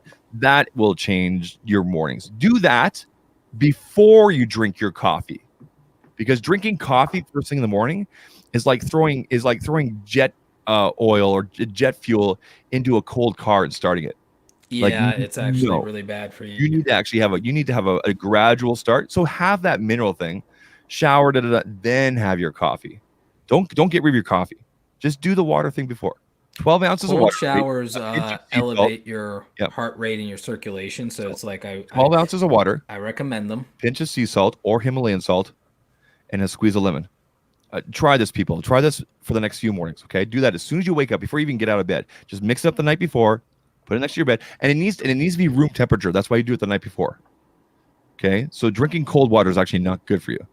So, I also recommend some physical activity first thing in the morning. My version of it is 25 push-ups first thing in the morning. No burpees, shit. You can do push-ups. I do a 30-minute walk on my treadmill, which is really bad because I keep on forgetting to put my watch on in the morning, and then every day I always get the notification at 4 o'clock. Greg just finished a workout. I'm like, oh shit! Well, I didn't do mine. I forgot to put the watch on. I had Andrew Edwards be killing me. I had a perfect week during CES, and then I didn't close my rings on Saturday. Otherwise, I would have had a perfect week. Oh, it kills me. I look at that thing and I'm like, Yeah. But no, Tony Robbins actually, his stuff, I don't know why people criticize him so much and everything like that, because his stuff is the truth. Not only the personal development aspect of it, and I mean, saved me from depression and suicide, but then his stuff on Money Master the Game will literally change your life financially anyway. Yep. So there's so much to it, and so yeah, Dude, I can't I'm wait to gonna go to start DRV. talking more. I'm gonna seed it slowly into my content, but it's gonna hit harder on the podcast because the Yeah. podcast is coming back. But the law of attraction is real. What you put out is what you get back in the world. That's just like how it actually is, believe it or not.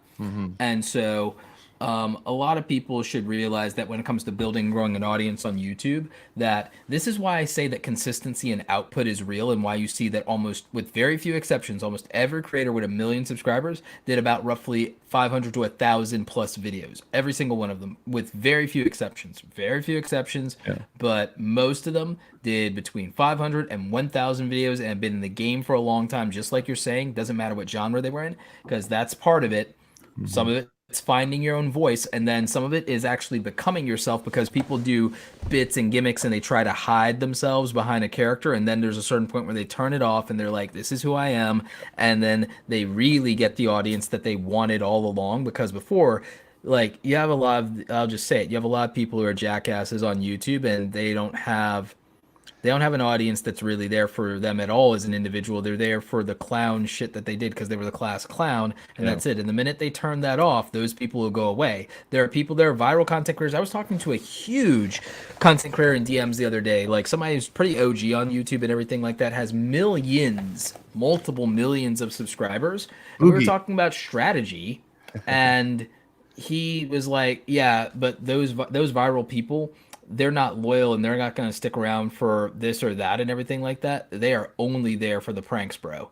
Because we're like talking about that, and then we were like, I'm like, oh man, that sucks. Like that's gotta hurt.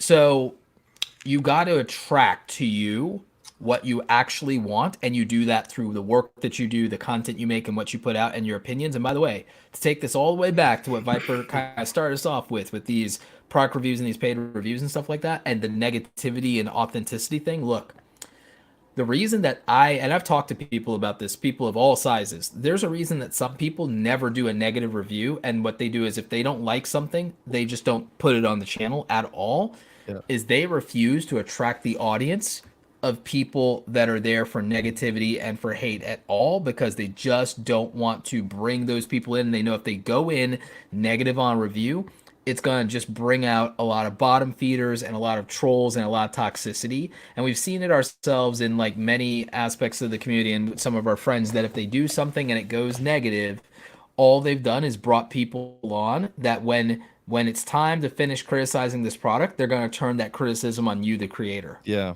no, it's unfortunate. I mean, I get it. I Pretty get it. sound. Yeah, it sucks. He's not lying. He's not lying. He's lying. No, he's not. Mm. Not lying. People are crazy out here, man. People are crazy. It's rough out in these YouTube streets. That's what All the time, man. All the Travis time. would say. That's Travis would say. Yeah. Travis would say that. Hey, great. You don't want to come to Travis's like house in these YouTube streets with that nonsense and everything like that, because the crew will roll up on you. Great. All right. Yo, man. Greg, when's the Star Wars podcast happening? I don't know. I got to talk to Travis about that. I'm all over that. I don't care what. I'm down. I'm coming. I'm all Yeah, we're all invading your podcast. I'm just I got things to say about that. Yeah, I That's think Star Travis Wars like forever. kind of like he doesn't want to talk about it anymore, but we'll force him. Really? Why? I don't know. I don't know. What, haters or For what? Like, himself. Because he's wrong? I don't know. I'm just kidding. I don't want to. I think he got to a point where like a huge Twitter conversation, but maybe I might have that wrong. I don't know, but I think he was kind of like over talking about it. I get that for some people, and some people are just exhausted by it. I'm like, I think that LucasArts and them are making the best decision they can, because here's the thing. I love that we got one last hurrah with the original cast, but the thing is, they should have made like other stuff like The Mandalorian and nothing else, unfortunately, for like 10 more years. And I hate to say it like this because I'm a big fan of Carrie Fisher, Mark Hamill, Harrison Ford. Yep. They should have waited 10 more years to wrap up the Skywalker saga and let the original cast die off with like and not revisit their characters at all if they were going to do it, or if Like, they were going to in have the real original life? characters, they should have found a way in real life. Yeah. like here's my reasoning. Here's my reasoning. If you made a new trilogy like this and you didn't bring back the original cast, all you were going to do is take shit from the fans.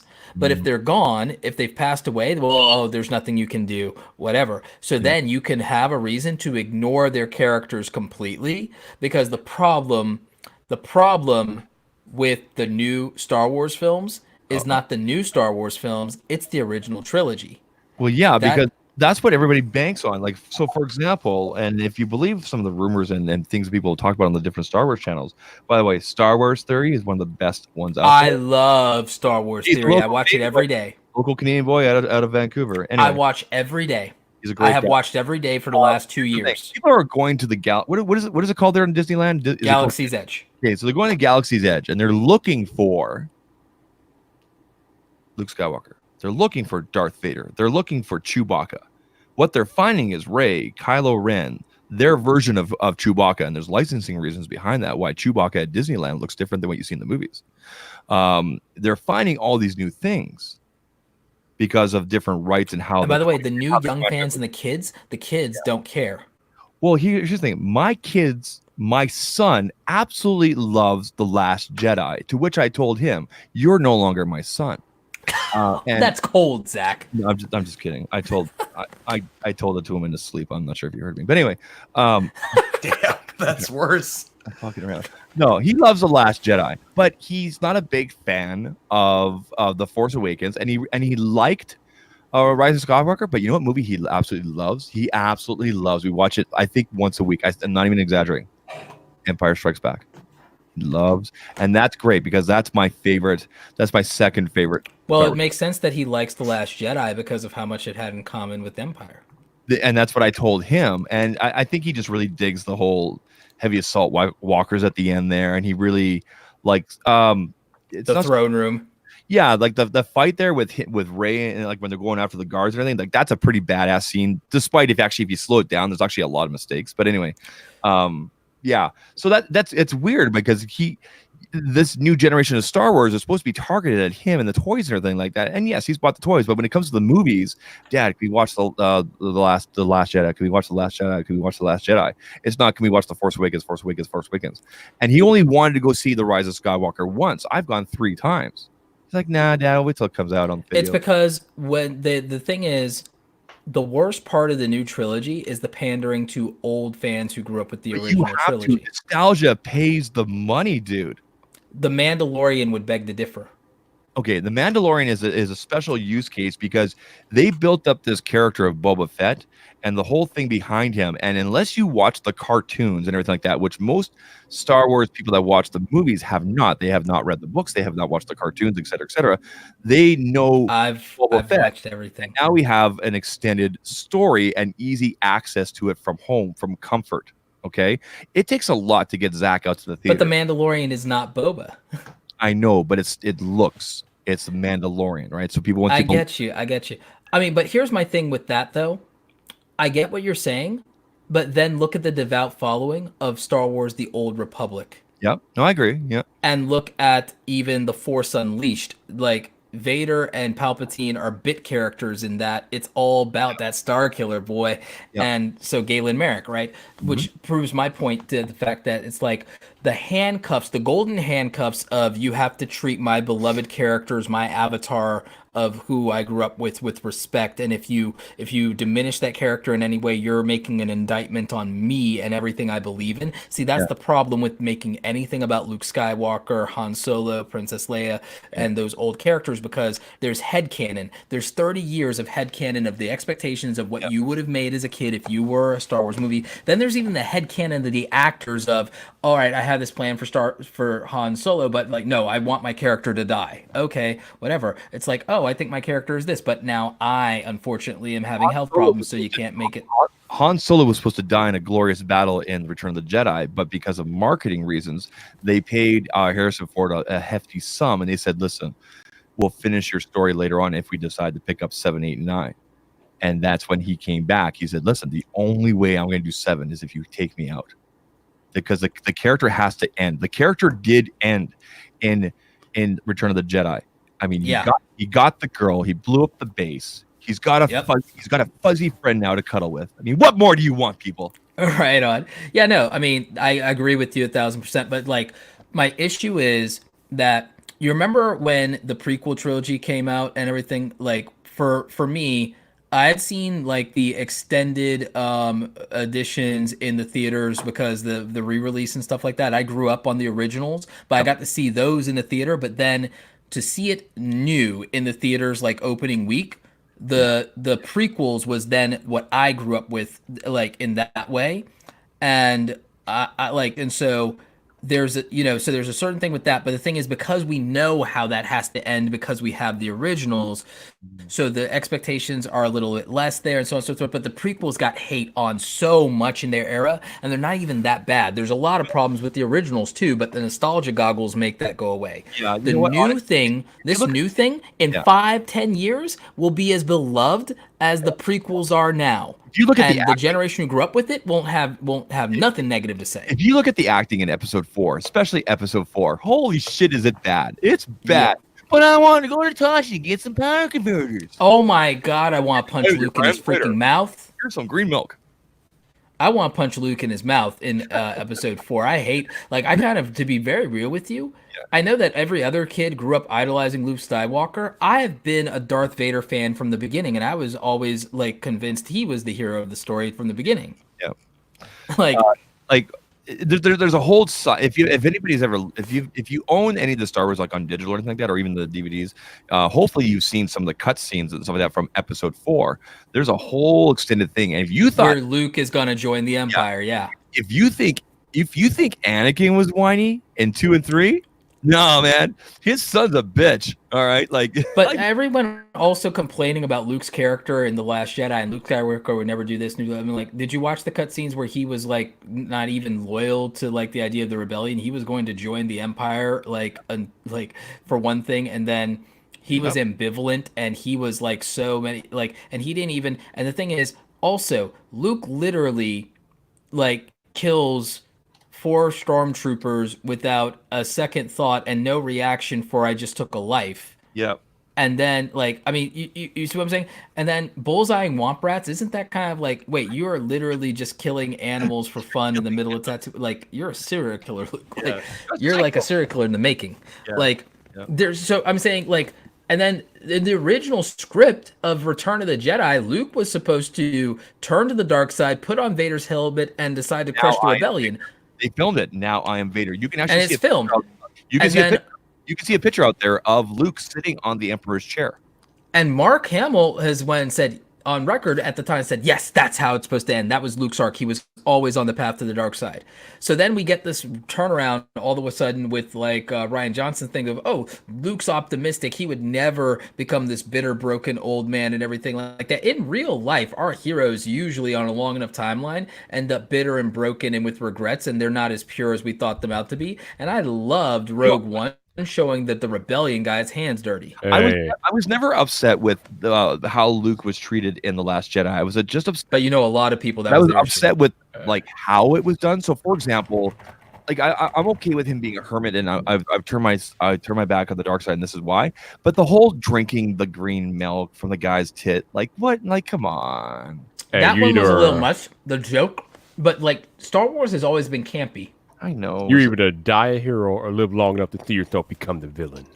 I agree, Viper. I agree 100%. Because, look, by the way, that's the tragedy of Anakin Skywalker. That's the entire point. Yep. You are the chosen one. Yep. You know, like, that's the whole point. And so, with Luke, do you think that this new trilogy? Here's a good question, Roberto. Do you think that this new trilogy, the whole Rey thing, do you think it takes away from the legacy and the redemption of Anakin Skywalker? I don't. You don't? Okay. Because Anakin Skywalker Anakin Skywalker was never meant to exist anyway. Uh, Anakin okay, Skywalker. No. We have to talk about what happened, not what ifs. No, Come this on. isn't what if. No, I'm saying this because remember, this is canon. Darth Plagueis and Emperor Palpatine essentially manufactured Anakin by manipulating the Force and manipulating the midichlorians to conceive him. Yeah. So he's, in a way, you could argue that Anakin Skywalker is an abomination because it was an experiment from Plagueis and Sidious. Okay. That's what I'm getting at. That's not what if. That's what they did, and that's canon. Yeah, it's too bad they So- never expanded on that. They never really explored that in the movies, unfortunately. So. They did in the movies. They did in the canon comic books as well. But that's, Canon comic books are really good. They're really. and they did it. They explain a little bit more of it in like the animated the Clone Wars and stuff like that. So I'm listening. I'm just putting away all my shit from CE. sure. So so from my standpoint, with what happened with Kylo, I'm like, in a way, I'm slightly disappointed because the Skywalker bloodline, but on the other hand, I'm like, well, the Skywalker bloodline wasn't supposed to exist, and we've had powerful Force users that weren't Skywalkers, like the Emperor and like Mace Windu were both technically more powerful than Yoda because of Yoda's stamina drain on his abilities. So they're technically two humanoids more powerful than Yoda, if you think about it from a combat standpoint. Yeah. Palpatine and Mace Windu, and so I don't think the redemption of Anakin is changed really by Rey in the sense that, for one thing, with her absorbing Kylo Ren's life force, she represents a reset to balance. I'm saying, do you think her story and everything that we saw in these last 3 episodes, do you think it takes away from the original 6? No. Or like the imprint they put on people, which is, yeah, you can go from being this to this low point and to redeeming yourself. I don't, because I think it actually completes that in the sense that that's no longer limited to just the Skywalkers. It like you can come from anywhere and you can be from anything, and that you're not. That was my next question, because this Because remember, Luke is the offspring of Anakin Skywalker. Luke is and therefore Darth Vader. So he is someone who came from a dark place. He's light that came from a dark place, and Rey is also that. So it's a mirror. Okay, so that was gonna be my next question. Were you not upset when she said, my name is Rey Skywalker? I wasn't upset at all because I've always maintained. You ever watch that show Supernatural? No, I have not. Oh, though there's like a thing in like season 3 or 4 where Dean Winchester says, "Blood don't make you family. You earn that shit." And that always stuck with me because I'm like, that actually made a lot of sense to me, and I'm like, what makes people family and everything like that. And I think it's a bond, and I think it's choices, and I think that but also it reminded me, the other thing about it is because I'm an 80s kid, it reminded me kind of like of the Dread Pirate Roberts and how a legacy is passed on and how a name is passed on. And so you can become the Dread Pirate Roberts. And so that, to me, was something here, because I mean, she may have been born Rey Palpatine, but that didn't define her. Her choices are, and I thought that it was a good moral about the idea of agency, of the fact that you can choose who you want to be. Yeah, I thought that was good that despite being a Palpatine, Leia believed in you, we believed in you, and we trained you, and you got to ultimately make the choice. And I think that's a good message as well, that okay, you can come from this, and you can ultimately become this.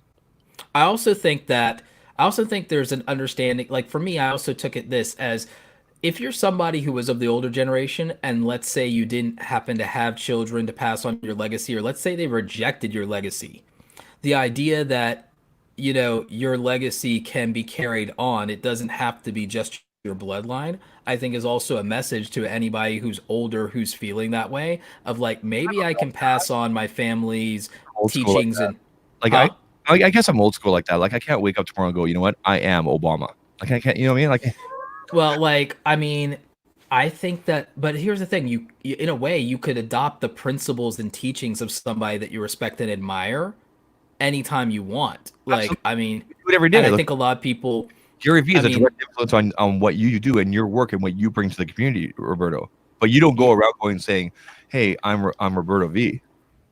Do you know what I mean? No, but I often do bring up the story that like I'm a lot of where I am today is because I learned a lot from Pat Flynn and Chris Ducker, who were people that I'd only read about, and now I'm friends with them and I can call them on the phone. And that it's so interesting to have been mentored by them from afar and then to actually be in a position where I can even impart something to them and that we have friends and we're contemporaries, and now that I stand on equal footing with these people that I once looked up to. Yeah. And so I tell that story, and I you know, so for me, again, it's about adopting the principles of a person. There are many people who adopt the principles and part of the identity of people that they've never known, and some people do actually take on the name of their I've known plenty of people who like, you know, are adopted, that like, you know, they take on the name and the legacy. They know who their real birth parents were, but they decided that where they really come from is the people that took them in. In fact, Robert Frost has this really great saying in one of his poems, and he says, "Home is the place that when you have to go there, they have to take you in." And I've always loved that because I like that. That's good. yeah, home is the place that when you they have to take you in. And I like that because when you think about what happened with Rey and Palpatine, that confrontation, he was saying, you know, Lord Vader was saved by the compassion of his son. I'm the only family you have here. Like that was like, that really got me like, wow, what do you do when like the only family you have is something so horrible and everything like that? Do you just accept that as your fate, or do you reject that in favor of something that you can choose? And so, I mean, it's like, I do believe that people can say, this is who I choose to be, and you can choose an identity for yourself. Because I think that choices are our destiny. I think that everyone has that because I believe in individual responsibility. I don't think you can just say I have shit DNA. Yeah, no, I mean, I've always believed that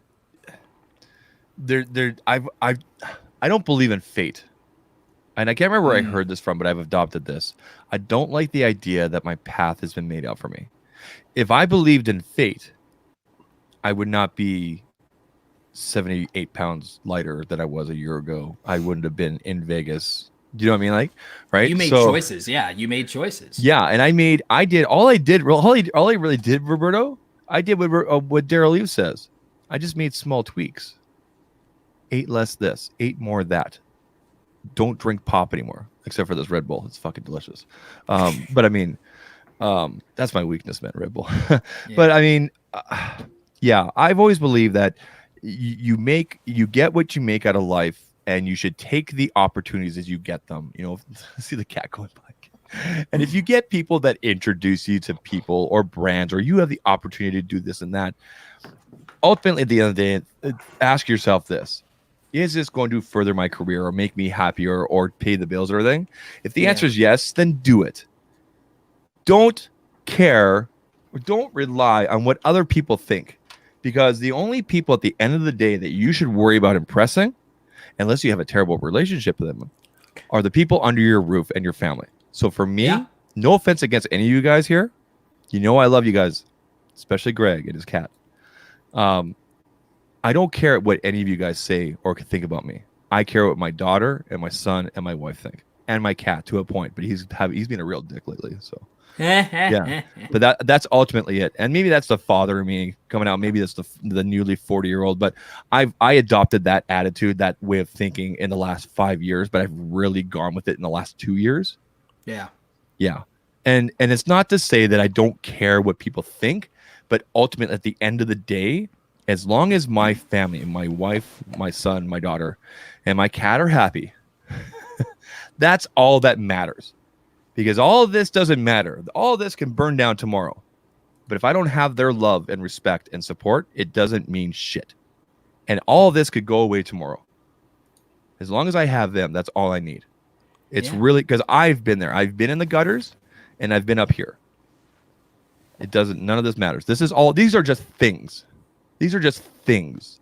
These are just temporary fun. Okay. What matters at the end of the day is your family, and the people that you love and support. Yeah. And to that point, Hashtag Hallmark card. Hashtag Hallmark card. I mean, to that point, the thing is, I wasn't, and most people I talked to were not upset by, and they expected and predicted that Rey would choose to say I'm Rey Skywalker by the end of this film. But I think that the reasoning to me is partly, again, that you can choose who you want to be and you can choose who your family is. But it's like there's no moral to the idea of her introducing herself as Rey Palpatine. And again, it's a rejection of you're not beholden to where you come from, and it's also not an excuse. And because remember, Ben Skywalker, Kylo Ren's arc was he chose to believe that coming from a dark place. Check this out. These are mastermind calls. Roberto Blake, November 1st, 2018. Oh, wow. You and I. That's insane, dude. Told you, man. I take notes. Sorry, go ahead. But Kylo decided that darkness was destiny because of where he came from, because the progenitor of his line was Darth Vader. He didn't choose to be his own person until the end, and until he rejected Snoke and Sidious, because again, he was sitting there following in his grandfather's footsteps. He was giving himself to ideology. He was giving himself to lineage. Because his grandfather went down that path. Because so I must also he was not being. He, for all of his bluster, he was not an independent person. He had never had an independent thought. And like Palpatine said himself, I'm every voice that has ever been inside of your head. Yeah. I wish they hadn't killed him off, because that ends. Okay, I'm sorry if you haven't seen the movie yet, but you haven't seen it by now. You're just whatever. That end scene there where he pulls out the lightsaber and he goes, I'm like, yeah, let's go. Yeah. That was like the coolest. That was, and the fact that he bodied the Knights of Ren at that point. Right. By the way, if you read the Rise of Kylo Ren comic book, you finally in the comic book get to see a badass Luke Skywalker body the Knights of Ren without killing a single one of them. Luke actually which also I think plays into even with The Last Jedi, is he was like, because remember what Yoda said.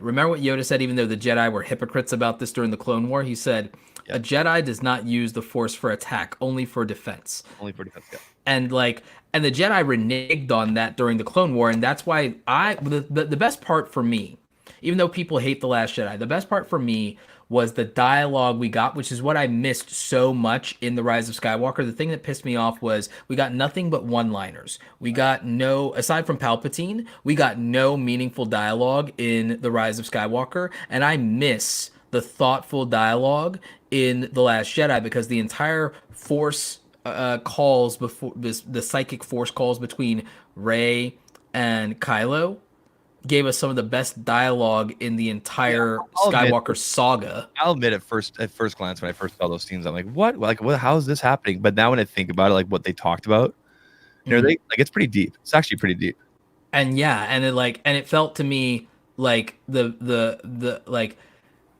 really two people. It felt to me like the lack of dialogue between conflicting ideologies, and what would have happened if, instead of going to war, what would have happened if somebody with the Sith ideology and someone with the Jedi ideology had been able to talk without the luxury of killing each other? Like what would have happened if they didn't try to kill each other and they were forced into a dialogue to try to understand the perspective and the experiences of the other person? And so that was interesting to me. And then Luke's indictment of the Jedi Order and their mistakes was, for me, the best part, and was like a really Breaking Bad moment for me. When he was sitting there in that cave and he's like, at the height of the loud helping, I'm like, whoa. I'm like, wow. Yeah. I'm like, yeah. I feel like the other gentlemen here on the stream really hate us right now. Sorry guys, we're really nerding out. Yeah. Sorry. Hey, I want to show you guys this really quick just to kind of change things. This right here is a water bottle from Tilt. Check this out. So it's a water bottle, right? Check this out. You unscrew the bottom. Wait, you did this last week. This is new. Yes, you did, Ashley. Yes, you did. This is a wireless charger. You put it on there and it charges. Yeah, you did this last week. That's dope. That's really dope, right? Funny. All right, Isn't well, there a thing that's a coffee warmer that does something like? Yeah. It's called Ember. Ember. That's what it is. Ember. Yeah. Ember. Yeah. It I think it has an app where you control the temperature of the coffee in it, and it stays hot. Yeah, it's pretty cool. This is just a prototype. They told me not to plug it in. I'm like, okay. But on that note, I think we're gonna end it here. Been here like 5 hours, and I gotta be back here tomorrow at noon. So yeah. It's noon. Wait, what's it? Oh, the oh. show. Yeah, I got another podcast tomorrow with Taylor and Tech. So Oh, nice. Ooh. Yeah. yep. Oh yeah, so for those of y'all that didn't join, weren't here earlier tonight. Yeah, at 12 o'clock tomorrow Central Time, noon Central. It will be another episode of Vibe Drive. It'll be me and Taylor Tech. And then on Monday night at 9 p.m. Eastern, it will be another episode of Vibe Drive with me and Soldier Knows Best. So Ooh. yeah. How'd you score that one? I just reached out to him on Twitter and he said he was interested. Hit him in the DM and got it Tell you, done. man, like That's dope. Saf told me, man. He's like, we all talk about you guys. Like we watch your guys' stuff. Soldier Knows Best was like one of the first people I ever watched on Yep. YouTube. You and me both, man. You and me both. Yeah. So, yeah, I'll be talking to him on Monday night, but I will before I go, if you guys super chatted, thank you for super chatting. Thank you for watching. Appreciate you guys. But until tomorrow afternoon, we out of here. This your boy Viper. No.